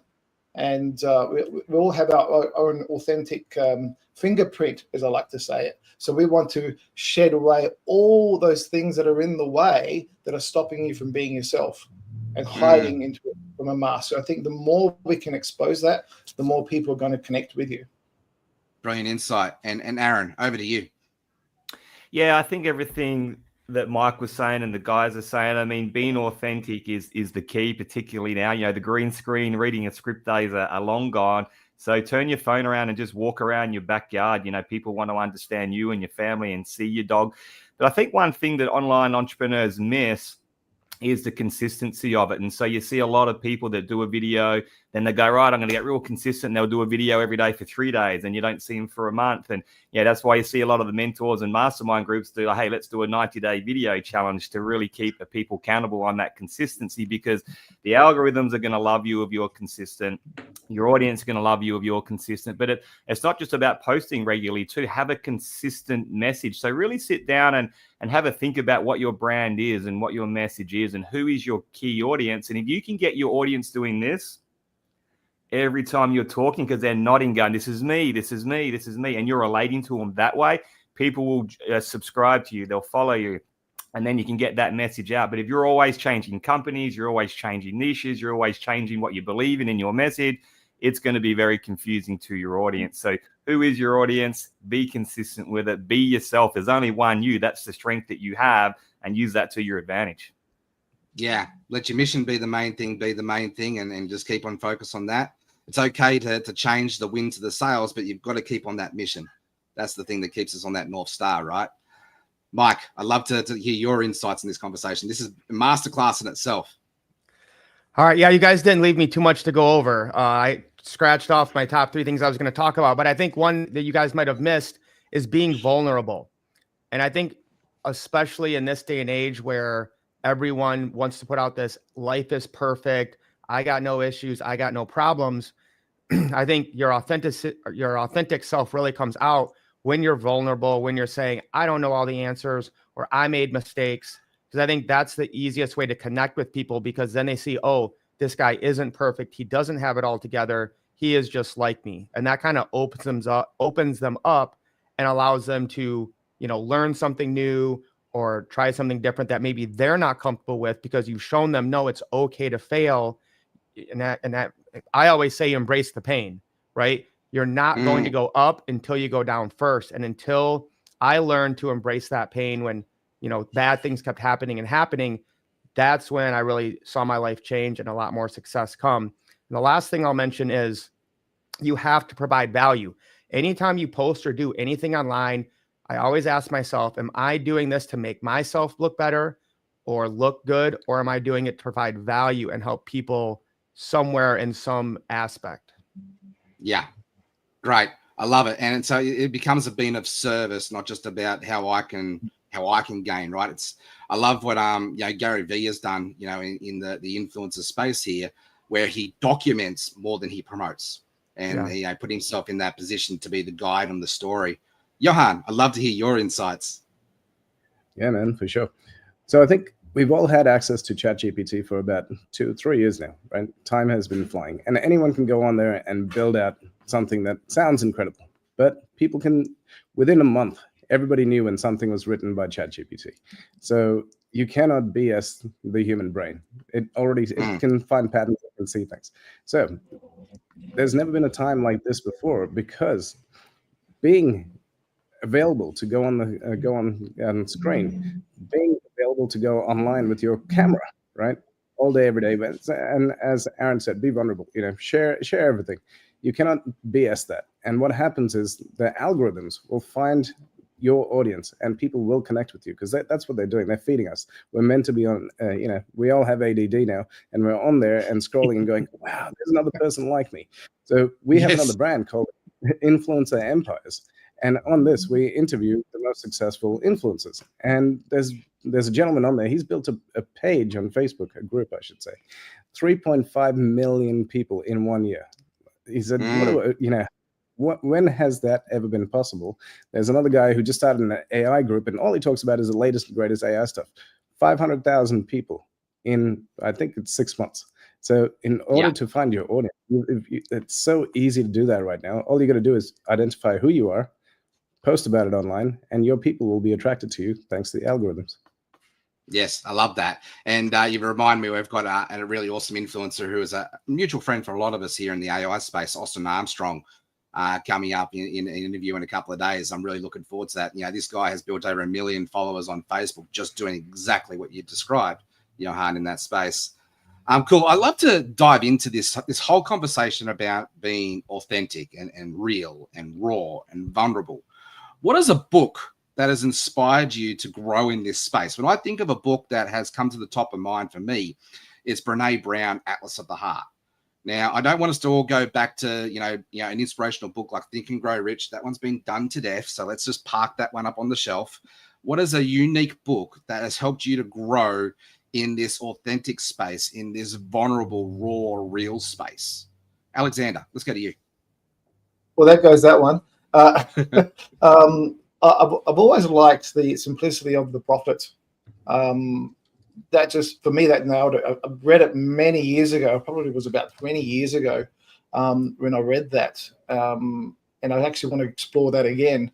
I guess for me, and also The Richest Man in Babylon was another one that it was more about leading people into being wealthy themselves instead of I'm going to show you how to follow my wealth. Does that make sense?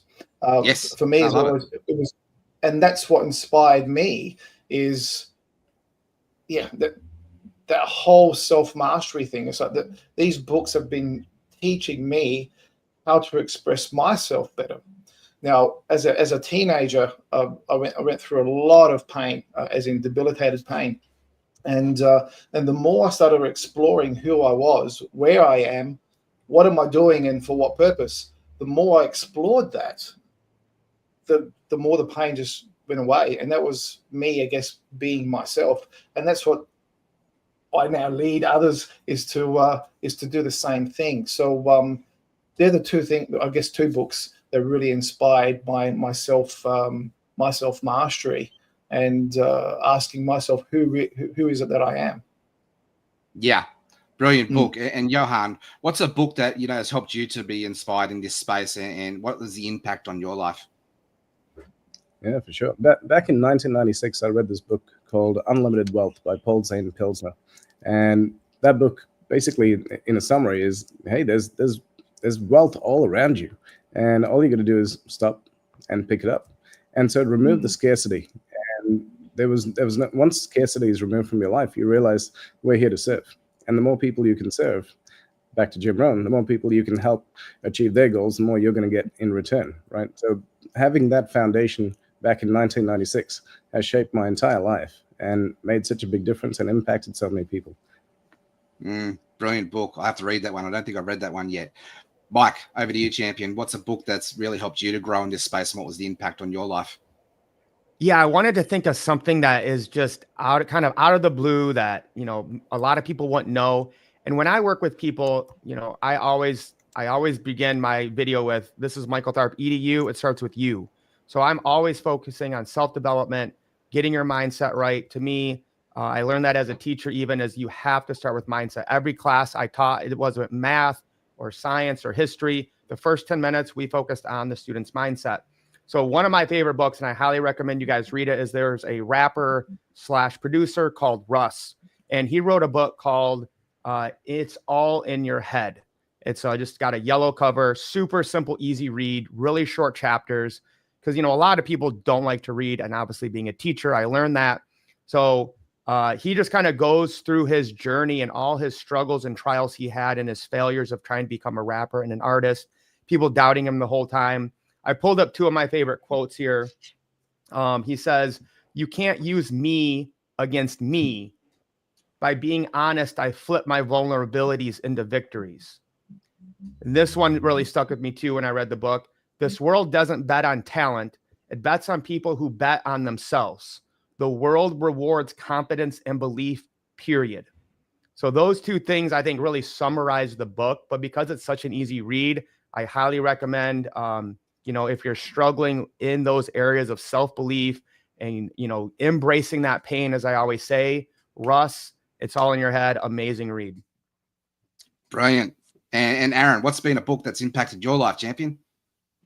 It's been a while since I've got into the books. I mean, I built my whole personal development and my learnings in the beginning on VHS and books, and I would just read book after book after book after book. And then probably in the last 5 years or so, I've been more of a podcaster and following people on YouTube. And so a couple of people on YouTube, like Myron Golden, I'm not sure whether you guys follow him, but when we talk about, nodding when someone's talking, I started watching Myron Golden a few months ago on YouTube, and I'm like, oh, this guy has some information that and he just spoke to me with a lot of the things that he stands for are the same things I do. But, I guess Gary V along the journey really inspired me to answer your question, Jeff, to give you that permission to show and not just tell and be yourself. I mean, if anyone's been the self, it's Gary V. And I tried not to like him in the beginning, like, oh, this swearing thing, like, why do you have to swear? And then in the end, just every time he talks, he makes sense. He has a lot of wisdom. And so I guess that, really gave a lot of people permission to go, you know what, I'm going to go and find myself and be myself and show and not tell and be consistent. And, his story is amazing. He, back when he was in the wine club, he just did a video every single day for a year. And that's really what took him from being an unknown guy sitting behind a counter in a wine shop to, the wine guy, but then also something much bigger as, an entrepreneur, and, the rest is history. So, I love Myron. I love Gary V. I'm more of a podcast YouTube guy in the gym these days. I find that I'll open up a book to go for it, and I'm just so busy up here with ideas and so many things to do. I almost feel like it's a waste of time. So if I'm in the gym, I'm in the gym anyway. I may as well listen to something and educate myself rather than listen to music. And so that's kind of my gig. Yeah, I love it. And, readers are leaders and leaders are readers. But at the same time, you're still getting that inspiration, that wisdom, what it's really all about from the podcast is just a different expression. It's a different vehicle. I love it. And Kylie, what's a book or a podcast that has impacted your life to help you to become more authentic and real and raw and vulnerable? Yeah, so look, the first book that came to my mind was The Power of Vulnerability by Brené Brown. And, vulnerability really is the greatest form of courage. And when we show up as leaders and we're being vulnerable, then that gives others permission. And then once we get out of our heads and into our heart and get rid of all the BS, that's when we can really connect heart to heart. And that's what it's all about, right? Whether we're working with our clients or, it's a marketing message. But there's another book that I wanted to share that maybe people haven't heard of. And this actually really made a profound difference in my life. So I remember when I had one gym and I was heading to Bali and I wanted to grow. My vision was 100 clubs. And I was going to this entrepreneur school in Bali and I was on search for a mentor. And I was placed in this group with this guy that we just kept headbutting. It was doing my head in. And at the end of it, I went up to him and it was like literally the last day. We're about to go to the airport and go home. And I said to him, John, like, we've obviously been like, this the whole way through, but I feel I just had to come and, make peace, say good day, and just ask, like, who the heck are you and what do you do? Well, he was the founder of a massive company called Cold Rock Ice Creamery, which many of you may have heard of. And they had over 200 franchises. So, yes, he offered to be my mentor. He's passed away now. But he introduced me to this incredible book, and it's called The Saint, the Surfer, and the CEO by Robin Sharma. And for me, that was all about getting out of my head. And, we kind of think that we have to be this serious, leader that's running this company and it's all about success. Well, that was the old me. And what I learned through this book, The Saint was all about faith. And the surfer was all about making it fun. And of course, the CEO was actually the CLO, which was the Chief Love Officer, and to do everything with our hearts. So that book really has just made a profound difference in how I run my businesses. And so Kylie and I have actually been friends, business colleagues, mentors to each other over the last 16 years. And I've just loved watching your journey evolve from that space to where you are now. Beautiful. All right, so I want to dive in. We've got about probably 7 minutes left together, and I want to tackle this whole conversation around the imposter syndrome that, as when we get into this space, leadership for this first time especially. So for our audience that's listening, what advice would you give to someone stepping into leadership for the first time, especially where imposter syndrome can really take root and help them to stop them from preventing to be the person that they need to be? Mike, we'll go to you first. I'm going to go ahead and pass on this one. I want to hear what these other experts have to say first. I'm a little unfamiliar with that term, so I'm gonna just sit back and get educated here. That's cool. Well, that's a great leadership example right there. So thank you. I'm being Mike, vulnerable, right? That's what I'm supposed to be here. Raw. Are we in the trust listen, tree? Are we in the trust tree? That's it. It's reading the room, right? So thanks, Mike. I appreciate you. Aaron, can you help us to unpack that question? And guys, let's help educate Mike with the whole term imposter syndrome. No, you see, Mike's smart. I saw Tony Robbins the other day do a video about one of his great mentors, and he always said, "Be the last person to speak in the room." So Mike he's just playing it smart. Look, I think at the end of the day, yeah, if you're stepping into something new, if you're scared to turn around the phone and get on camera, if you're stepping into a leadership role, you just got to ask yourself this one question. You can stay where you are right now and do nothing, or you can have a go and see where it takes you. And so we all start somewhere. We've all been through it. Every single one person on this panel has felt like, am I worth telling people something? Do I have something to offer? Who am I to go on camera and go live? And I've had those conversations with myself. In fact, when I started doing all my affirmations seriously, like reading out loud my goals as if I've already achieved them, I felt like the biggest imposter on planet Earth. So I was living in Melbourne at the time. I was dead broke, freezing cold in Melbourne. And I would stand up and say, I'm living in Noosa. It's beautiful, 30 degrees, $1 million just landing in my bank account. Life is great. And you couldn't have felt like a bigger imposter. Like my subconscious was like, hang on, you're freezing cold, broke loser living in Melbourne. I'm like, no, I'm not. And so you got to start somewhere, right? Because you need to become the person that you want to be up here first. There's no point waiting if you're waiting your whole life. There's no point waiting until you become that leader, that person, that millionaire before you start acting like it. You need to start acting like it straight away and you'll become that person. Same if you're trying to attract your life partner, your dream business, your income, whatever it is. You need to be up here where you already want to go. And so it's normal to feel it. But I'm telling you right now, you just got to get started, back yourself in, be consistent. And within a very short period of time, you'll find yourself where you already are, if that makes sense. So go for it, guys. Yeah, brilliant. Cool. Yeah. Well, let's go quickly around the room. We've got 4 minutes left, and this is going to fly by. But essentially, it's B2 have, right? So Kylie, I'd love to hear your insights. Yeah, thanks, Jeff. Well, firstly, if you're struggling with imposter syndrome, it means you're in your head and not in your heart. And so when I remember sometimes I'd stand up at the National College of Business and there were people making, millions of dollars a month. And, so what I did is I created a clearing exercise. So the first thing that you need to do is just take a really big, deep breath. And then you just need to think about the audience and what is your intention? What is it that you want to be? Who do you want to be for them? And then I want you to think about what are the judgments? What are the stories? What are the beliefs that you've made up about your audience, who you're working with, or who you are? And then you've got to ask yourself, well, is that the truth? And of course, it's not, right? So you can ditch that. And then you get to create a new, beautiful possibility of who you're going to be for the people who you want to serve. So that would be my best advice. I've got a full clearing exercise. If anyone wants it, reach out. But get out of your head, get into your heart, breathe. Brilliant. Love it. And Johan? Yeah, when I was 21 years old, just out of university, I was awarded with a $5 million project and a team of people who were above the age of 50. Imposter syndrome really kicked in because I was like, who the hell am I to lead a team of 5 people and a $5 million project? I know nothing. These guys have had decades of experience.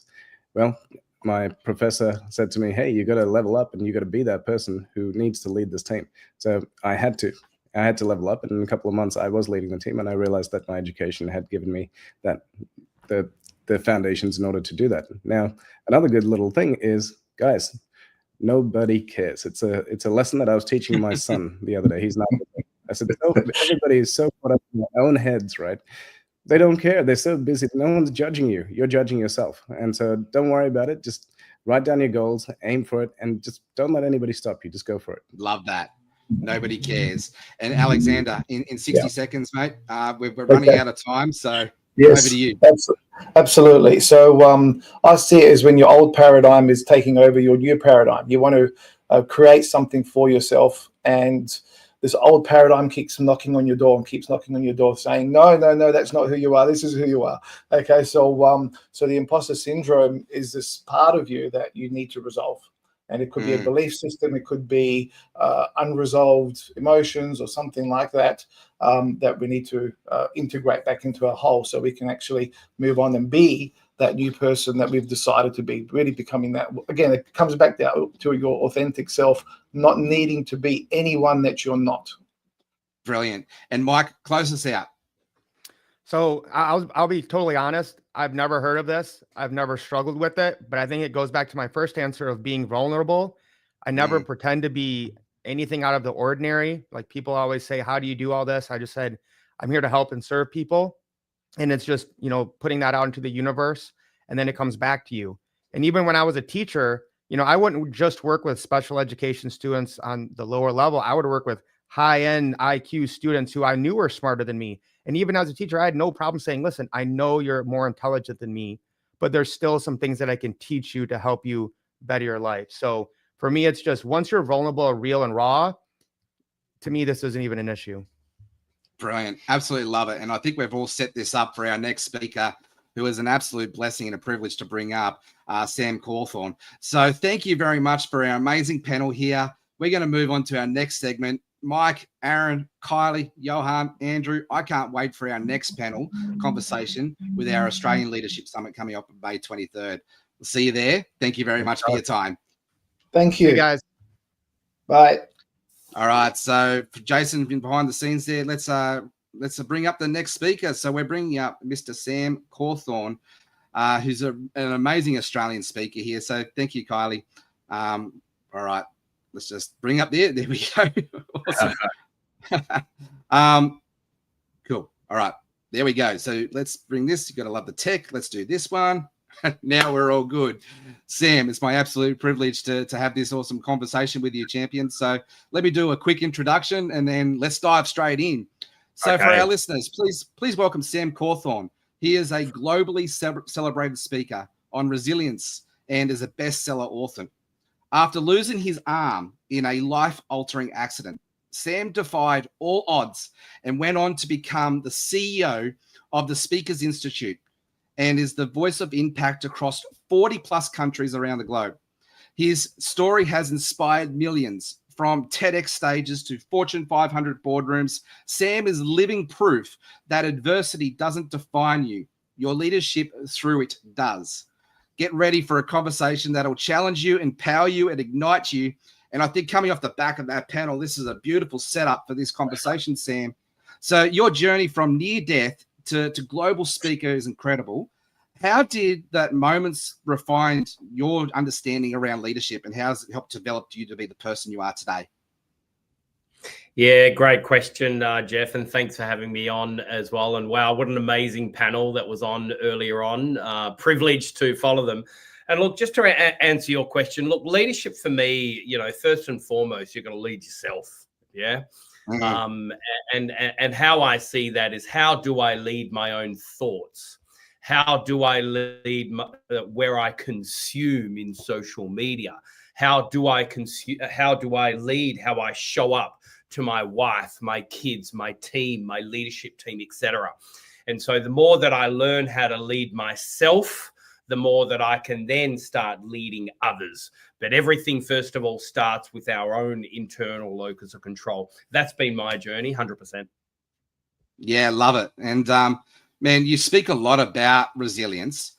So I think that's just like our last conversation there around imposter syndrome, right? Finding how to develop yourself and then going all in, you know, leading from that example and having to build that resilience muscle. So how can leaders build teams and thrive in uncertainty without burning out? Yeah, look, it's a good question. Look, the word vulnerability has come up now quite a bit. You know something, the etymology of the word vulnerability comes from the Latin word vulnerabilis, which means an open wound. And I really like that, because ultimately every single human beings have got scars. There's not a single human being that has got it all together. You know, I was literally talking to Simon Sinek about this. And look, the bottom line is that, you know, we can't try to show as leaders that we've got it all together. The bottom line is that what really works right now, particularly with trust, and particularly with, you know, building that connection with both your team and also your customers and clients, is opening that wound and being authentic, being vulnerable and the like. You know, as a professional speaker coach, you know, it's one thing I could teach you body language, nonverbal intelligence. I could teach you how to, you know, how to create a world-class international keynote. But all of that is worthless if you don't have true vulnerability and authenticity, because people can sense it, they can feel it, they can see it. And then ultimately, they'll build trust when they do see that authentic vulnerability shining through. I love that. And I'm just reflecting on my last decade as I've matured to be the person that I am today. And a decade ago, and I share this story quite freely and vulnerably now, but it used to be very hurtful. It used to be very embarrassing. You know, it was a deep wound. And I got to a point in my life where I felt hopeless. I felt out of control, and I got to a very dark space. But, you know, through that pattern interrupt of, you know, love coming into my life, hope coming into my life, I was able to see the light and to learn how to be love myself, to love God, to love others. I'd like to go deeper into this space around this vulnerability and this open wound conversation, because I think we all need to, you know, really own our mess so it can become our message and help us to find our voice. I'd love you to unpack that and go deeper with that for us, please. Yeah, look, and just in reflection of that narrative that you just shared just then, and I like that, because obviously, you know, going through a car accident, losing an arm, and the like, you know, you certainly do have a very big challenge on your own identity. Who are you as a father, as a husband, as even a human being? My right leg also, you know, doesn't bend at all, so I've literally only got one arm and one leg. And then going through that, particularly as a father, and I was a father of 2 kids under the age of 3. You know, I was the only breadwinner at home. And so going through that level of responsibility, but yet also at the same time that trying to identify what your identity is through these, you know, through these crises that we all have, these tough times. Absolutely. You know, we've all heard of the 3 human fears. Yeah. So the 3 human fears are the fear of not being loved, the fear of not being good enough, and the fear of not belonging. Yeah. And so for me, I had to sort of navigate all of those 3 fears going through this tough time. You know, first and foremost, you know, seeing my wife right there by my side and seeing my kids and my family and my parents. You know, it really helped me to still feel loved, even though I now live with a significant disability. And then good enough. That one there was also a really, really hard one, because obviously I did feel a sense of belonging, which is good, because obviously I belong to a large family. Actually, get this, my mum is Indian, my father's Scottish. I'm one of 11, 7 boys and 4 girls. Actually, I'm an uncle 39 times. I got 39 nephews and nieces. And so coming from a huge family and having 7 brothers, you know, it's, you know, I do have that sense of belonging. But the one that I really was challenged on, particularly going through that crisis, was that sense of being good enough. You know, I was a father, I was a husband, I was the only breadwinner, and on top of that, I had these big dreams and these big aspirations. Suddenly now the doctor said that I'll never be able to walk ever again, and I've only got one arm. And this is also not my most dominant arm. So that there was quite a difficult journey. But the beautiful thing of this is that there was a local youth group asked me to share my story. So I just went and shared my story to a youth group, then at a school, then another school. And I realized us as human beings were hardwired through narrative, through story. And so before you know it, I just started to share my story. And nowadays, you know, I just had a client pay. They paid me $40,000 US to do a 45-minute keynote, and they flew me and my wife through to Portugal. They're in Europe, first class on Emirates, on top of the fee. So you sort of have pinch me moments. I mean, when those type of moments happen, you sort of feel maybe I am good enough. I'm not sure, but maybe. Yeah. And I totally relate to your story, because as someone who was put onto a disability pension at the age of 29, a father of 2 kids, and I had to go through my own identity crisis. I had mentors in my life who saw past the damage, who saw past the hurt, and brought out the best in me to help me to see my self-worth and that sense of belonging. And I want to give a huge shout out to Tim and Sharon O'Neill, because they were there in that crisis moment here in my time to really help me to build up that sense of worth. And really the shout out goes to God, because they were just ambassadors of love. So I really want to dive into that for you. Like, who was the person in your life that saw you to bring out the best in you, that mentor, and how did that impact you on your story and your journey today? Yeah, look, I've had many mentors and many people that have been in my corner. Look, if I may, even just my own family. Like, if I look at my older brother, he's been a big mentor for me. If I look at my father, a big mentor. If I look at my wife, even, and even though we should never coach each other in a relationship, mate, she's been the greatest, without a doubt, the best sounding board for me.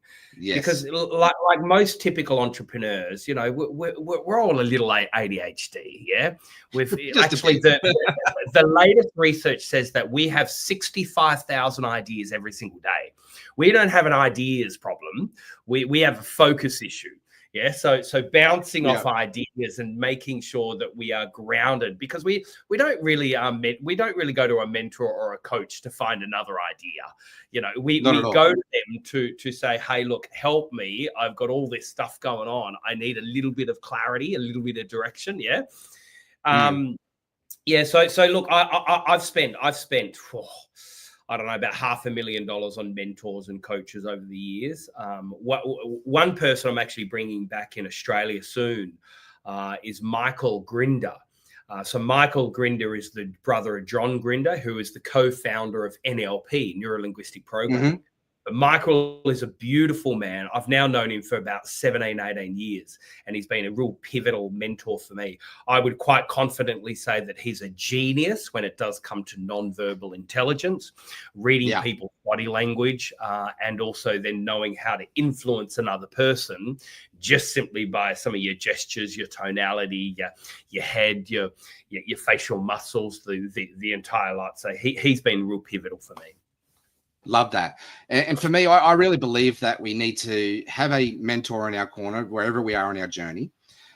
We need to have brothers and sisters in arms, that are locking arms with us, that we're running the same race together. And we need to be a mentor to the next generation, that legacy impact. You have our hand down the mountain, helping people bring them up the mountain, right? So I love to unpack this a bit. So from your experience, from your wisdom, why do we need to have mentors and coaches in our lives? Yeah, look, I think it's really pivotal. Look, it says in the Bible, man should not be left alone. And ultimately, I think it's really pivotal for any leader, whether you're leading a community, whether you're even leading an organization. For me, the key ingredient for my business growing, quite successfully. I've now got 300 staff, over 800 volunteers, and we're currently in the middle of franchising there in USA at the moment, which is huge. And none of this, like, it's still, even though it's still 100% my company, none of this at all is me. This is the people that I put around. I've always had an advisory board. And my advisors, we actually meet every quarter. And so now my advisors are more my mentors and my coaches. I go to them, open a wound, and I go to them and say, hey guys, I haven't quite got it all together in these couple of areas. Can you help? Yeah. And ultimately you can't, you will not have any, sorry, let me just reframe. You can't find the right coach, or you can't be mentored or coached if you're not willing to open that wound and be vulnerable. And so sometimes it takes more bravery for you to put your hand up and say, hey, look, I need help. And then finding someone that you allow them to keep you accountable, which I think is really pivotal there. Partnership, right? Yeah. Look. For me, I always feel that my mentors, I have to pay them rather than getting something for free. So for me, you know, I think it's pivotal for in any area. If you want to learn to swim, you get a coach to help you coach how to swim. You know, if you want to build your body better, you go and get a PT trainer. Yeah, it's exactly the same for business. It's exactly the same for leadership. You go and find a business coach that'll help you grow your business. You go and find a leader that'll help you to be a better leader. Yeah. And so on my leadership journey and maturing and to be the leader that I am today, I've had to go through this journey of not trying to rescue or save anybody, but to be in a position where I influence and empower and equip them to hopefully essentially save themselves. So let's get into that conversation a little bit deeper. For our aspiring entrepreneurs, our aspiring leaders, our emerging leaders, what are some tips and coaching that you can give into that space to help them to still be servant-hearted, but not to buy into people's drama and not put themselves into a position of victim, persecutor, or rescuer, but to be in that position essentially as the leader? I'd like to deep dive in this. We've got about probably 6 minutes left together. Great question. So I'm gonna answer this in two parts. The first part is vulnerability. The first part is surrender, and then the second part is what I like to call power listening. Okay, so there's a couple of parts here. The first one is surrender. You know what's really interesting? The more that I'm surrendering, the more power and authority has been given to me. Yeah. So the more that I get out of my own way. Yeah. So sometimes Sam is not the right person that needs to be there. At the moment, it needs to be someone that is, you know, literally is just totally has been surrendered in order for you to gift all your energy, all your listening, everything through to the other person. Because it's really interesting, right? I'm like a typical entrepreneur that says this, you know, I'm really bad at memory. I can't remember things. I'm really bad at names, right? I've always been that person. But the more that I've gone through this journey of total surrender and gifting everything of me to someone else, the more that, like, just recently I did a workshop and there were 30 people in the workshop, and by I reckon by the 35 minute mark, I memorized every single person's name in 30 people. Love it. I'm someone that says I'm really bad at memory, I'm really bad at names. Now all of a sudden I'm memorizing 30 people's names in less than 30 minutes. Yeah. Change the story. Yeah. Look, certainly change your story. But also the more that we surrender to all of our inhibitions, all of our worry, all of that, you know, worry about what people think of us, more that we surrender, the more that we can gift everything to that moment. Because inside that moment, you'll hear the intention behind the content. Because a lot of people, you know, they'll sort of say something in what you said, you know, victim, blah, blah, blah, etc. But the reality is there's an intention behind what they're saying. And a lot of people can't articulate the right words, what they're thinking. So your role as a leader is to search for what is the intention of what they're saying without them actually saying it, because they can't articulate the words, but look at the intention behind it. And if you nail that, you'll be able to influence anyone. It's a really, really cool thing. Wow. I feel like I've just gotten $10,000 worth of masterclass right there. You know, and our listeners too, like, thank you. You know, because I've just stepped up to be an online church pastor in the last 12 months. And this is a space that I'm growing in to be powerful listening. And, you know, you've just given me some really awesome tips there to go behind what's actually been said and look for the intention. I really appreciate you. Look, we've got a couple of minutes left. Sorry, Jeff, just on that as well. Get this ready. I can literally recite every single word for word that you've said in every single part of this section, including every word that you've said in the questions that you've asked me. The reason being is that I've totally surrendered to all of my thoughts, everything, and I've just given you all of me. And the more that we can do this, folks, the more that we can show that we are outstanding leaders. I love that. And really, at the end of the day, everybody's just seeking to be seen, valued, heard, known, ultimately loved, right? So I'd love us to close this out. You know, we've got probably 60 seconds left. What is one final note that you'd like to leave us with here? Yeah, look, I'll leave you with this. It's our decision, not our condition, that determines who we are. The word condition comes from the Latin word decerre, which means scission. Yeah, scission means to cut, and the word decide, suicide, pesticide, side means to kill. So get this, the word decision or decide means to cut off and kill. And ultimately, we need to, as leaders and as people, make decisions in our life, because it's our decision, not our condition, that determines who we are. I'll leave you all with that. Thank you very much. Absolutely brilliant. Thank you, Sam. I look forward to having you back here with the Los Angeles Tribune with our Australian leadership coming up. I'll have to have a conversation with that. But thank you, mate. I really appreciate you for giving everything to us today and being such a gift to this amazing leadership summit that we've been hosting here for this 8 days. Can you believe it? We've got over 200 plus speakers coming here to this space. Sam, thank you very much. Jason. Wow. That guy is making the impossible inevitable. I can get on board with that. Sam, that really powerful, giving us everything he's got in the moment. The intuition channel, I'd call it whatever you want to, but the intensity just kind of kept raising up there, and it was really giving it all to us there at the end. I felt like we went on a journey together.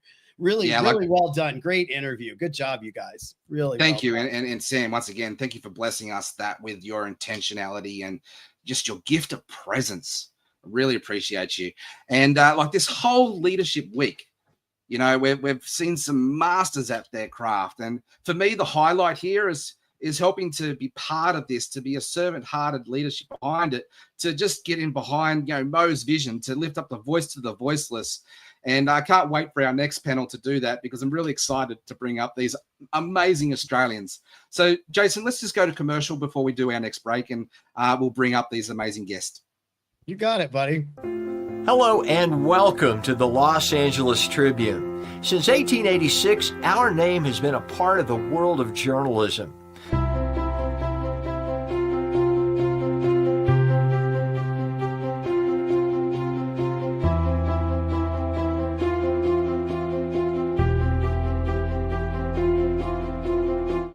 We've earned a reputation for being a publication that practices integrity, authenticity, and responsibility. For general inquiries, contact today.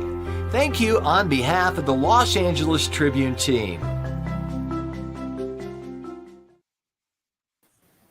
Well, here we go again. All right, so we've got our last panel here for the Australian segment, and I'm going to do quick introductions for you, and then we're just going to dive straight in. But this has been a powerhouse of masterclasses of leadership, and it's just been a privilege and a blessing to be the host here for this segment. So we have Graham Menienta, who is the founder of Oz DIY electrical vehicles. We have Bronwyn Holm, who is the visionary and founder of Earth Foods. And we have Dr. Christian Horton, who is a nutritionist scientist and a pioneer in translational nutrigenomics. There you go. You've stumbled me over there, my word. So, Christine, I'm going to get you to come back to that and explain that for us and put my teeth back in my mouth. We also have Sue Spence, who is a seasoned health-centered manager from Horses Helping Humans. And we have Julia McDonald, who is a former Olympic swimmer and gold medalist here for us today. So let's go through this and dive straight in. So I'd like us to go around the table here for you to do your own 30-second introduction. And what is one thing that nobody knows about you? And we've got like 30 minutes together, so we'll keep our answers short and sweet, and we can get through the discussions and just deliver on this amazing leadership week. So Graham, I'm going to go to you first, champion. G'day. Okay, so I guess my background's always been in the mechanical industry. I sort of saw a future in the EV sector, and I've often said I would like to see myself as being the EV hot rod shop of the future. And that's currently what we do now. We do a lot of R&D, come out with a lot of new products, new ways of improving existing electric vehicles, as well as helping people convert petrol cars and diesel cars to electric. So it's all working for us. We're pretty busy. We've got a lot of new products. We actually export worldwide nowadays. Love that. And Dr. Christine, as a nutritional scientist, I love you do your own introduction.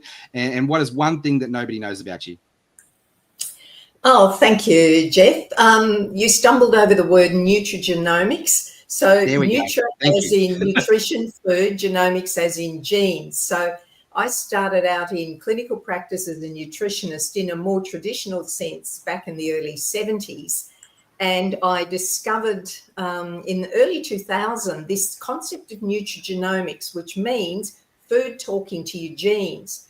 So we used to think that food was all about proteins, fats, carbohydrates, vitamins and minerals, but now we know there's a whole family of signaling molecules in plants that talk to our genes. So switch on beneficial genes and switch off disease-promoting genes. And it's completely changed now the way I would practice clinically. It's opened up a whole new world of self-help, really, and ordinary consumers, when they grasp this, can do the most amazing things to improve their health. Yeah, wow. I feel like I'm surrounded by a bunch of pioneers and innovators and leaders, right? We really do need to focus on our health. So I'm really looking forward to diving into this conversation with you, Dr. Christine. Sue Spence, I'd love you to do your introduction. Oh, I was in the fitness industry for over 30 years, and I started Horses Helping Humans 20 years ago because a lot of people didn't know I was autistic. So I've actually stepped out now, and I'm very proud of being autistic because Horses Helping Humans wouldn't exist. That has come from the ability of reading everybody and everything, but not being able to articulate it. So I started articulating it and starting teaching others how to recognize who your identity is, who you are, and through working with horses, not riding, but on the ground, and doing workshops on, once you understand your identity and the body language that you go to when you're under stress. Everyone has a different go-to body language depending on your temperament, and it shuts doors of communication. So it's been awesome to be able to teach people basically how to see the world through autistic eyes, on how to communicate more effectively. And it's we've now got centres all around Australia and in New Zealand, and our first one in America. So yeah, there you go. So cool. I'm going to dive into this whole conversation about pioneering after our introductions, but Julie, I'd like to go to you. Can you do your introduction for us? You know, you're an Olympian, and you have so much wisdom here to share in this leadership space with us today. Thank you, Jeff. Yes, two-time Olympic swimmer, Olympic medalist, two-time Commonwealth Games gold medalist, and I've done RTT therapist now, and very exciting in that therapy space. I've done a lot of different careers in my life, and I guess I'm now only just finding out what I'm truly passionate about. Second stage of life. I love it. And Bronwyn Holm, there's a as the owner of Earth Foods, you have such a heart, especially for, health and growing our food from healthy soil. I'd love for you to do your introduction. Hello, everybody. Look, I know we've had lots of CEOs and doctors and founders that have come onto the Los Angeles Tribune in this last week, and I'm a little bit different because I come from an area to be as a soil advocate and a living microbe warrior and a leader in the groundswell movement to reclaim our food, our health, and our future-proofing our food. So I didn't come from Wall Street or Silicon Valley. I came literally from the ground up with my hands in the dirt on a global mission. Look, I really am about Earth Food, which is not just selling a product, but it's about a path for humanity to take back a life that we have lost over these recent generations, and also how things are changing with what food has become. And I particularly love Dr. Christine Horton's products that she does, and her information, her education is brilliant because it matches in perfectly well with what I speak about. So I'm talking about living microbes in the soil. And of course, Christine is about our gut and brain health. Both marry hand in glove perfectly fine. Yes. I love so, that. And hello. I love it. And if I had to dive in here and describe, one adjective to for this panel here, it would be passionate advocacy. And I love to dive into that, to be ambassadors, right? To be an advocate for something, you need some passion, you need some tenacity, you need some grit, and, to be pioneers in that space as well. So Dr. Christine, what does it mean for you to be a leader in your space and to be a passionate advocate to help others to learn more about, to be empowered with, regards to all things health? I love to teach other clinicians, and that's a lot of what I do now. And our group have now trained thousands of clinicians across the world in essentially nutrigenomics and basically 21st century nutrition, which is not just bucket loads of supplements. It's looking at some supplements selectively across a framework of good solid diet. And as Bronwyn has commented, food grown well in good soil. And so I'd love to teach clinicians because the way I see it, so I have the advantage of having been a clinician for 30 years in practice. I no longer see patients, but I'm more involved now in research. And I think there's so much magnificent research dying in dusty library shelves all around the world. And I see myself as a translational scientist who pulls out the little treasures from those publications and translates them into something that a practitioner in day-to-day practice can use for their patients. And we do that all the time. And I just find the most amazing little treasures amongst that literature. To taking the complexity and making it simple for us to be able to, exactly. to Just be to leveraged. distill the essence of that science and make it meaningful so that a clinician can use it for their patients, and also the patient can go, hey, I get that and I could do that. That's not hard to do. I just didn't know that it was a thing I should do. Love it. And Graham, as a pioneer in your space and an innovator in this space as well, essentially, how it has been a passionate advocate, what has inspired you to do what you do? I go back to about 2006, 2007, and I really wanted to do something positive for the planet. So I looked at solar, it was early days of solar, and having a workshop and having a client come in who was playing around with electrifying his little Suzuki car, we sort of decided that, well, this sort of fits in well with our workshop, that we could look into this. And we're already importing components from overseas for the petrol and diesel, so it wasn't a big stretch to start importing electrical stuff. So our learning curve was virtually a perpendicular, straight up line, and it still is. Very Every steep. time we come across new things, we have to learn all over again. Yeah, I love it. And Julie, you've been an ambassador for Australia, and you're now putting yourself into, as a business environment. How has being a passionate advocate, supported you on your journey? Well, I've always been asked to promote things or to, go into politics or something like that. And I just always go back to what my core beliefs are and what really is my gut feel. My gut feel is the one that I go with, because my head can get so confused with everything that's going on. But if I just center myself and just think, what is it that I really want to do? What is my true purpose? And to be able to then just say no. So many people just say yes because they think that's what this person wants to hear. And I have been guilty of that in the past. But now I know, you get to a certain age, Jeff, and you just cut all the BS. And if that includes in the mind and in the heart. And you just go with your gut and you just go, that's where I want to go. So follow-on question, and so no is a very powerful word, right? No in itself is a full sentence. So when do you discern to know when to say no? Because it goes back to your gut feel. If something doesn't feel right, then you can always just say, look, I'm going to think about that. let me sit on that for a day. Let me sit on that for a week. You're the one that's in control of how others treat you and how you are perceived to others. So once you gain that control of yourself, then that's when you can really stand in your power and be able Yeah. to say, this is not right for me. There you go. Yeah. Thank you. And Sue, you've been pioneering with horses helping humans for 20 years. It takes some tenacity, it takes some passion in that space. So why has been a passionate advocate, helping people with, especially with horses? Because I know horses were a big part in my childhood to help me to mature to the person I am today. So why is that so important for you? Oh, look, I think it comes from childhood, and I was terribly bullied, of course, with the autism. They didn't know what it was back in those days. With ADHD, it was a double whammy.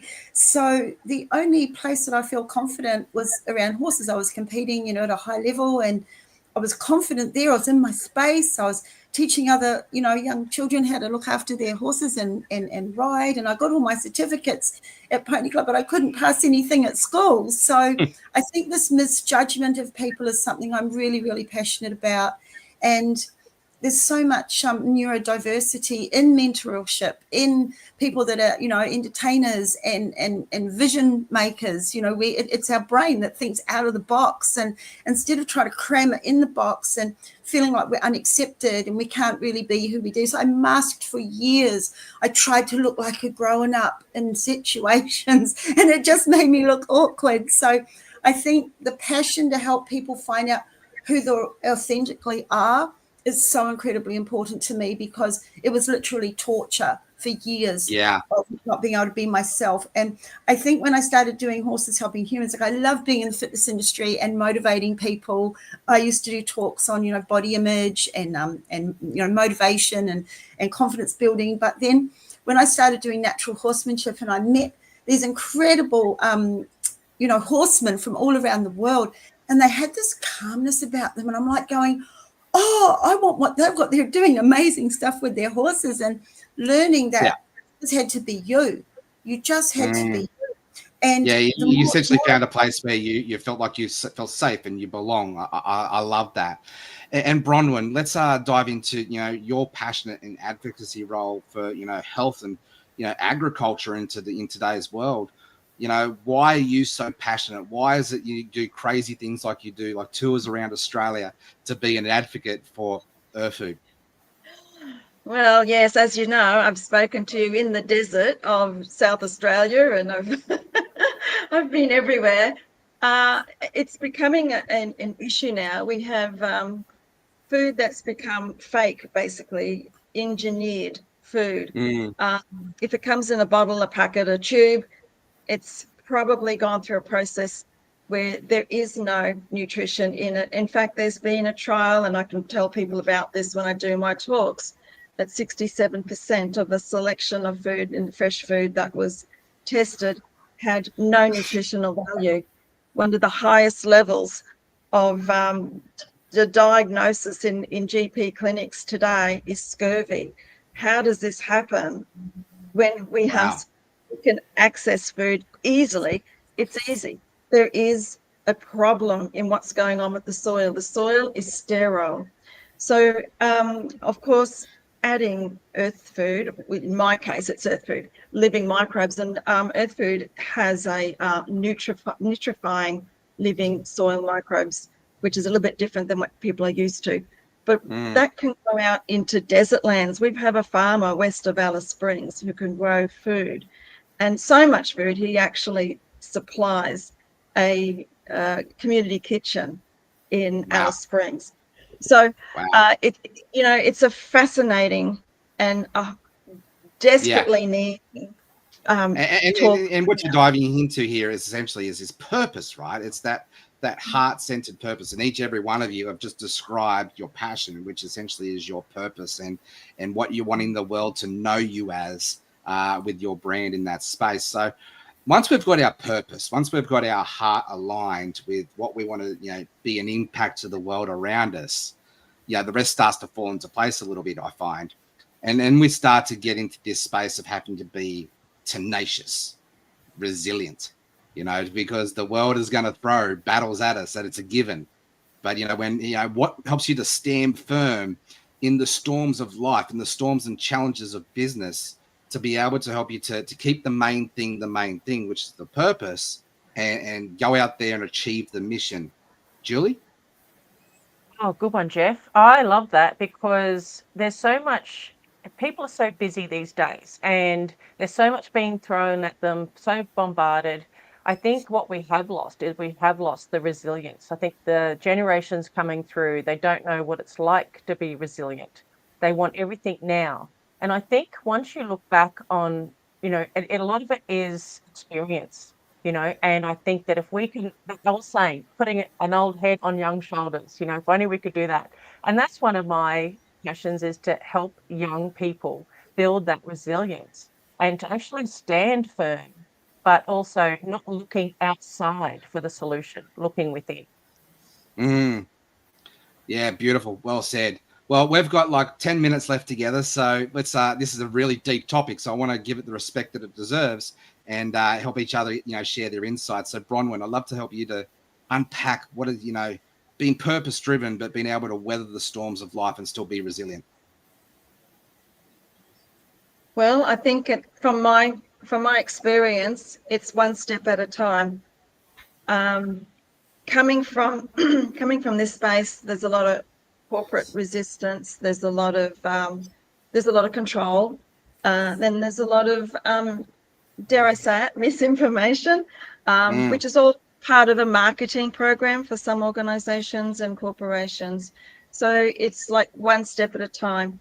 And I really believe in grassroots. I really believe that once it's from my experience. So once I have met people and they can see the whites of my eyes and we can explain and talk and educate, and it's leading, like we have, we really need to have service, and they can see that it comes from where I believe that change can happen for future proofing, and it brings people along. Like, people want that. They want change when they're happy where they are.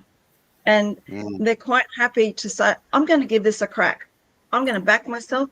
I'll give it a crack. Let's try this. And I think that's where leadership comes and where resilience builds. And just as Julie said, I also am really thinking that we need to bring under our wing the younger generation, because I think something's slipped through the cracks there, and that totally may be something that's available to them now with institutions like what the Los Angeles Tribune is doing, all the people on this particular podcast right now. Each one of these people have in their heart something more than just they're not a talking head. They are people who are doing what they say, and what they're saying has real value and meaning. Yeah, the word integrity comes to mind for sure. And Sue, to be a pioneer in your space, to sort of carve a new pathway out, you have to have some tenacity and resilience to do what you do. What are some insights you'd like to share with us in that space? Look, I think even when you have a really bad day, which we know we do, we get our knockbacks, we get our exhaustion because we're trying to do a million things at once, is to never lose sight of that vision. Because if I lose sight of my vision, if I had lost sight of my vision, I think of all the thousands of young people that have been helped, even here on this property and now all around Australia, and all the thousands that are desperate for help. And it's people not understanding that. They'll say words like, no, that's such an important thing to be able to say, because that contains all your energy. And I love that proverb in the Bible, don't throw your pearls to the swine. And basically that's, don't give to people that don't appreciate. Don't give to where your pearls are being trampled in the mud. You'll give one and that person goes, oh, thank you so much. And then you go, oh, great, appreciation, we'll give some more. They're taking it in. And the importance of body language, like so many people want to say no, and they want to be confident, they want to walk in and they want to get that new job, but their body language is introverting the words that they're saying, so they're not being heard. So I just get such an incredible feeling when, I see people walking out of a workshop with a new walk or standing with a new stand, and that inspires me to keep going. Chest out a bit, yeah. Yeah, And I call it walk like you're selling your shoes, and make sure your hips are in front of your shoulders. And, this is really important for introverts, especially. I've worked a lot with, DV workshops and people bullied in the workplace. And when they say no, they're introverts. So teaching them to change their body language to an extrovert when they say no is really powerful without looking aggressive. So every day when I go, oh my gosh, I've got so much I want to do here, but then I get this amazing feedback. So I'll get an email. I walked into that meeting. I walked into the boardroom, and they all heard my voice. And yeah. Keep focused on let the main thing be the main thing, and I love that about you, Sue, because that's what you do so well. Dr. Christine, I'd love to unpack this for you in this resilience space. What does it mean for you? In the field of health, there are so many influences that come in all directions at individuals. The food industry is putting out junk food. Bronwyn's already talked about the fact you might think you're buying some healthy vegetables, but perhaps they're not what you think. The pharmaceutical industry, and of course the medical profession, which really isn't focused on nutrition. So my goal with a patient or somebody new that I'm talking to regarding health is to let them understand the human body comes to this planet with all of the inbuilt tools it needs to look after itself. And when we work out how to harness those inbuilt defenses, it becomes so much easier to say no to the junk food, because the body is perfectly capable of taking care of itself in most circumstances.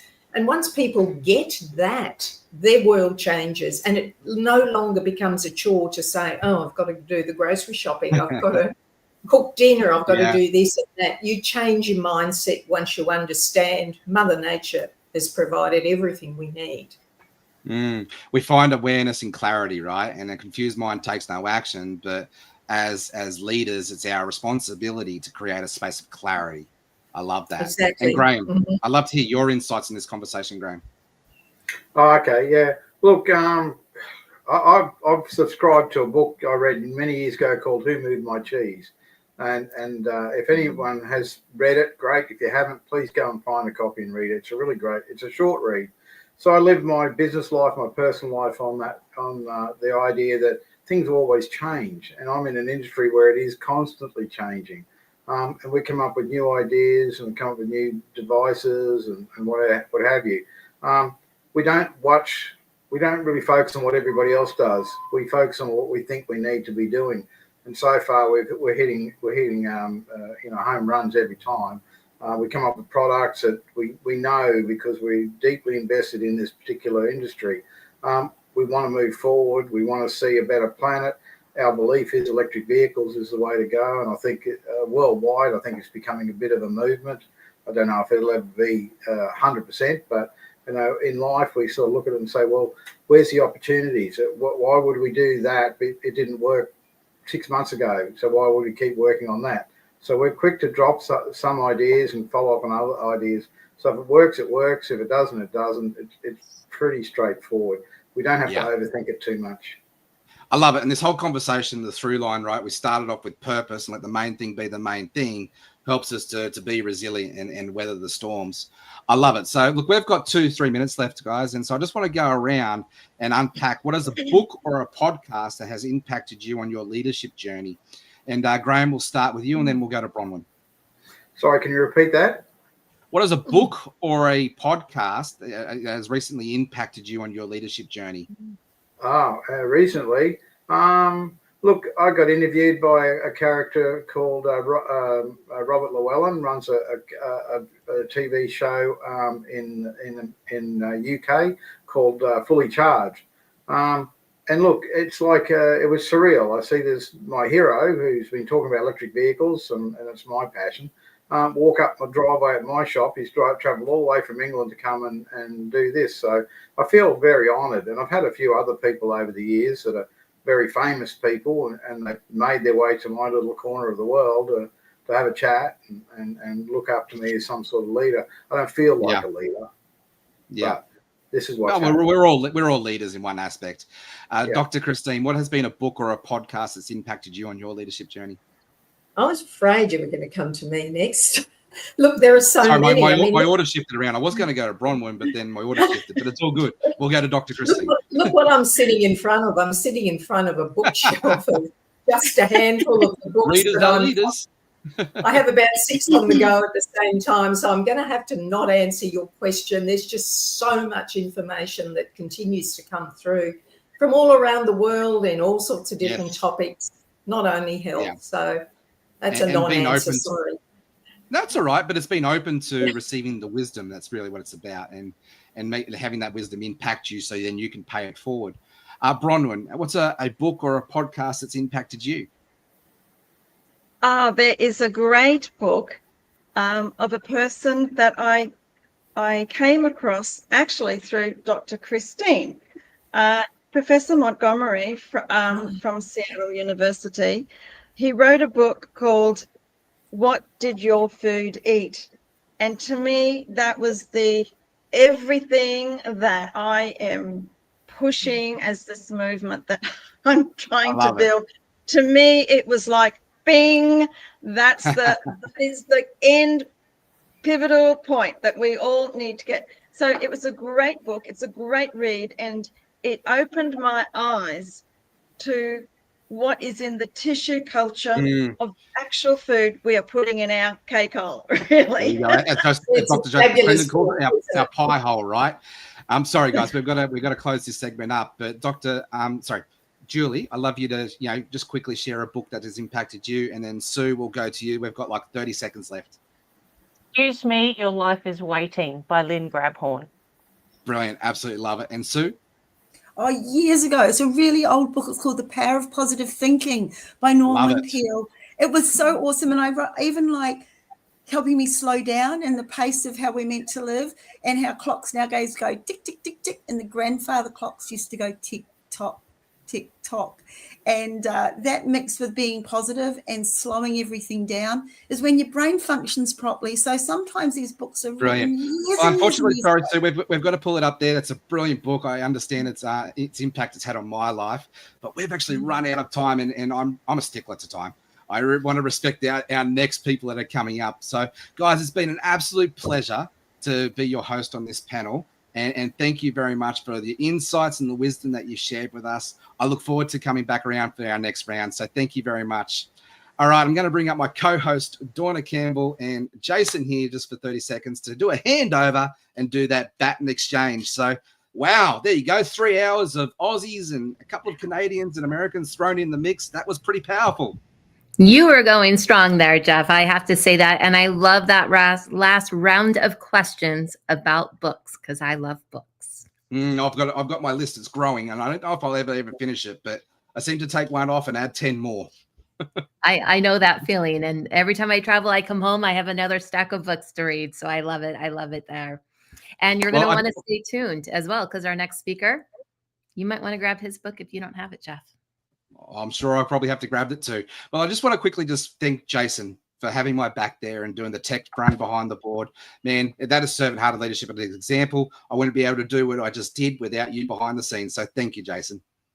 Back at you, my friend. We've been training it all week. That's what we're going to keep doing. We do this together. It was great to have you today. What a wonderful group of panels. We're going to keep it going. Thank you, brother. Yes. All right, I'm going to leave you to it. Thank you for your time. Thank you, Jeff. And Jason, we have another amazing speaker here on Leadership Week. So I know you know who it is, but share a little bit about your excitement and enthusiasm.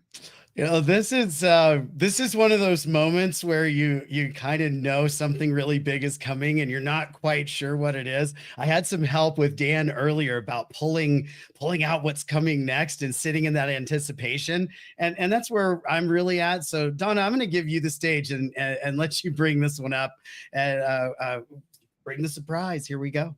All right. So our next speaker here, he is in the National Speakers Hall of Fame inductee, and he's actually one of the top 10 motivational speakers in the world, having delivered over 6,000 speeches in 71 countries.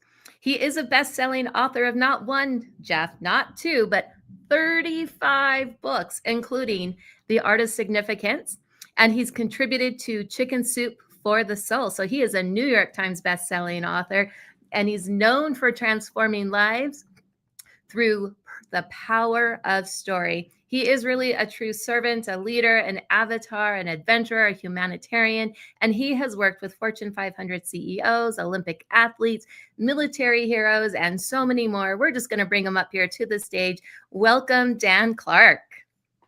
All right, Donna, I need to take you on the road with me. That's the best introduction I've ever had. You keep trying to take me on the road. We got a movie to film too, so don't forget about that. Well, you quickly became one of my favorite people I've ever met. Oh, how fun. Well, the true Renaissance woman. You kind of dabble in every aspect of life, and I love you for that. I honor you. I respect you so much. Thank you there. So Dan, we've gotten to know each other just a little bit because you did film for our movie, Pillars of Power, a documentary that's coming out with the Los Angeles Tribune, the hidden secret behind achieving greatness. But before we ask and go into anything like that, you have literally inspired millions of people around the world. So what really first sparked your personal mission to lead and uplift others? As usual, it's a great question. You know, I played American football for 13 years. And one day in a tackling drill, the coach blew the whistle and another player and I ran full speed into each other in a violent head-on collision, smashing my right shoulder into the cutting edge of my fiberglass pads, and we slammed to the ground. And when Lyle got off of me, I had compressed my 7th cervical vertebrae in my neck. I'd severed the axillary nerve of my right deltoid muscle, and I'd suffered a grade level 2 concussion, which is the worst kind. My eye drooped. I'd lost the speech. I couldn't talk anymore. My right side was paralyzed. My arm dangled helplessly at my side, leaving me paralyzed for 14 months.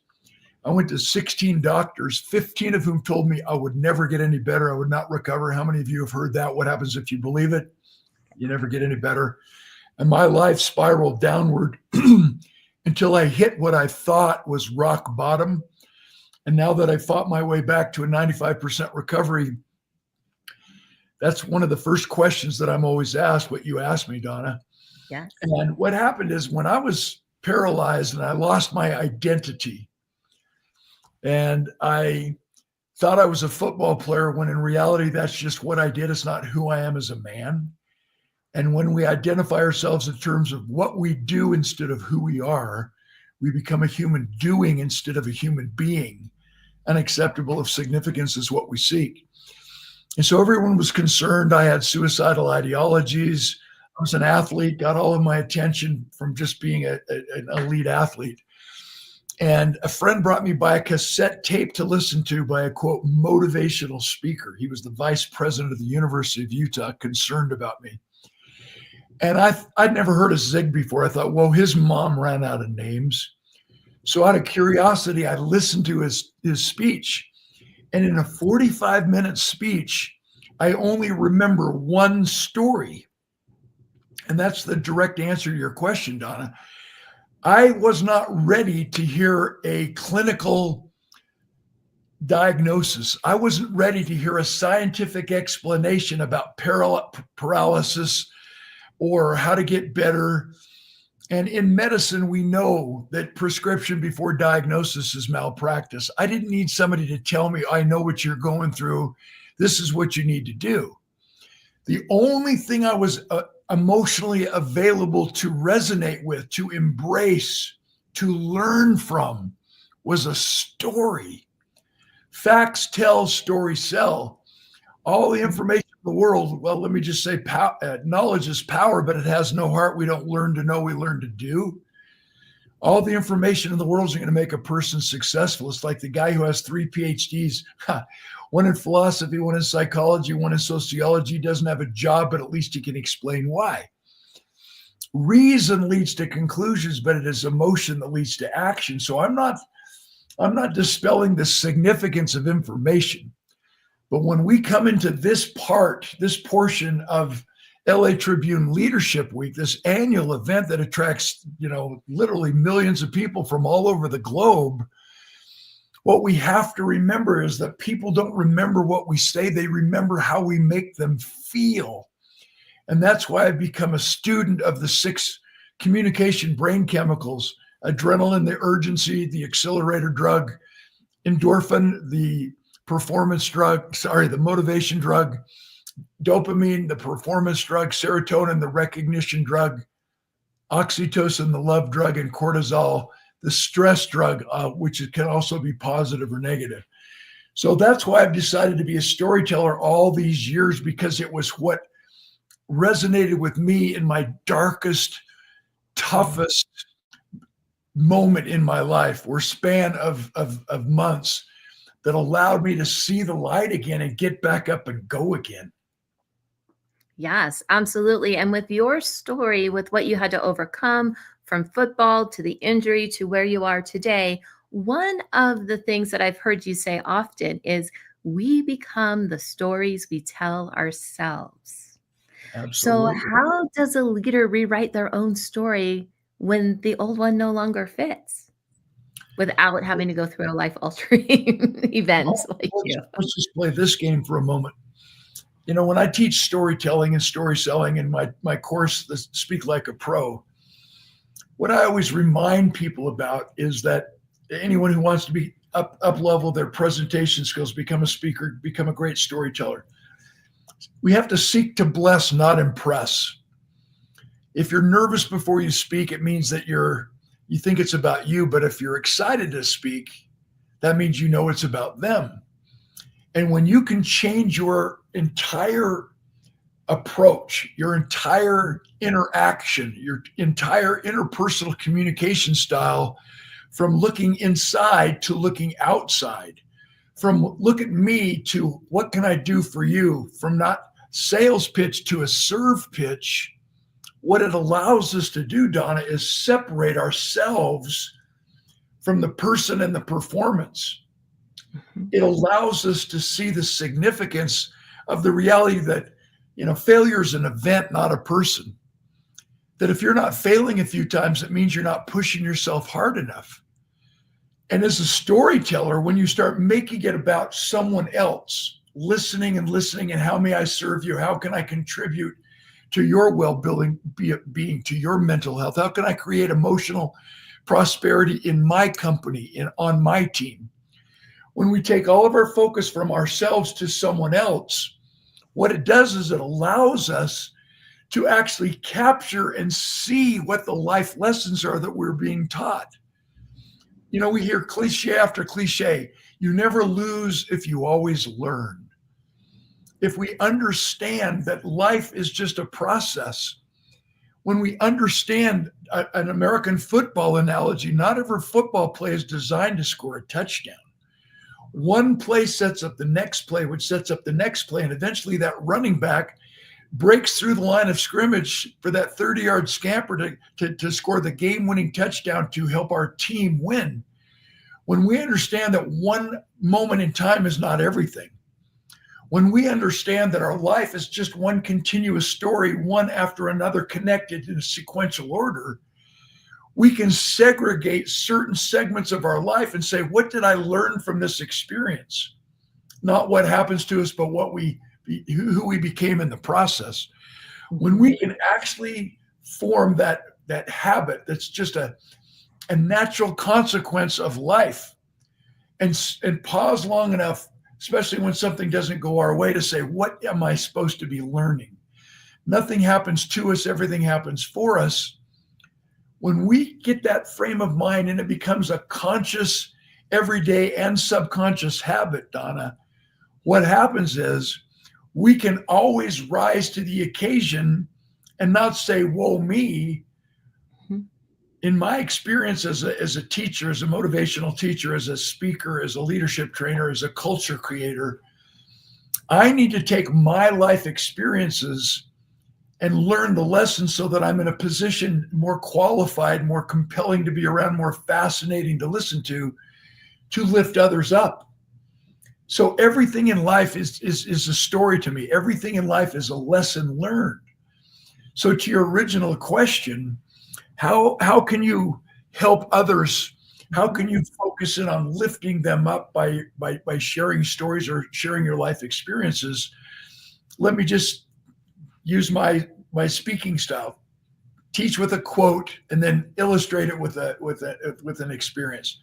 The quote is, we need to compete against ourselves, because the only time we get depressed, the only time we feel like we're not enough is when we compete or compare ourselves against someone else.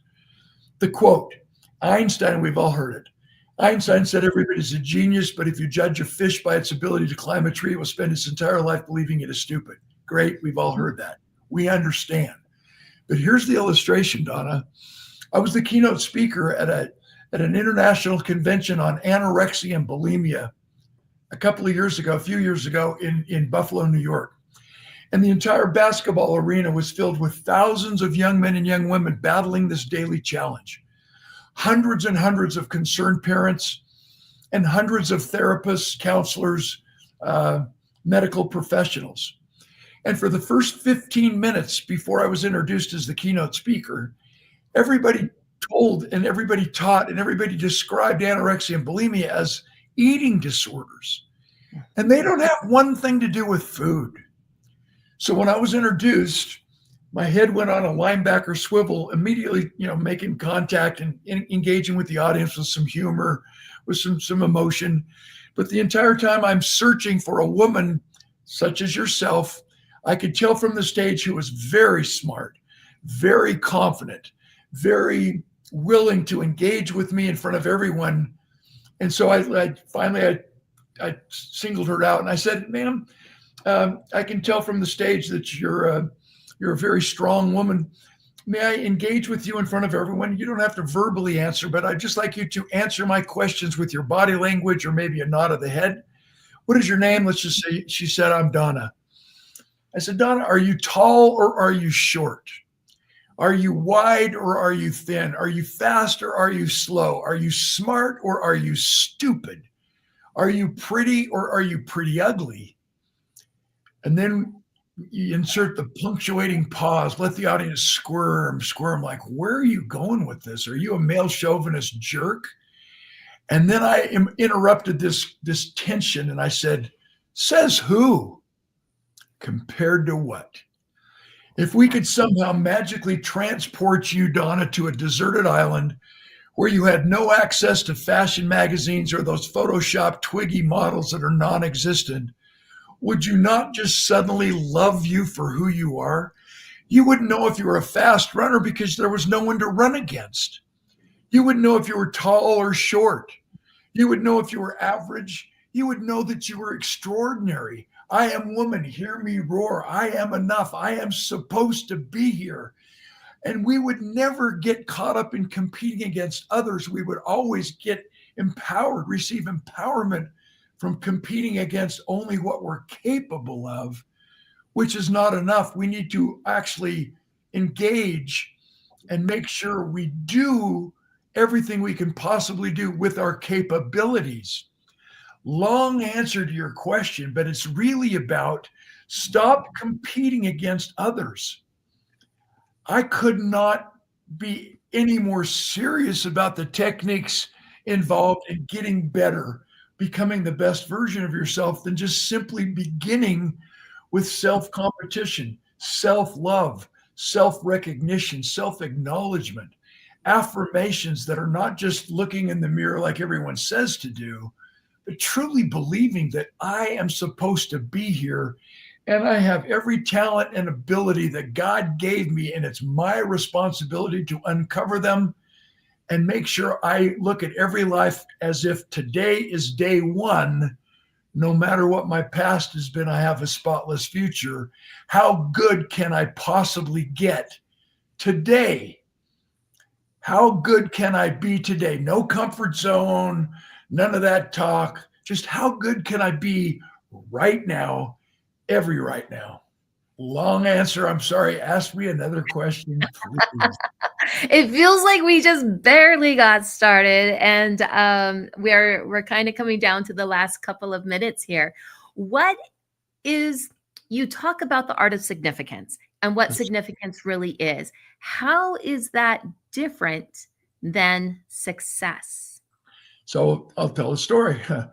I was in a conversation with a football teammate of mine, and he was drafted into the National Football League in the second round by the Philadelphia Eagles. After 2 years with the Eagles, he's traded to my Oakland Raiders. After 4 years in the league, playing at the highest Pro Bowl level, one day he walks out of practice, quits, never to play again. Why? He loved being a football player, but he hated playing football. He loved the celebrity perks and the fame and fortune that allowed him to live this life we call successful, competing against others like we just talked about. Nice house, nice toys, nice holidays, nice income, nice title. By focusing on what matters at the moment, he was able to become successful. But because his inner voice and his true purpose in life was misaligned with who he was, and because he hated what he had to do to become successful competing against others, he would never live this life of significance, and he would die with his music still in him. So bottom line, successful people get what they think they want, focused on what matters at the moment. But those of us who are striving to live lives of significance by focusing on what matters most, which is what lasts the longest, actually refuse to die with our intentions. We refuse to die with regrets. We refuse to die with our music still in us. So successful people get what they think they want. Significant individuals want what we get.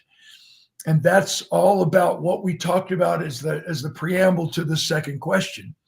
We need to figure out who we are, why we are. And remember, at the end of the day, people don't buy what we sell, they buy what we believe. People don't buy what we do, they buy why we do it. And what we believe and why we do what we do is our story. So if anybody's interested in taking your presentation skills to the next level, if I can actually enroll you in a course called Speak Like a Pro, where we really focus in on the 6 brain chemicals and how to trigger them, how to tell the right story at the right time for the right reason, to release that specific brain chemical that will influence someone's decision-making in that moment. I want to be your coach. I want to be your mentor. I want to be your guy. It's such an honor to team up with Moe Rock and with you, Donna Campbell. I love you. I honor Los Angeles Tribune and everything you bring to the table. Thank you for having me. Thank you. And I love it so much, Dan Clark. If you have a couple extra minutes, I'm bringing up Teresa Byrne and Jason, who is also one of my co-hosts. And so Teresa's been listening in the green room, and she has just been going. So I know she has a question here for you. So if you have a minute, Teresa, take it away. Oh my gosh. Okay. So first of all, thank you for everything that you shared. It was so beautiful. I want to know, what was the last thing that moved you, touched you, and inspired you? The very last thing? A 1 minute and 27 video I just watched on a Zoom call that I did before I jumped on this leadership week. And it's a true story of a young boy who was diagnosed with cancer. 2 years later, the cancer came back. And as the 1 minute and 27 animated story involved in this company producing these, as it came to fruition, this kid is still alive. And he set a goal to climb the 7 highest mountain peaks of the world, visit the North Pole and Antarctica. And he's the only person on the planet who's been able to do that. And isn't that interesting how one moment in time can change our life forever? And I was wiping the tears as I was jumping on to join Leadership Week, because those true stories about, triumph, about the thrill of victory and the agony of defeat, they make our lives human, but it also validates the significance of storytelling. So in 1 minute and 27 seconds, he inspired me to never say never, and to kind of get my mind and heart right for this Leadership Week call. And to answer your question, Teresa, may I ask you a question? Absolutely. Why would you ask me that question? Thank you. Knowing brains and knowing brain chemicals, I got the opportunity to heal a traumatic brain injury. Serotonin, oxytocin, and the chemical feels that we experience when we're moved and touched and inspired, even bringing ourselves to tears, they have different transmitters, neurotransmitters in our tears.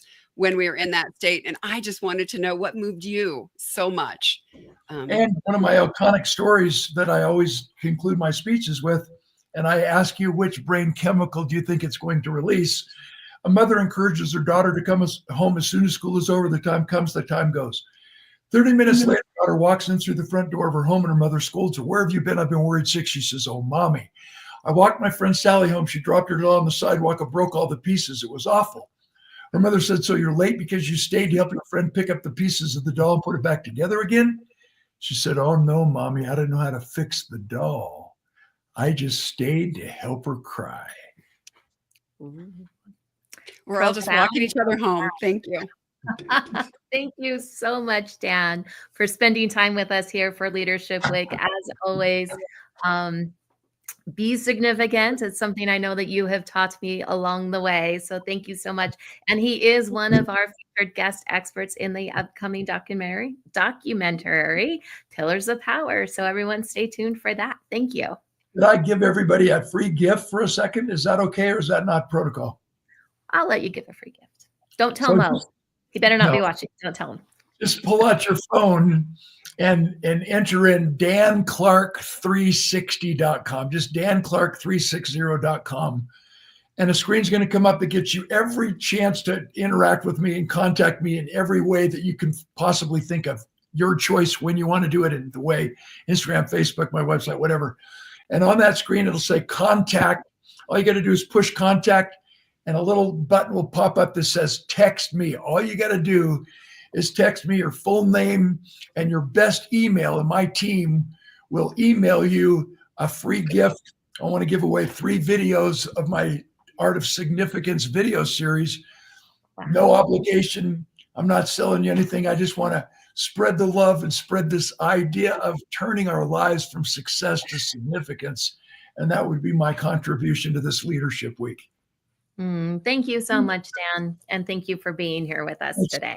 And Jason, I wish there was a brain chemical that would make my hair grow like yours. This hair is just covering up a nappy head. I got love for the bald head. I'm gonna be honest. We've got one coming up too. Dan, thank you so much for dropping the knowledge with us today.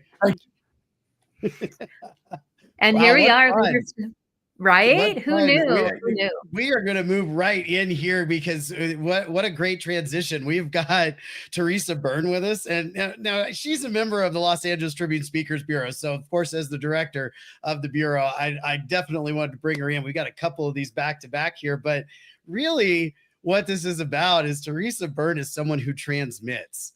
Okay, we're talking about media potent. She sent me today that her TEDx talk just went over 700,000 views.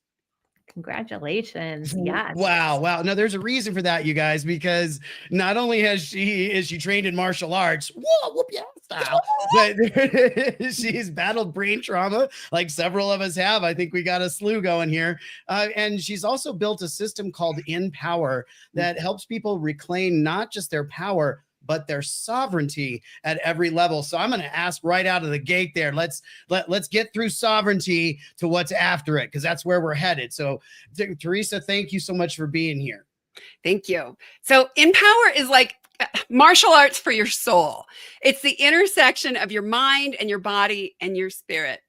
Lao Tzu said that he who controls others may be powerful, but he or she who's mastered themselves is mightier still. Empower is about unleashing that inner, inherent, inside, internal, intuitive power that we all came to the planet with before the world told us who we were supposed to be, how we were supposed to be, and what we needed to do to get what we thought that we, like acceptance or belongingness. And so Empower is really about learning how to master your mind and move with intention and align your energy to carry you forward into wherever you want to go. I can definitely say that that's the truth. Looking just at what you put in your social feeds, right? If you guys want to work out every day and you want somebody to do that with you, I'm telling you, the martial arts training, the kickbox, look out. This Empower unleashes everything. Right? It unleashes all the power. So help me on the other side of the same coin, Teresa, because you and I both know we got to pay attention to both sides. So help me understand a boundary that you had to set, right? This is why Teresa is here with us. It is this energy. We saw it in Colorado Springs, the Abundant Soul Conference. We've seen it all over the place whenever she joins us with Donna and I in any event that we do. So talk to me about the boundary, Teresa. What is a boundary you set that changed the course of your future? Well, first of all, I'm going to tell you a definition that I have for boundaries, and I have a little rap song. And I'm not a good rapper. But goody. So boundaries are what you will and what you won't, and what you do and what you don't. What you will and what you won't, and what you do and what you don't. And they're like your own internal bodyguard.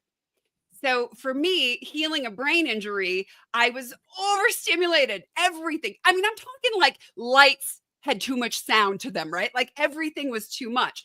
And I had to learn to go within so that I could come back out. And my whole goal was to learn so I could help others. But the boundaries look like I couldn't do a lot of things. I had to move very slowly. I had to protect my time and my energy and my well-being more so than I'd ever had to do in my past. And I think what I've noticed is when you learn how to set boundaries, how many people recognize that they have adrenal fatigue or they're exhausted or I always say my clients are DOA, drained, overwhelmed and exhausted and anxious, right? Boundaries, when you start setting them yourself, it's like you've got your own nervous system to chill out because you've got your own back. You're not waiting for somebody else to say, sit quietly or maybe say no to this social engagement. You take care of you. And then when you build that premise and that power, you start to have more confidence in yourself, more competence in yourself. That is all absolutely true, Teresa. And I couldn't agree more with everything that you're saying and sharing. But here's what I really want to know, because we're here at Leadership Week at the Los Angeles Tribune. And really, at the end of it all, at the end of the day, what's one truth about leadership that every person should live by, regardless of their status or title? I'm going to give you a myth. People think leaders have all the answers. And I know that you guys, if you've been watching any of this leadership training, the words vulnerability come up. The words you be you are coming up. And the truth is, a real leader is somebody who discovers the answers. They might look for the answers. They don't have to have all of the answers. But when you self-lead, self-master, you know how your brain works. You understand what triggers you. You understand how to build other people up based in not just what they can do for you, but in service and in significance to the mission or the path. Being able to understand how you function, then as a leader, you can help other people function to their highest and best level. But if as a leader, we're not figuring that out, are we going on the myth that we have to have it all together, or we've got to look like we know everything that we're doing? I got to tell you, y'all, there are so many times where the leaders that you look up to are like, I don't have any clue, but they won't say it out loud. It's a much more comfortable position to kind of pretend, but that's where imposter syndrome comes from. That's when we're trying to pretend something. So I would say, Donna, it's such a great question, but it's like showing up with that presence where you allow yourself that space. You allow yourself to figure out the answers, to create the answers with the people that you're with. I absolutely love that answer there. And we're all showing up as leaders in different ways. And Teresa, I know you'll be back on a little bit later this week because you're also one of our cast leaders in the upcoming documentary, The Rise of the Lioness, the Power of Feminine Leadership. So how is that, everybody? So super, super excited for that coming up. Thank you, Teresa. Thank you, Donna. Take care, Teresa. We are about to move into another interview here, and I'm super excited about this one because we're about to unplug it, you guys. I want to talk about someone who is the representation of execution being the equalizer, real leadership in an age of noise. This is somebody that embodies it beyond the why. What's beyond the why? Well, Mick Hunt is going to tell you, not just because he's a great on stage or just a great leader, but because he cares. He's the feet on the street. He is the communication. He is the guy who breaks things wide open. You are going to learn here. He is going to drop the wisdom for you guys. I want to go ahead and bring Mick up because I don't really want to waste time just telling you guys. I want to see it happen right here. Mick Hunt, thank you for being with us. You span so much in leadership. We are blessed to have you along for the ride today. Thanks for having me, man. And thanks for that amazing introduction. I was looking over my shoulder like, who is this that Jason's talking about over here? This gives me an opportunity to actually say those things. I was excited getting prepped to be sure that I get to talk about Mick Unplugged, right? That we're talking about the Mick factor. We got so many layers here that are available to us. Let's go straight to and get through the why to the next layer. So Mick, go ahead and take that part away. Yeah, I'm a huge fan of Simon Sinek, and Simon wrote a book, Start with Why. And that really challenged me to go deeper than your why into something that I call your because, right? Like I can probably guess everyone's why, right? It's your kids, it's your family, maybe it's your business. But I always go with, but why? And that's your because. And for me, Jason, you know me very well. Like my because is always the promise that I keep. And it changes over time, right? Like when I was younger, it was a promise that I made to my mom and my siblings. As I got older, it was a promise I made to my wife and to my kids. And now it's a promise that I keep for those that are coming after me and behind me. I want to make sure that I'm leading and leaving a legacy that, everyone associated with me can be proud of. And so for me, it's all about finding your because, that true purpose that makes you do the things that you do. We're going deeper. Here we go, you guys. I know that sounds a little corny, but you're writing it down. And here's why. I'm about to show you, because Mick, I know that you train, teach, help, coach other leaders. Yeah. Right? And you just talked about how you do that in your family. And you and I both know you live, walk the talk. The whole thing is there, right? The integrity is fully intact. Yeah. So what I'd like to hear from you is, what are you listening for when somebody you're working with, say a founder or CEO, someone at that kind of position? What are you listening for that happens when they hit the wall? So I go everything, Jason, on execution and not theory, right? Like there's a ton of leadership theory. There's a ton of leadership quotes that we all have heard. But at the end of the day, you don't run your business on a quote. I'm a sports guy. So when it's 4th and inches and you got to score a touchdown, you go into a quote, or you go into your instinct, or you go into the systems that you have. And so I tell all leaders, it's not about having a microphone. It's not about speaking the loudest. In today's generation, it's about having the receipts. So show me your systems, show me your standards, show me your culture, and then I'm going to show you your leadership or lack thereof. And so for me, that's what it's about. I want to see, how are you executing on a day-to-day when it matters the most, for who it matters the most for.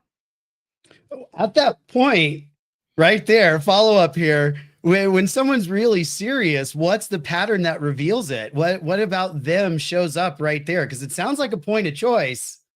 Yeah. It sounds pretty simple, but there's some gumption, there's some grit, which is a word been coming up today and yesterday. So what's really going on there? What's the difference maker at that point of fracture?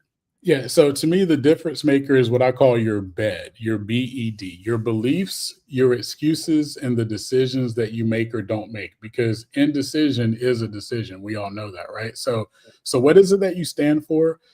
How are you executing? And what excuses are you eliminating, or are you no longer tolerating in your business, in your household, in your community, whatever it is that you're leading? Because you don't have to be a leader by title. Everyone that's watching is a leader somewhere, again, whether it's your household, your community, your network, or whatever it is. What are you tolerating, right? What are you trying to improve on? What are you trying to get better at? And what are you going to stand for? That's what I'm always looking for every time. I can see that, where I kind of put myself in that position of continuing to produce stuff, but I don't put it out. I get to that little space right before and I go, oh, that looks really nice, but what are you going to do with it? And it doesn't do any good if we're not putting it out in the world. And that's something, again, that you help leaders do. Leadership Week is all about contributing and elevating and bringing others along in the space. And you already started dropping some of this wisdom, yeah. So I'm gonna tee this up because the Mick factor has that mystery, imagination, character, and keep going. That's in my memory banks in a couple of different ways. You and I had a beautiful conversation about community and impacting community. And this is what I followed to make that happen for myself. So help folks understand the Mick factor and how quickly they can implement it as well. Yeah, the Mick factor was given to me by Les Brown. And I always tell people, he wasn't giving me a compliment. He was handing me an obligation. And that obligation was to lead loud and to lead consistently. And so he took the elements of my name, my initials, M-I-C-K. And so M, the mastery. You've got to know your craft like your family name or your business depends on it. So as a leader, we just heard Teresa say leaders don't have to have all the answers, and she's exactly right. But we got to know where to find them at, though, right? And so if you don't know your craft, if you don't know where to find answers, if you don't know where to find the connections, then you're not going to be a valuable leader. So for me, the first part of being a leader is mastering your craft. And then the second one I'm going to say is inspiration, but more importantly, impact. I learned from Robert Irvine, if your business is not about impacting others and changing lives, then you really don't have a business. And so I wanted to make sure that everything I do is impactful, that I'm touching the right people, that I'm making the right decisions. And so impact is truly where we have to go. The C, the character, we talked about standing for something, right? Like you want to make sure that you have character in everything that you do, because the decisions that you make don't just impact you.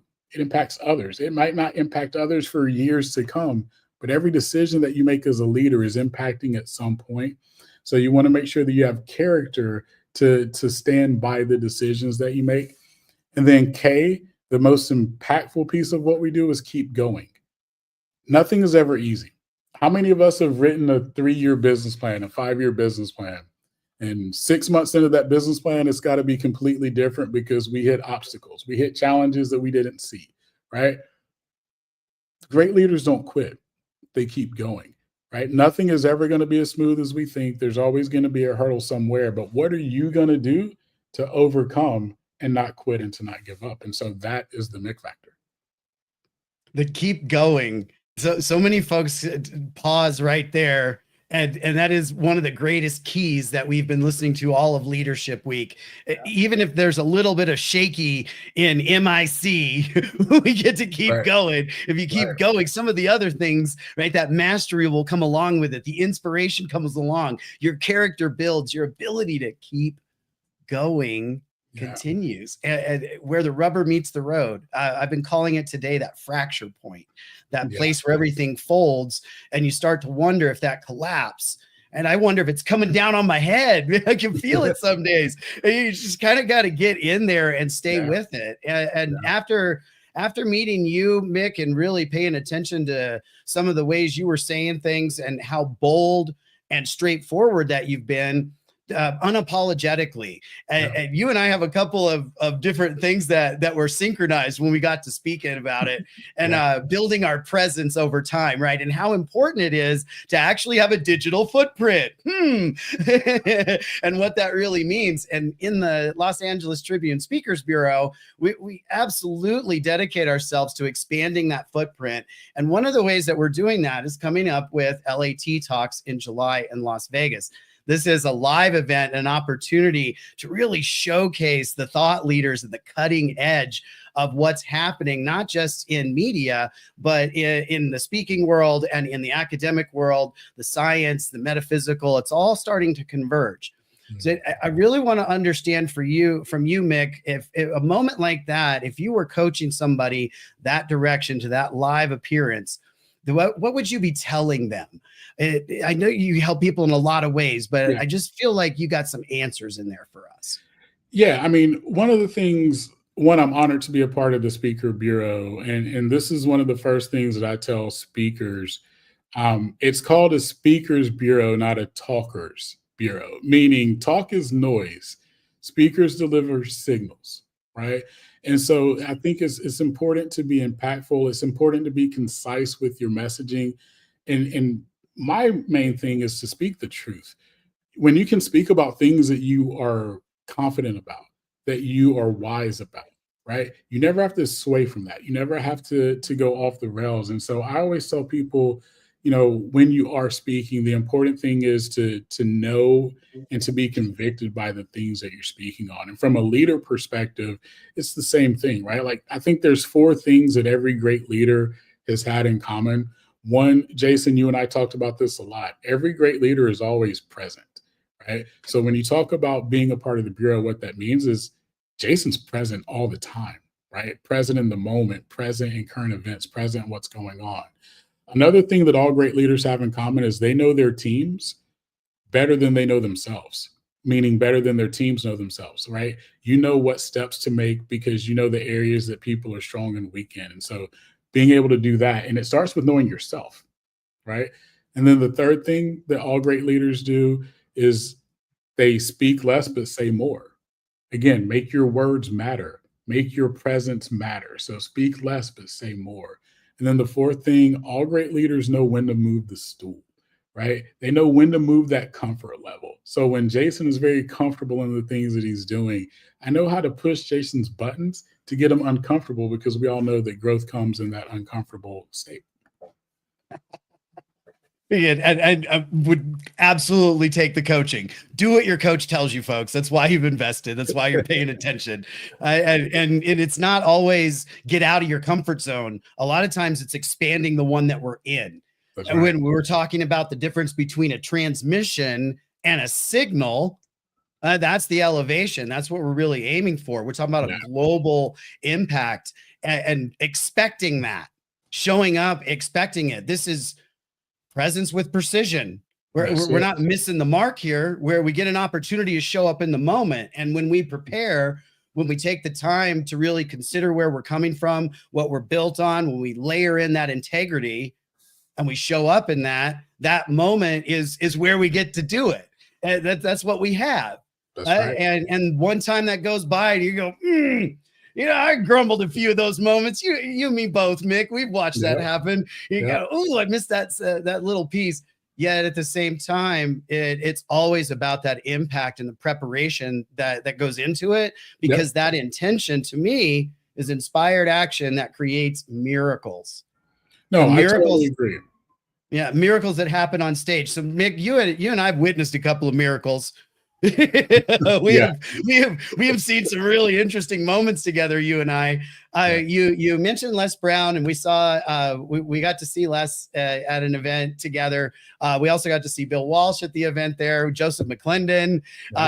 We were inducting folks into the Speakers Hall of Fame. You received an award that night at the gala as well. It was such a fun time in LA. The idea of getting together and doing these things is super impactful. And I love that it's built more and more out in the world, that we are doing events in those things again. Where I really have this interest with you, Mick, and I want to ask you a quick question directly about it, is I see you in your social media, which everybody, I'm telling you, Mick Unplugged, if you're not following that, if you're a business owner, you're not following that, just get on it right now. The idea of going out in the streets and talking to people. So when you are the feet in the street, what are you hearing from those folks? What's coming to you that you're bringing along in your leadership skills? So I think the big thing, Jason, and this is something that, you know, when I was growing up, we didn't have a phrase for it. We didn't talk about it a lot, but emotional intelligence. Right? Being able to not respond with the first emotion that comes to you, or the first response that comes to you, being able to listen and to let others be heard. I think that is the most important thing that I'm picking up when I'm out there, is people want to be heard. And that's why we see the different things that we see in our society. I don't care where you live. I'm not even just talking about in our nation, just in other nations, right? Like, there's this big thing of people wanting to be heard, and we have to let them be heard.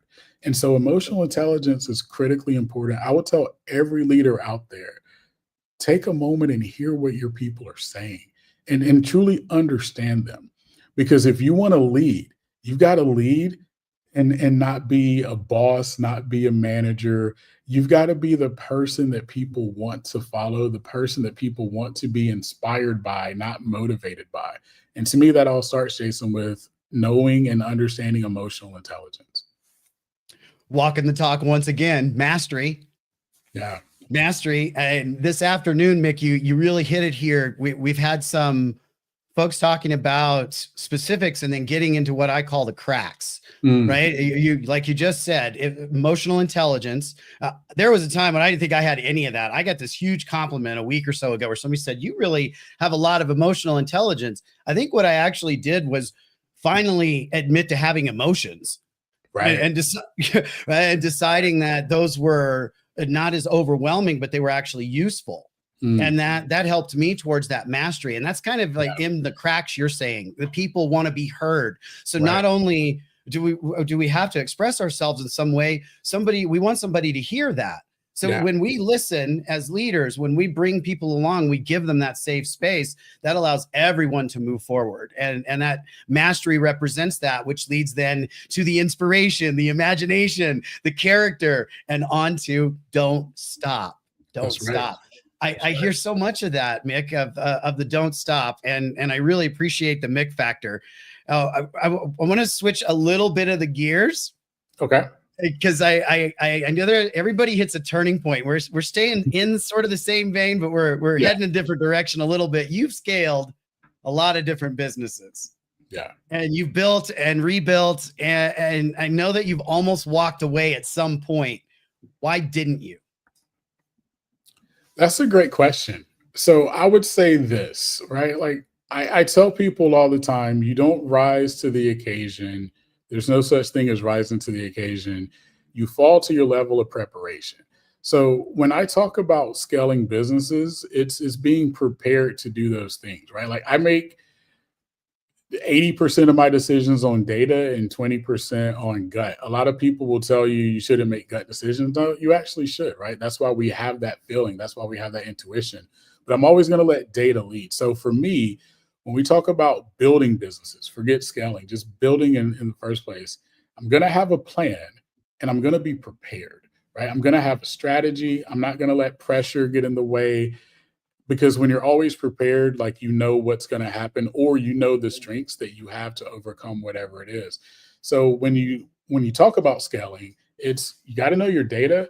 You got to know what influences your data. You got to know what influences your decisions. And then I'm going to take it a step further. I'm going to know what influences the influence.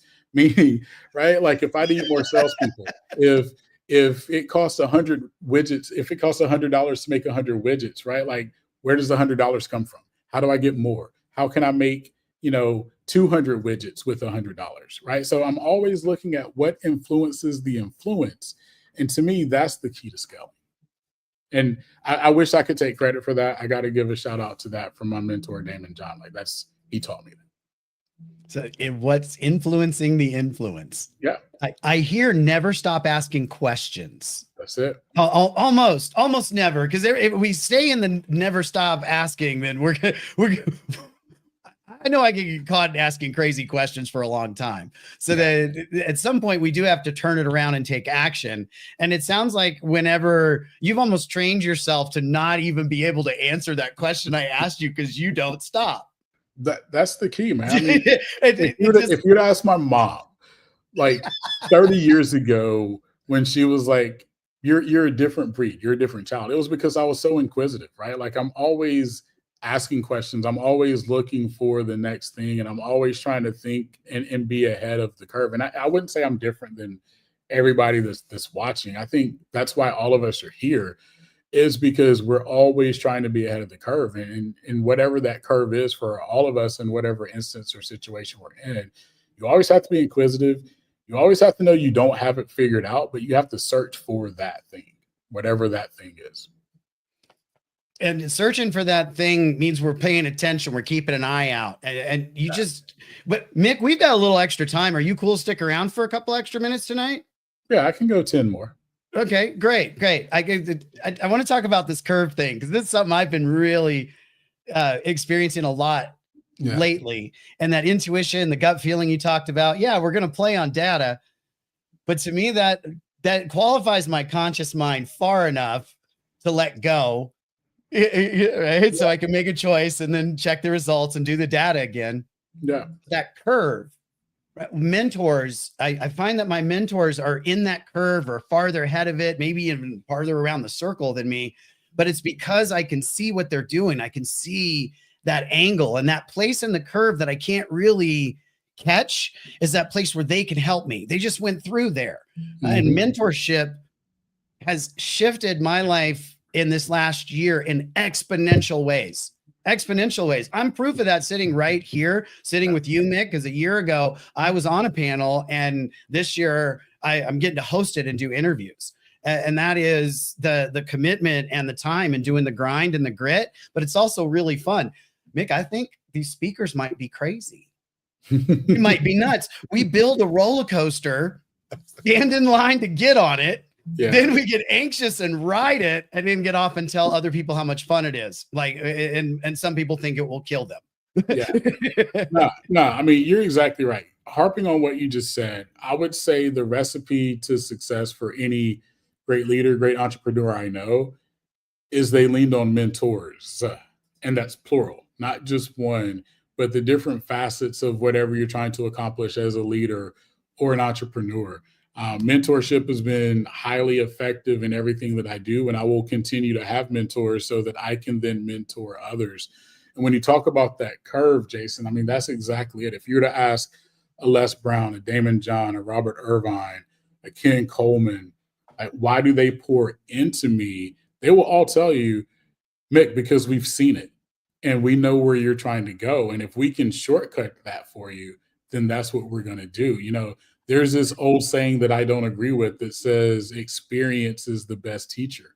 Well, that's not true, because Jason, if you've experienced losing, then you've just experienced losing, right? Wisdom is the best teacher that we have. Like if Jason is my mentor and he's going through something and he can shortcut, and it's like, Mick, you don't have to take the stairs when the elevator's right here, and I'm going to press the button to take you to the floor you need to. That's important, right? Like, I can't tell you how many times my mentors they might not have the right answer or the answer that I need, but they know who can get it for me, right? I will say both Robert and Damon are very key into that with me. It's like, hey, I'm going through this in my business. I need help with this from a leadership perspective. Oh, well, Mick, let me connect you with this person. Or Mick, let me connect you with this article that you need to read, or this book, or someone who's going through that. So mentorship is vastly important for all of you in your leadership journey, regardless of what stage you're in, and even for your businesses, no matter what stage they're in, because that allows you to then mentor others as well. A beautiful way to put that and follow through. Thank you so much for that aspect, Mick, and your version of who's brought you along in that space of mentorship. For me, Donna Campbell, Moe Rock, Dr. Joe Vitale, who was on today. That this year has been one of those framed pieces for me. I could just capture it and put it on the wall and feel like I have more than a doctorate, more than a certificate of experience. Yeah. And we're going far beyond that into the integration into the life of miracles and the ability to continue to keep going. I want to welcome Alicia, popped on with us. Alicia, I know you've been listening in the green room, and I know you and Mick are familiar. We've done some events production together, and I know you wanted to maybe ask Mick a question or two before we wrap up today. Well, we've got about 3 or 4 minutes here, so let's see what else we can learn. Amazing. Mick, thank you so much for joining us here today. You're talking about mentorship, and I love that analogy that you use with the elevator. You have the Mick Unplugged show. It is one of the top shows, top downloads. You've had so many guests grace, your show. What are maybe 2 of the 3 top insights or principles that have been shared from guests on your show that you've not only thought about, learned from, but are like, I really want other people to know, if they didn't catch that segment, that gem, I just really want people to be aware about what was spoken about and shared? Yeah, I'll go, and that's a great question, Alicia, and one, good to see you again. One of the things that is very prominent in my show is that you never have to go through things alone. A lot of times we feel like if we don't have the answers, then we're failing ourselves. And what I found and what most of my listeners will tell you is that the same experience or the same challenge you're going through, other people have gone through it. So one of the big things on my show has been the power of community, right? Like the power of people being there for each other is something that's strong. It's something that's important. It's something that's needed. So not being afraid to talk about what you're going through. Because someone else is. And I would say, even for me personally, that was something years ago I wouldn't have been able to do, right? Like as a man, I've got to be a man's man and I've got to figure it out and I've got to show that. Well, no, it's okay to not have an answer. It's okay to need help. It's okay to reach out for support. So I'd say that definitely has been a big lesson. And then one of my best episodes, one of my most talked about episodes was with David Pollock, former ESPN and NFL guy. Just talked about sometimes you just got to have that dog, right? Like, you're going to be smarter than half the people in the room. You're going to be able to outwork 40% of the room, but it's that other 10% that I just got to look at Jason and say, hey, I'm just going to outdog Jason today. And that doesn't mean the physical. That just means in business, sometimes you just got to be willing to go through it, knowing that you're going through it, right? Like there's situations that we go through that aren't fun. And that's, again, having a community, having a team that can encourage you to just fight and go through it. Sometimes you just got to have that dog that just says, yeah, I can handle it. I'm going to go through it. So I'd say those are the two things, community and being willing to go through it. Wow. I think Being that's so willing to good go that you through highlight. it. Right. Being willing to go through. And I think it's so important that you spoke about community. We're here at Leadership Week. And I think oftentimes if you're thinking about how to show up as a leader, you're thinking about I, but it's really about we, it's about us. And it's about knowing that you have community that you can learn from, lean on, and that you're not alone. I think, it can be very isolating to feel like you're alone. And then it's harder to figure out what to do next. But when you know you have a community that you can open up to and go to, it makes all of the difference. Mick, it has been so wonderful having you on here today. You're always sharing so many insights. Would love for you, as we move into closing remarks, to share anything else that has been on your heart and mind that you haven't had the opportunity to speak about yet, but you would really like for individuals to understand as they experience you here on Leadership Week 2025. Yeah, I would say, going back to when we were all together over a year or almost a year ago, that, mental health is real. I would definitely say, again, speaking up, speaking out, even if you're not going through something, odds are, someone who is, and they probably just aren't opening up to you. Being that voice, that ally that people can lean on and depend on is critically important. And I would say for everyone, check in on your friends, check in on your peers. Me and my buddies call it, a checkup from the head up, just making sure that everybody's okay. We all have pressures. We all have different things that we're going through. Be an ally for someone. And if you are that person that does need something, it's okay. There are safe places to have those conversations. Like, be an ally for someone, Mick. That is such a great message for us to end on. And thank you for being here with us, sharing your wisdom. For everybody out there that's still preparing, still hesitating, still getting ready to get ready, get in touch with Mick. Follow the social media. Get yourself attached to Mick Unplugged. And Mick, just appreciate you as part of the Speakers Bureau and joining us for the Los Angeles Tribune Leadership Week. Thank you all for having me. Check in on your strong friends. I think that's such an important point. Thank you so much for sharing that, Mick. It's definitely something for people to think about. We appreciate you, and we will see you soon. Bye, Mick. Thank you so much. Bye, Mick. Yeah. Wow. What an interesting few segments there. We have touched into some deep areas in leadership. I really enjoyed how we have developed these kind of between the crack things going on. It's not just about the one thing, it's about what's in between. That is the difference in just talking about leadership and actually discussing it, actually listening and learning from each other, is we're getting into our own cracks in ways that are kind of bringing some stuff up for me. I'm paying attention. It's been an incredible afternoon. Alicia, I know you've got some really great things coming up. We are about to move into our final panel and just a couple of more things going on to finish off day 5 of Leadership Week. How exciting has this day been for you, Alicia? I know you've been behind the scenes for a little bit this afternoon, but tell me about what you pulled away from what we've seen since lunchtime. It has been such a powerful day. And I think you said it, Jason. I think the conversations today are kind of going in between the cracks that are kind of missed. I thought that when we heard from David Meltzer earlier today, just the piece in the conversation, but the reframe, he said I went from thinking about commission to mission.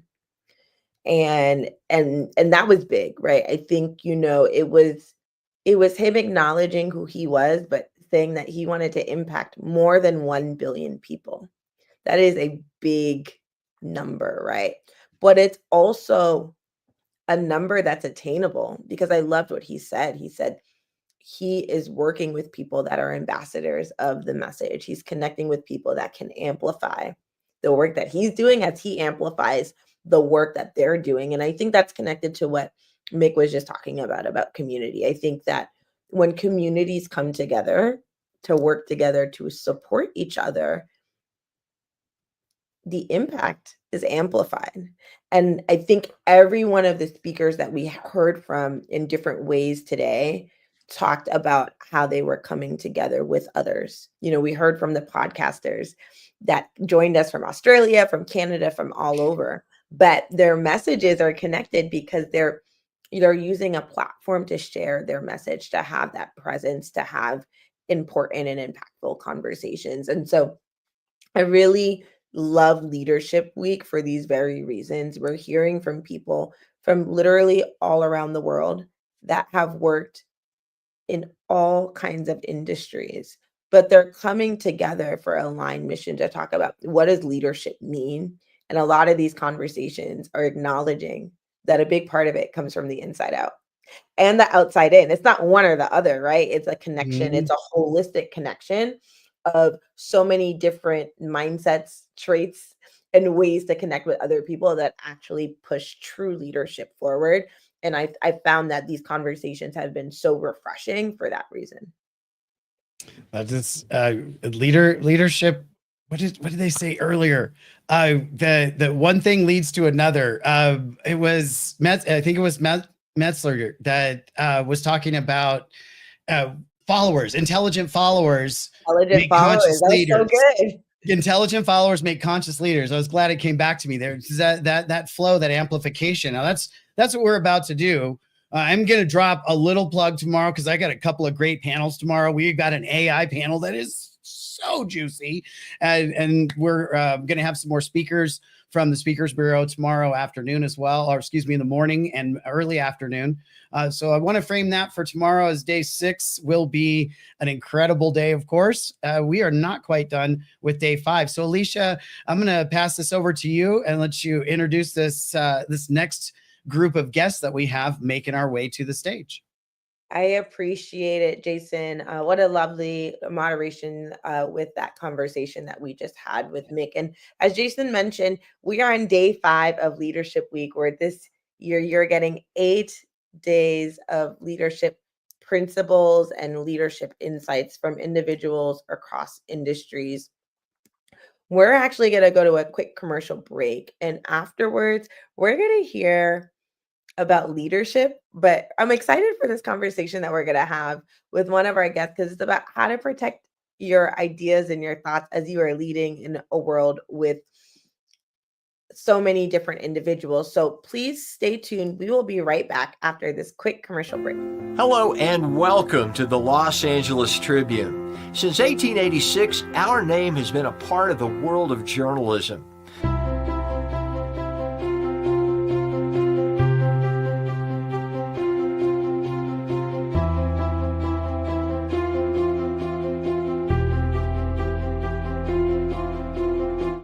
We have earned a reputation for being a publication that practices integrity, authenticity, and responsibility. For general inquiries, contact today. Thank you on behalf of the Los Angeles Tribune team.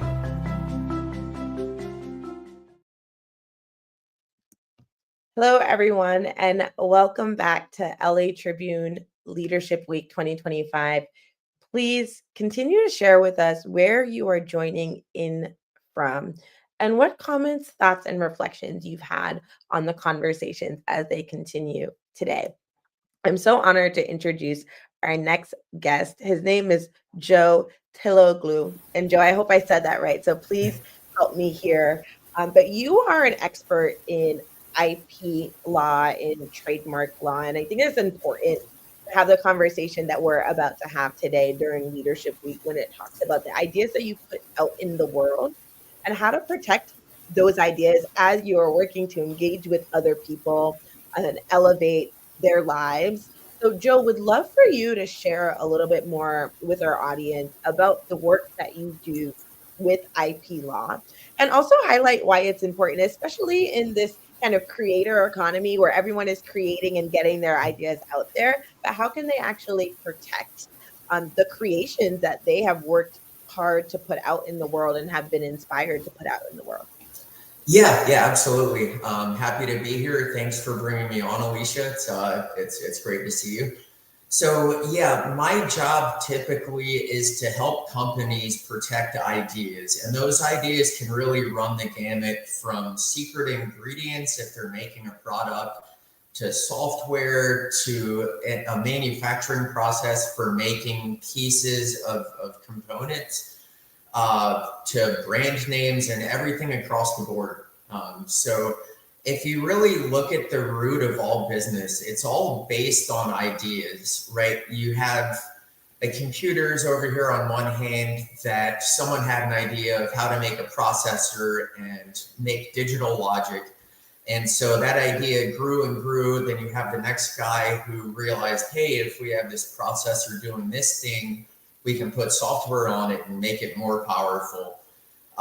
And even looking at the other side of things, if you look at the creative side, right, like all the internet programming, TV programming, all of that stuff is protectable also, right? If you create a character on a show, you can protect that character with copyrights. And so my job is to help whoever these creators are figure out the best way to take their idea and protect it so they can later monetize it, so they can license it out to other people, so they can stop others from copying what it is they're doing.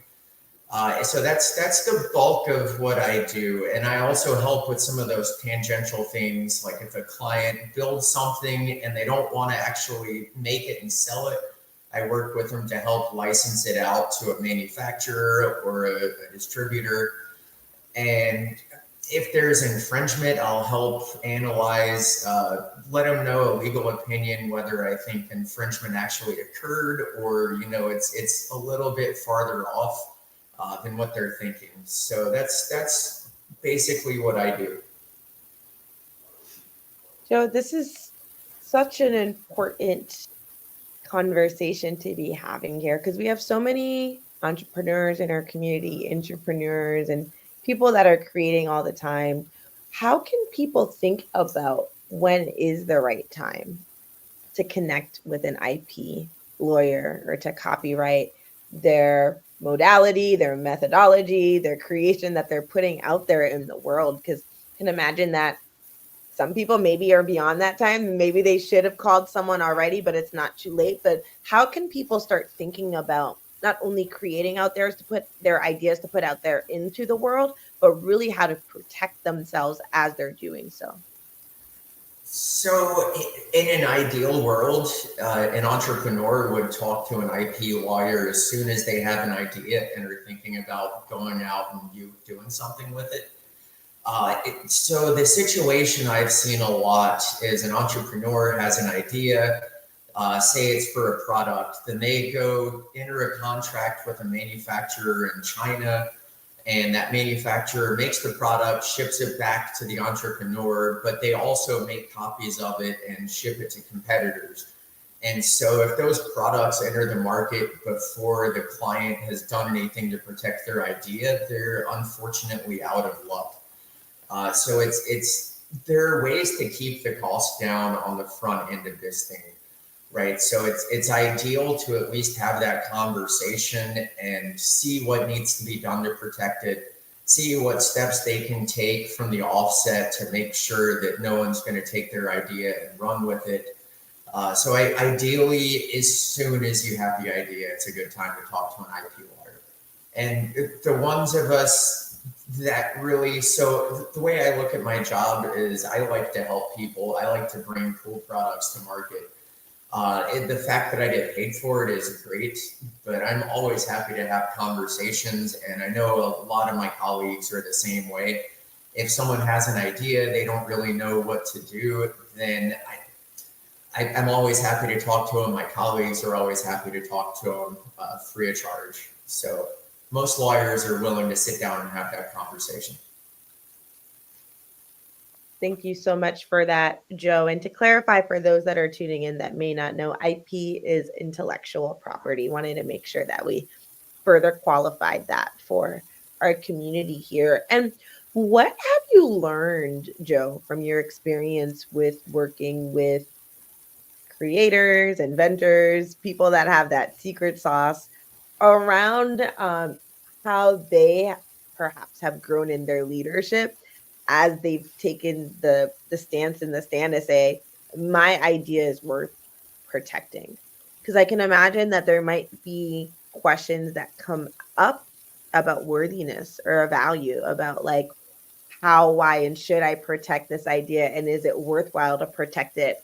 And am I worthwhile to take that bet that I'm going to protect this idea that I have now? And I don't know where it'll take me 6 months from now, 5 years from now. But these are kind of the conversations that internally can imagine that some of the individuals are thinking about that. So as someone that's a lawyer working with them on the other end, would love for you to maybe share some reflections on what you've experienced around that side of the conversation.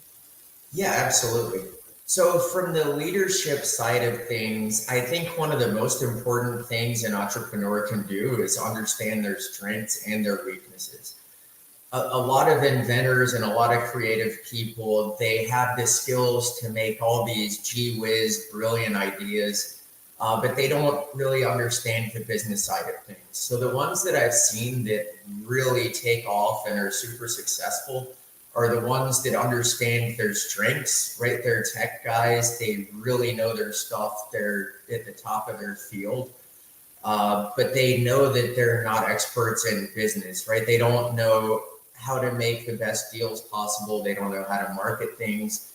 And so the ones that build a strong team around them that complement their strengths, those are the ones that I see who really take off and are super successful. In terms of thinking like a leader about how to protect it, a lot of times you don't really know where an idea is going to go, but you need to look ahead and see, can you picture in 5 years a lot of people using this product? Can you picture competitors wanting to copy this?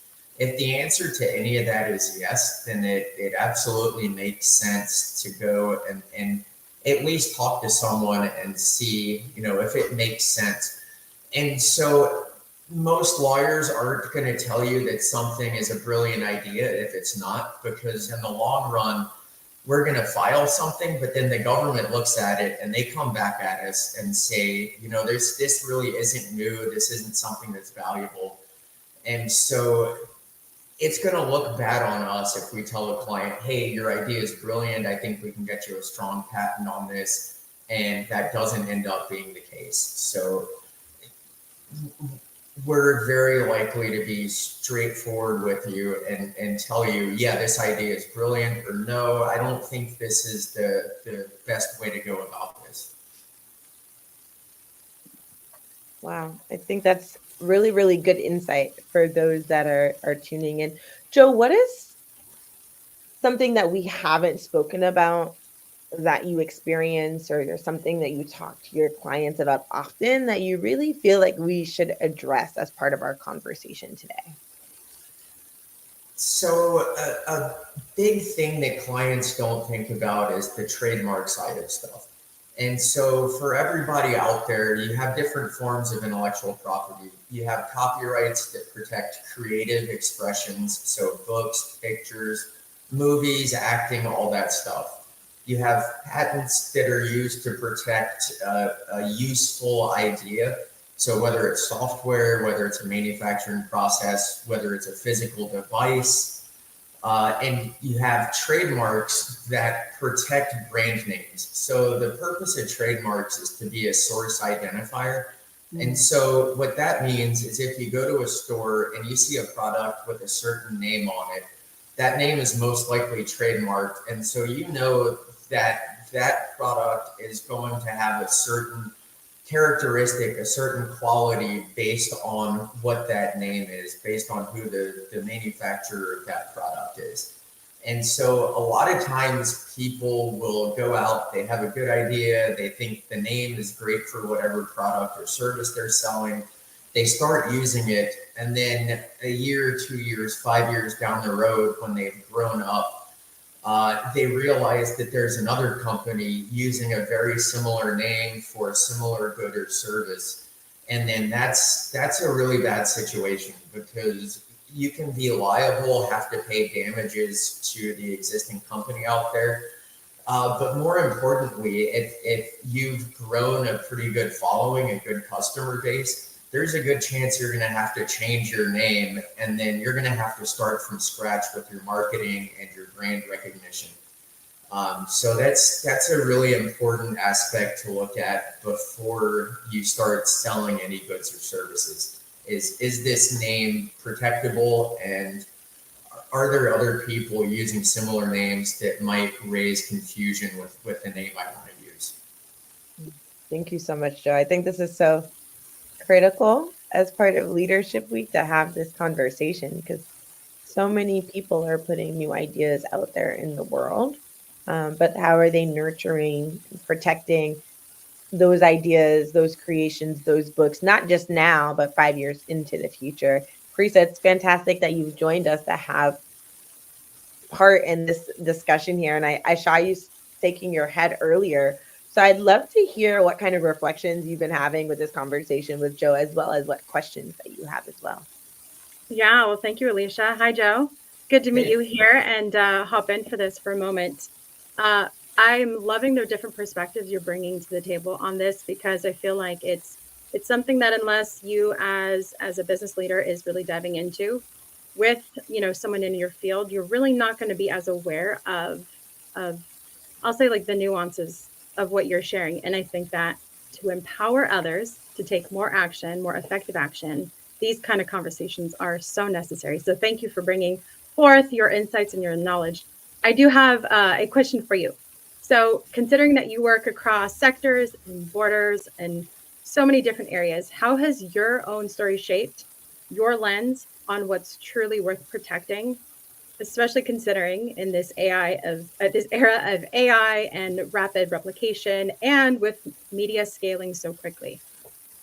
So yeah, that's a great question. And a big part of it is having conversations with others to see, is this idea actually going to be useful? Is it going to go out in the marketplace, or is it just a cool idea that I'm going to make and then it's going to sit on the shelf for the next 20 years? And so that's where it's a good idea to have a conversation with an IP lawyer early in the process. There are things we can do, and I can even, if they don't want to spend money, I can guide clients on what to do to make sure they're protected, where they don't have to spend a dime, but they still can take some steps to make sure that no one takes their idea. And so the benefit there is, if you have that conversation with an IP lawyer and then you take steps to protect your idea, at that point you can go out and have conversations with other business leaders and really get an understanding of what the value is for your idea. Is there actually a market for it? Can I get the funds necessary to bring this product to market? And so just being able to have those conversations is so valuable, because as I mentioned earlier, a lot of inventors are tech guys and they're brilliant when it comes to tech, but they don't have the best understanding of how the market works. And so if they can go out and have those conversations with other business leaders, then that's just invaluable to them to know whether it makes sense to actually invest their time, effort, and money into this new idea, or whether it would be better to think of something else and take a different path. So good.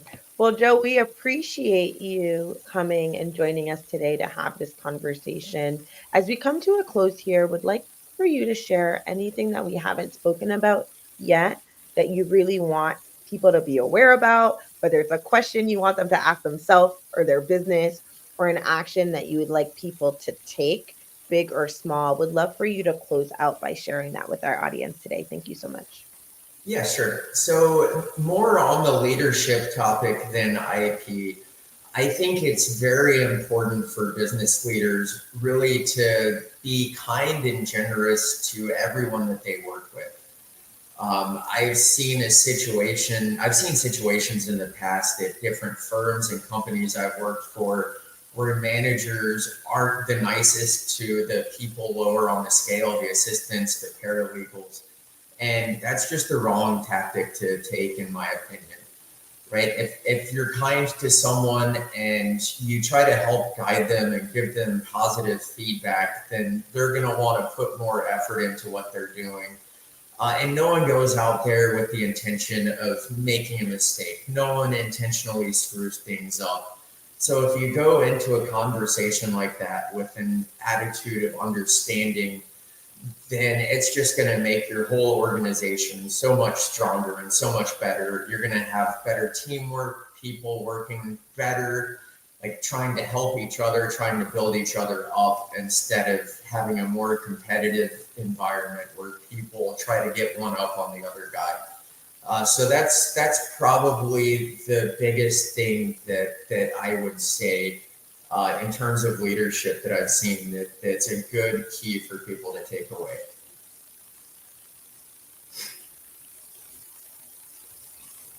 Thank you, Joe, for sharing that. I think it's a theme that we've been hearing all day today.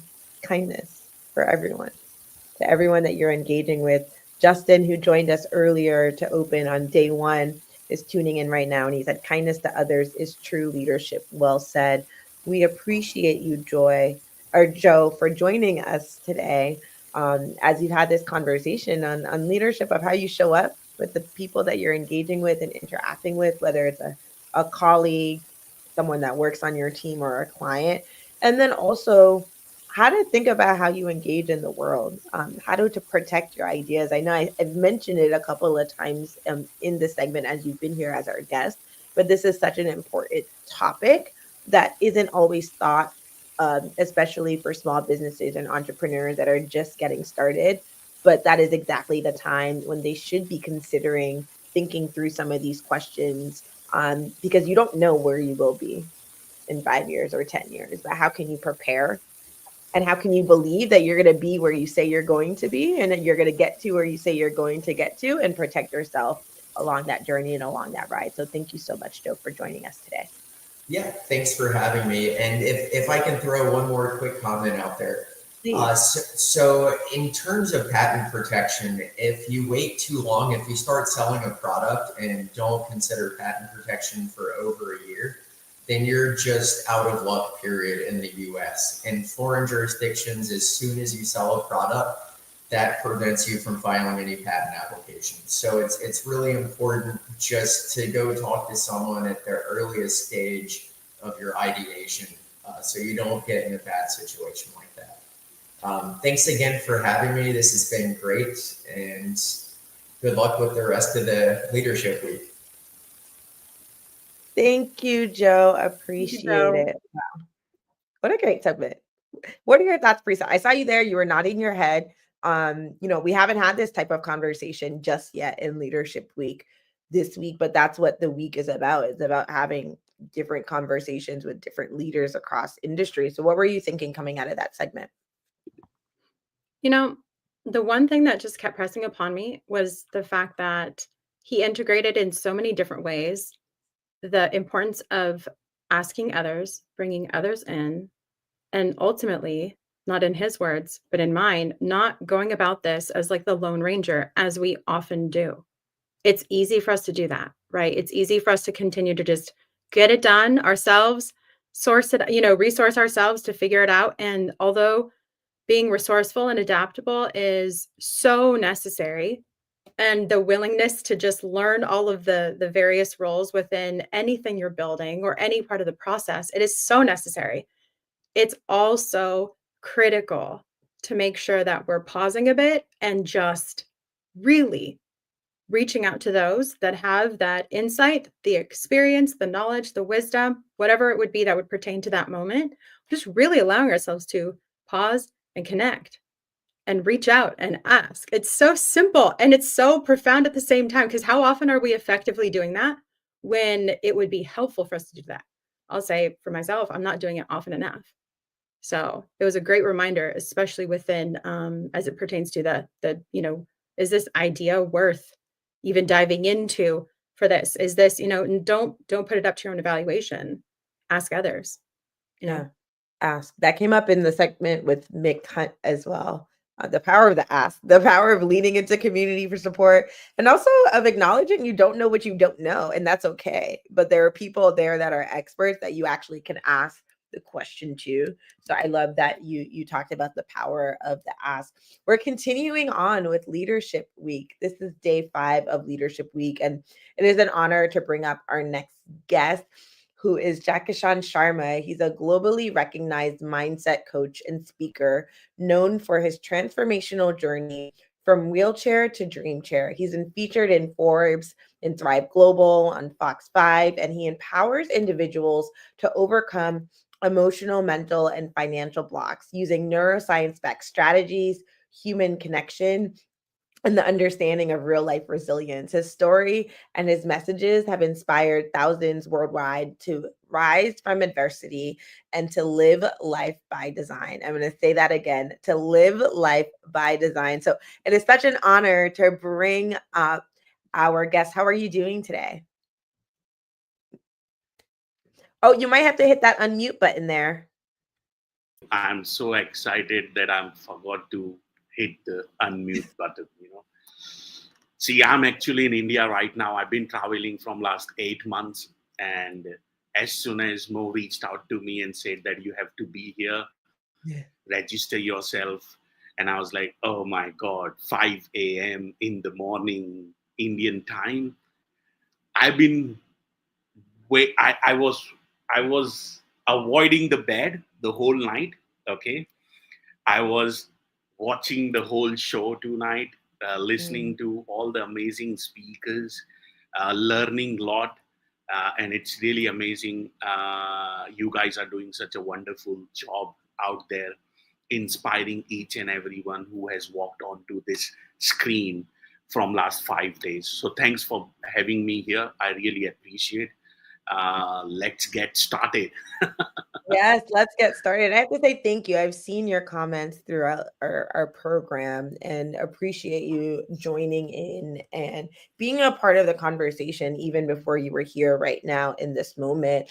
Would love to hear, because you are someone that speaks so much life into individuals and you help them navigate their own kind of journeys along their life. But I'm kind of curious because you have been tuning in, you have been commenting. What is something that you've heard during Leadership Week that really resonated with you or encouraged you to think about something in a more expanded way or perhaps in a different way? There were a lot of speakers out there, even my own mentors, like Joseph McClendon III, John Asraf, Dr. Joe. I've been learning from them since 2016, after my 3 suicide attempts in November, when I literally understood that life is more beautiful and you can live your life by design instead of living your life by default. And I have learned a lot in last 5 days, especially talking about persuasion, which we were talking about today with Robert.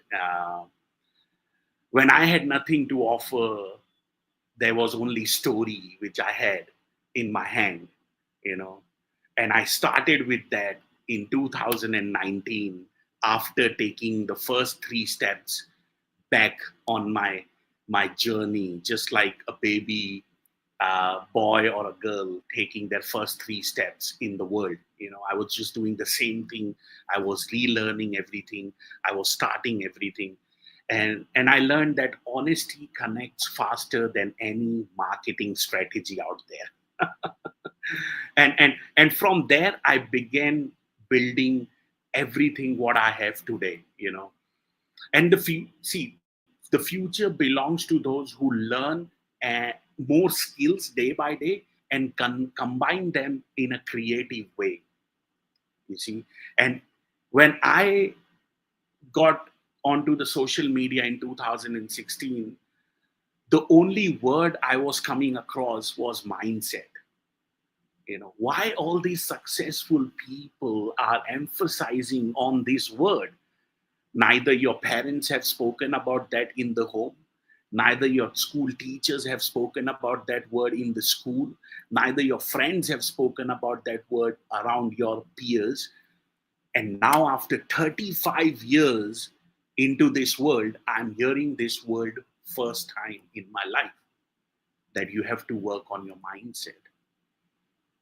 And that's what I was hearing in last 5 days, And it's really, really amazing that, we are putting out that energy, because let me tell you, people need to accept more than they worry and praise more than they criticize, So the problem is that we are always constantly into the expectation mode, So they have to change the expectations into appreciation and start appreciating the life, because they have everything in their control right now. There is nothing which they cannot control. That is such a solid piece you mentioned right now. So good. Thank you for that. I'd love to know, out of those that you mentioned, whether it be, either Dr. Joe or Joseph McClendon III, like any of these brilliant and prolific leaders that you've listed, that you've learned from, what would you say are like the top 2 characteristics that you've learned from them or you've seen them emulate that you've adopted into your own daily life? What would those 2 be? The number 1 is emotions equals motion. Okay. So if you can dominate your emotions, you can dominate your entire life. Let me tell you that. Okay. Because 95% of the humans on this planet make their decisions on the basis of the emotions they go through. Okay. Number 2, action. If you are not staying in action every single day, you will not get results what you deserve. Because universe rewards action, not thoughts. Let me repeat that for you. Universe rewards action, not thoughts. So if you are just sitting on your couch like a lazy potato and thinking about it, that I will do it tomorrow, it will never happen. You need to move out there and take control. And that's what I have done. I was being told that I have only 5% chance of walking back again after my car accident in 2015. I was emotionally broke. I was financially broke. I was mentally broke. And that was the whole reason why I attempted to kill myself in 2016. But there was one moment which has changed everything in my life, and that came through my own daughter. A 10-month-old baby girl gave me a magical power on that day when she literally looked into my eyes and said that you can do it. And I did it. I started living my life by design instead of living my life by default. So these two things which have stuck with me from all these mentors, dominating your emotions and staying in actions. Let me tell you, I'm constantly in a chronic pain after my injury, but I've been traveling from last 10 months. I am away from my wife, my daughter from last 10 months because I'm not going to stop. I'm not going to stop. Wow. It's beautiful. It's powerful. You've talked about living life by design. What are ways that people that are tuning in today can think about that phrase and turn it into action? So how can they think about the words living life by design and turn that into actions with small steps that lead into the next step? Absolutely. Now, see, ultimately, it's up to you to define the meaning of success, first of all, okay? Because every one of us has a different meaning of success. And whatever you are willing to give up in order to have it, there is no formula. You have to give up something in order to have that success, what you are looking for, because you have to sacrifice. Now, it's your choice. What do you really want to sacrifice? Do you really want to sacrifice the $1 million waiting for you to hit your bank account? Or do you want to sacrifice the procrastination and overthinking you are going through right now in your life? It's your decision. It's your decision. Nobody is going to take you. Nobody. Neither any coach in this world will not come and hold your hand and walk you through that journey. It's your willingness. It's your choice. The coaches are there to pave the path for you so you can walk on that. But end of the day, you need to stand up and walk on that path. So there are simple steps which you can follow through to get to there where you really want to be in your life. And that is, you need to dominate your emotion as soon as possible. Let me tell you that. You need to start dominating your emotions as soon as possible you can. Because ego doesn't protect you, it sabotages you. It will sabotage your life, your entire life. So my friend, you need to just take those small steps. Doesn't matter. I have lost almost 40 to 45 kgs in last 7-8 years. When I took my first 3 steps out of those wheelchair in February 2019, I was 185 pounds. 185 pounds. But I never had an excuse that, oh, I have a chronic pain. I cannot walk more than 500 meters. I cannot sit for long for 1 hour. Because I have no excuse. Because I have seen those days when I had zero money in my bank account. I have seen those days when my wife had to beg for money from others to bring food at home. I had seen my mother go out and ask for money so she can support me and my family back in Australia. Do you have a leverage? Do you have a reason? We've been talking about why. Why you really want to be successful? Ask yourself. Ask yourself a question. Why you really want to be a successful? The reason why you want to be a successful is because you do not want to live this life anymore. Simple as that. Do you really want to live this life? Ask yourself. I know you are nodding right now. I can see every one of you. So my friend, get out and do it. Do it. Get help. There are people like this, those who are coming on this week, leadership week from last 5 days, those who are ready to help you, those who are ready to pave that path for you. But remember, you have to walk. Nobody else will walk for you.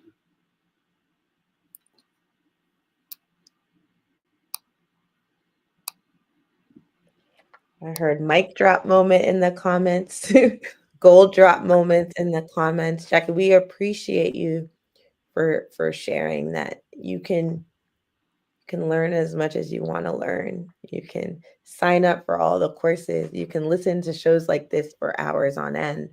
You have to walk. You have to take that action, and you have to decide it for yourself. No one else can decide it for you. Now they can guide you and answer questions, but you have to decide it for yourself. And that is such a big shift, and it's such a big reframe. And it sounds so simple, and it can feel like it is not simple, but you're reminding us that it just requires that action.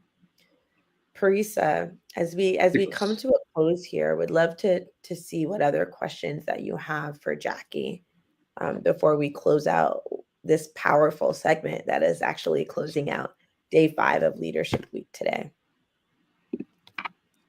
You know, I didn't have any additional questions because I'm really sitting with some of the very strong statements you made. One in particular I wrote down that the universe rewards motion, not thought. Like, and I think that like it landed so deeply with me, because I feel that sometimes we can feel so confident about a thought that we have that we're building on it, we're developing it, you know, we're putting it in motion, but in the ideation. But the ideation doesn't necessarily reflect action. And I feel that a lot of the time when we have apprehension to really put something out there, we can justify the ideation and all of the energy put into ideation as enough, as productivity, and as it can justify a lot of time spent without actually seeing that motion, that action, and seeing it out in the world and letting others experience it. You know, I think that that statement alone definitely spoke to me. It spoke to me like the me of kind of around when you started diving into this around like 2016. And it's also a statement that will remain and resonate as truth for me moving forward, because how often are we generating and ideating on new things all the time? You know, ideation is great to a point. But as you said, the universe rewards the motion and the action, not thought. So that was solid. That for me was like, all right, that's my take home message of the day, really. So thank you so much for that. So good. Thank you so much, Jackie, for joining us today. As we come to a close here, Jackie, would love for you to share any closing remarks that you have with our audience today. We appreciate you joining. Thank you so much. Of course. Thanks, guys. Thanks. The last word I will put out there, and this will be the loud one: others will not going to live with the consequences of the choices you have made in your life. Let me tell you that. Nobody around you will going to live with the consequences of the choices you have made. So why would you live your life according to their definition of success? Define your success and go after it. Go after it, my friend. There are things which will unfold and you will be surprised. I am surprised today, coming from that wheelchair to building a dream chair community, closing a $1.2 million in my business in 2024. I'm surprised. I'm still surprised. So go out and do it. Thank you, guys. Love you all. Much respect. And thanks for having me. Thank you so much for joining us, Jackie, here on Leadership Week. We truly appreciate all the insights that you have shared with our audience today. Appreciate it. Wow, what a great segment. We're going to bring back Donna and Jason, who have all hosted fantastic segments today. Donna, I saw you nodding your head just now. Jackie, it was so beautiful that he closed today. He had so many, we're going to call them gold drop moments. We've elevated from the mic drop to the gold drop. But Donna, what is something that Jackie shared that truly resonated with you as we come to a close here on day 5 of Leadership Week? Mute, Donna, the mute button. One of these days, I was going to say, outside of speaking the absolute truth, every single one of his statements resonated. He took that pause. You started to digest it. He shared the next one, and you're like, there's another layer of a truth, another one, another one. Oh my gosh. And just speaking authentically and in who he is, truth. That's the word I have, truth. So good. Thank you, It's been a Donna. theme this afternoon. The truth, the straight truth, and nothing but the truth. So help me cracks in what I'm trying to figure out. That's the next part of it. And you and I touched on that, Alicia. We saw that so much through our Aussie Canada International Global segment with Jeffrey Ross, our cohort, our caffeinated kangaroo Jedi, that they filling in those cracks, we're getting in the cracks and then filling those gaps. And that gets us back up to the level. Then we can build the next one. And then we got to kind of dig back in the cracks again and build it up. And those layers have really been, as I've said earlier today, progressive, and it's been happening each day. We just hang on to what's going on. Enjoy this day. Donna, you said it was like the Daytona 500 yesterday. To me, it is like the ultimate playground. It is Disneyland and Universal Studios and Six Flags all jammed into one day. It's been an absolute crazy ride. You're building up to a Super Bowl. Ta-da! Coming in 2026 internationally, we are not far away. Parisa and Alicia, you've been helping us behind the scenes and jumping in and out today and closing things up. What are your takeaways in an overall sense? What have you seen? Let's get a couple minutes from each of you, and then let's close this one down for the next day. Yeah, I have to say, Annie Boone has been with us all day today. I'm going to bring up a comment that she just left. A big theme coming through today is also a passion for life and other people. Thank you, Annie, so much for sharing that reflection with us. Kindness was such a big theme that came up today. And it came up from people that work in different spaces, in different places all around the world, but it resonated so much today. I think that this is what it's really about. Jason, you said it earlier, and I actually really like the analogy, like the cracks, right? Like it can just be the smallest, most subtle reminder, but it makes the biggest impact. And I feel like that's what we've experienced today. And also remembering the humanity of people, like as we're trying to lead in our lives, in our business, and relationships, remembering that people are people first and connecting with people on that humanistic level and perspective. We heard it earlier today with Dr. Robert Cialdini. We heard it with Dr. Joe Vitale during the segment that you and Donna hosted earlier today, Jason. And it has just been a theme. We heard it during the panels that Jeff Ross was hosting, but it has been such an important theme today. Paul Dunn talked about it. And so I think that, just remembering that people are people first, and that you're a person first, and giving yourself the space and grace to learn, to grow, and expand. I think David Meltzer did an amazing job of talking about his own journey through his own life and how he shifted his perspective. And he still gets to do what he was doing, which is be a successful businessman, but it was grounded in a different way. The foundation was built differently. And I think that's where these conversations are pulling us towards during Leadership Week, is what is the foundation of what it is that each and every one of us are doing in this world. So those are my thoughts. What about you, Parisa? Oh my goodness, I'm going to take your thoughts and run with them. Those are so good. So one thing that I think overall, to really take another 30,000 feet up above all of this, we think about, we've got 8 days of roughly a little over 200 speakers that will be coming to speak. And we're talking about one topic in particular, leadership, right?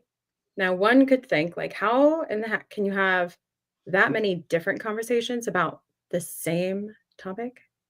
And even, I'm not speaking for you all, but I'm speaking for myself. It's how can I continue to show up and bring diversified conversations in one topic?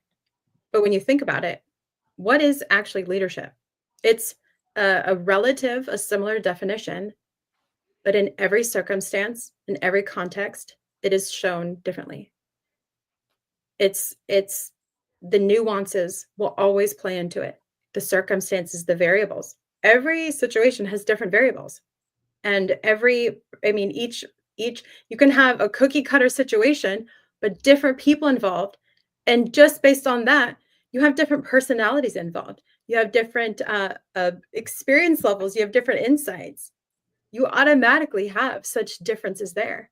So I think that, I know for myself, I always love to, when we're talking with people, I love to see what they have that's not been said yet, and bring that to the table and allow them to have that moment to shed that light on that one particular thing, to really continue to add to this much larger conversation of leadership, so that those that are listening, and those that are listening to more than just one segment, they can have this one kind of context and then continue to add to it and supplement to it and allow it to become much more of a full, colorful picture, and use that illustration and, put it in their tool belt for as they are walking through life. Because I'll tell you, that's what I'm doing as I take notes throughout all these days, and I'm listening, and even as I'm hosting certain speakers, I'm taking these notes, because these notes are things that I implement in my everyday life. Knowledge is right there in front of us. It's up to us to apply it. And it is very helpful to write things down, specifically write it out, not just put it into our phone or type it up, but to just at least, write it down, put it in a place, take the moment to write it down, put it also in a place to remind yourself of what that was that you saw, that you wrote down, that you felt was important enough to remember. So I think that it's, we can have over 200 speakers talking about, around the same topic, yet we could have another 2,000 and we still could add to the full picture of what leadership actually is, especially in 2025. So it has been a joy to be here with you all. So good. As it is every time we get to do this. This amazing, the platform that we have here and how we are bringing it all together. Thanks to Moe Rock, our CEO. Got to give some love for Parisa, our COO. We're going to talk a little bit about our VP, Michael Silvers. Going to say thank you for that. Mary Glorfield showing up and making sure everything is pulled off without a hitch. We got Jeff Ross working behind the scenes with us. Alicia, Ava. Alicia, I don't think we could do any of this without the polish that you bring. Donna Campbell, thank you for your wisdom and your incredibly insightful questions. Your ability to bring out the juice in any conversation is exceptional. To be in this position with these amazing women and all of the people that we've worked with today, I'm just grateful to have the presence of mind and the precision to say thank you and be grateful in the moment for the leadership that we're seeing. Encourage everybody out there to share, watch this again, take those nuggets, take the pieces you wrote down. And we're not quite done yet, because if you really want to know why we're all at the Los Angeles Tribune and why we are this family and what happens, that starts with our CEO, Moe Rock.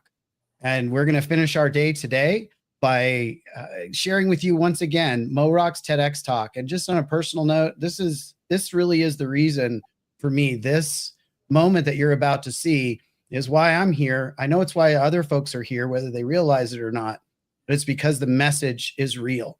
So as we close out our day number 5, what an amazing afternoon and evening we're stepping into. I want to thank all of you guys once again. Thank all of our viewers.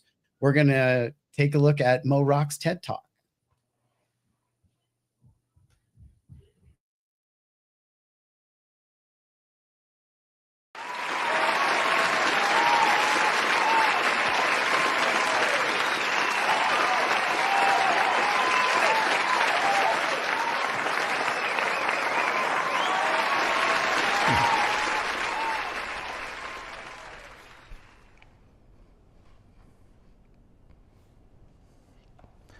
Imagine waking up in the morning, grabbing your morning coffee, and opening up your daily newspaper to nothing but headlines that inspire and uplift you. Headlines like the Apollo 11 moon landing and how it inspired people in the 60s, or headlines like the Berlin Wall has collapsed, or even more recently, headlines like the miracle on the Hudson. What would that do to your day when you started off with just positive news? My name is Moe Rock. I'm the CEO of a national newspaper brand, and today, together, we are reimagining journalism. You see, studies reveal that there is a stark contrast between positive news and negative news. In fact, for every piece of news that is solutions-based, that can uplift and inspire you, there are at least 17 that don't. That's 17 to 1. So today, we are actually faced with an epidemic of negative news. We've all heard the phrase, if it bleeds, it leads. But why does this have to be the centerpiece of a lot of news production, journalism, and content creation of the world today? There are a lot of incredible journalists that are solutions orientated, and I give a lot of credit to them for doing a great job. And here's the truth that you may not realize, is that everyone in this room is impacting our news. You see, every single time you like a post, every single time you leave a comment on a news article, and every single time you share something, you're not just liking, commenting, and resharing. You're actually casting a vote. You're not only casting a vote for the kind of news you want to consume, but believe it or not, you're casting a vote for the kind of world you want to live in. You see, I believe that news has the power to not just inform you, but it has the power to mold you. Our world views are largely shaped based on the news and content that we consume. And so I want to encourage folks to remember that the next time that they like, comment, and share. Our organization has one question that it always has to ask before we share anything, print anything, or publish anything. Our editorial team asks this one very simple question. Does the following piece of news empower our audience, or does it disempower our audience? What would the world look like if every content creator, every journalist, every time someone posted a news article, they asked that question? Does the following piece of content empower our audience or disempower our audience? And I want to encourage everyone to participate in this process and help us bridge that gap between 17 negative news articles for every one positive. And let's come together and ultimately make this world a better place. Thank you.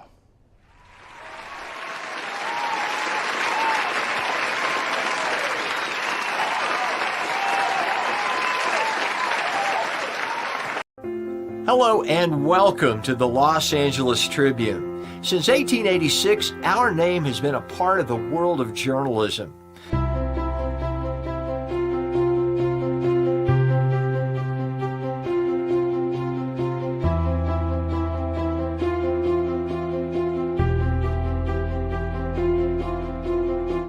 We have earned a reputation for being a publication that practices integrity, authenticity, and responsibility. For general inquiries, contact today. Thank you on behalf of the Los Angeles Tribune team.